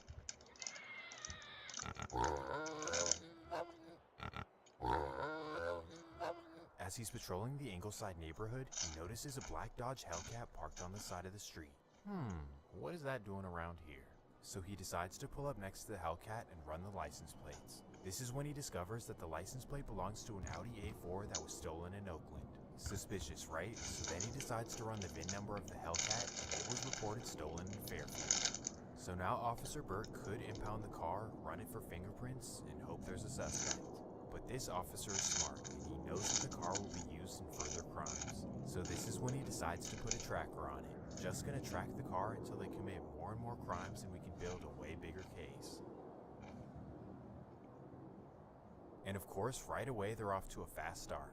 Over the next week, they robbed 2 gas stations in the Excelsior and Pancho Villa Taqueria in the Mission. Then after this, they'd commit 12 different burglaries that police know of. But even after all this, police are still not ready to arrest them, because sadly in San Francisco, 3 robberies and 12 burglaries will not send you to prison. So police simply sit back and wait for them to commit more and more crimes. And although this seems like a smart plan, it would also be a costly one. June 5th, 2023, the robbery crew decide that they've hit enough licks, and now they want to move on to something bigger, claiming the life of a rival, in particular anyone from the zone. Being close friends of the fallen Dex and Money P, these dudes are allegedly furious and want revenge. And on this particular night, as they're scrolling through Instagram, they see all of the zone members outside. So instantly they strap up, hop in the Hellcat, and head over to the zone. 8:10 p.m. 8 zone members are posted up outside on Rose Street, the alley where they usually hang. And this is when the Hellcat creeps up to the alley and 3 members hop out. They blow down the alley. 7 of the members are able to duck and run away, but sadly a 25-year-old named Uera Blaylock would pass away. He was once a star football player at Mission High School and a protege of Chi. Truly a tragic situation for somebody who was just in the wrong place at the wrong time. Now after committing this tragedy, what do you think the rival's next step is? You'd think that they'd go take the car to Oakland, light it on fire, or take it to the impound, just get rid of it by any means. But no, instead, they still want to use the car, so they take it right down to Eddy Street and park it on the street. Days later, after the investigation, police would spot the car parked on the side of the street, they run the plates and match it to the shooting. This is when Officer Burt contacts the homicide unit and says, hey, I was actually tracking that car, so I know exactly where it was the entire time. So he shows them that the car was tracked on Rose Street at the exact time of the shooting, and they're like, okay, thanks. But who was in the car? And this is when he's like, I never actually figured that out. So together, he and the homicide unit contact the gang unit looking for help. So based on the car being parked in front of KO, the gang unit goes through all the social media pages of KO members, and you won't believe this. This is where they discover an Instagram picture with the KO and Zooblock members standing in front of the stolen Hellcat. My bad for yelling. I just can't believe they do this. So just like that, the 4 guys would be arrested, and now they're facing trial. So we'll see what happens. So much bloodshed over the past couple years, and trust me, there's a lot that I didn't cover. But after this, the beef really had no choice but to calm down, because in all honesty, there's really nobody left. Over the past 5 or 6 years, the Fillmore projects have basically wiped each other off the map. And at this point, there's really only like a handful of people left. Seriously, in each section, there's maybe like 5 to 10 guys. Over the span of just 5 years, in this very small neighborhood, over 25 people lost their lives and over 50 people went to prison. But still, the hunt for Eddie Rock is not done yet. March 3rd, 2025. It's an early Monday morning in the Fillmore, and on Eddie Rock, they're all posted up in the alley. Everyone is now back outside posted up after a couple quiet years in the beef, even by San Francisco standards, as there's only been 1 homicide the entire year. And because of this sense of safety, Eddie Rock is back posted in the alley, not worried about anything. Well, little do they know, even after already having a ton of revenge, the rivals still want more. And at 3:40 in the morning, they creep down the alley, see everyone posted up, and light it up. Bang! Sadly, an Eddie Rock rapper named YT Stunts would pass away. Stunts was Dex's best childhood friend, so for him to pass away on the same exact block that his best friend did is truly tragic. And unfortunately at this point, Eddie Rock is pretty much extinct.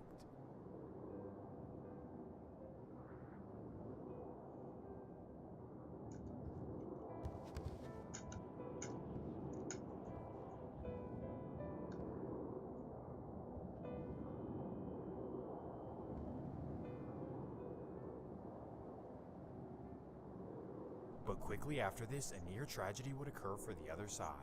Just 2 days later, March 5th, 2025. It's a Wednesday night in Los Angeles, and the Fillmore's biggest rapper Lil Yee is in the studio trying to make a hit. Boom! That's when a masked assailant runs into the studio. He whips out on Lil Yee while he's recording, and he demands his watch. But Yee is not giving it up as he tries to fight the man off, and sadly, the man lets loose. After being hit multiple times, Yee is rushed to the hospital by his friends. He flatlines twice during surgery, but thankfully, somehow doctors were able to revive him. Either way, this was a shocking incident, and instantly people started jumping to conclusions. Honestly, I have no idea what this was about, but trust me, Lil Yee is not the person you want to go to war with. Well, either way, we nearly lost yet another Fillmore rapper, but thankfully he was okay. Now the video is down to one last incident. Even after eliminating the majority of Eddie Rock members, the other side is still on a mission for revenge. Now you're probably wondering, who was even left from Eddie Rock to even target? Well, that brings us back to the tragic loss of Lamar Chi Williams. If you can recall, there were 3 people involved in this tragic situation. Obviously, you have Chi as the victim who passed away, and then you have Damari as the suspect who also passed away, and finally you have a man named Lotus Martin. He goes by the nickname Low, and in the situation where they went to go rob Chi, he allegedly started blowing back. Well, technically under California law, he was supposed to be charged with double murder. So technically, if convicted, he was supposed to get like 50 years in prison, but that didn't happen. Because in 2025, he was somehow released back onto the streets. And even though the other side pretty much exterminated Eddie Rock after the loss of Chi, they still wanted this man gone. And that takes us to April 14th, 2025. It's 5:30 p.m. in the Tenderloin, and Lowe is posted up on Turk and Mason. And because it's been 5 years since the Chi incident, I guess he assumes that time heals all wounds. I say that because he's outside posted up with no mask in one of the busiest parts of the city. Well, little does he know, a rival had spotted him and he's on his way. At 6 p.m., the car slowly pulls up, a man hops out of the back and runs up on Lowe. This was the ultimate nail in the coffin for Eddie Rock. And hopefully it's the nail in the coffin for the beef as a whole, because this cannot continue. I mean, seriously, the Fillmore pretty much wiped each other out, and that's on top of all the gentrification and displacement. I'm telling you, there's so few people left in each section that it's honestly tragic. Like in 5 to 10 years, I gotta go pick up my Fillmore money as we from the know it money could be launderer. I'll be completely back. gone, and I'm not exaggerating. And then you have to ask yourself, what was the point of all the beef? Now, obviously there is no point, but still, you're killing and dying over hoods that in 10 years most definitely will not exist. Well, I hope you enjoyed the video, or at least learned something.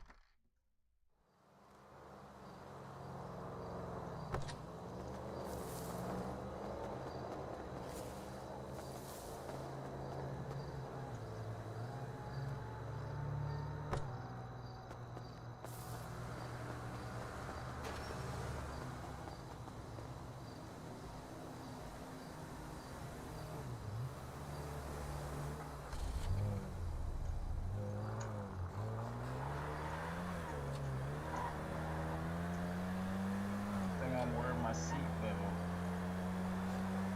If I was watching earlier, chat, nigga would have died.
I'm at like 380 something, 360 something, buds for the Blue Dream. I'm trying to get to 1,000 of it before I start breaking.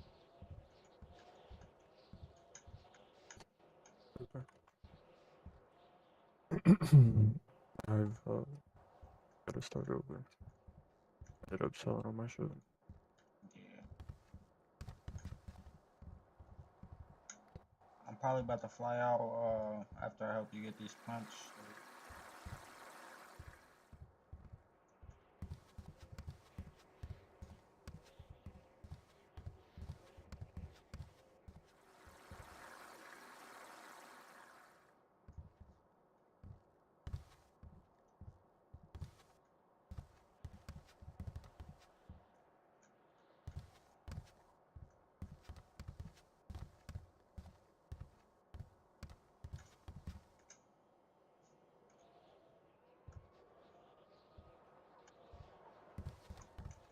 Alright, brother, I'll get up with you in the morning. Alright, brother. Appreciate you. No problem, brother.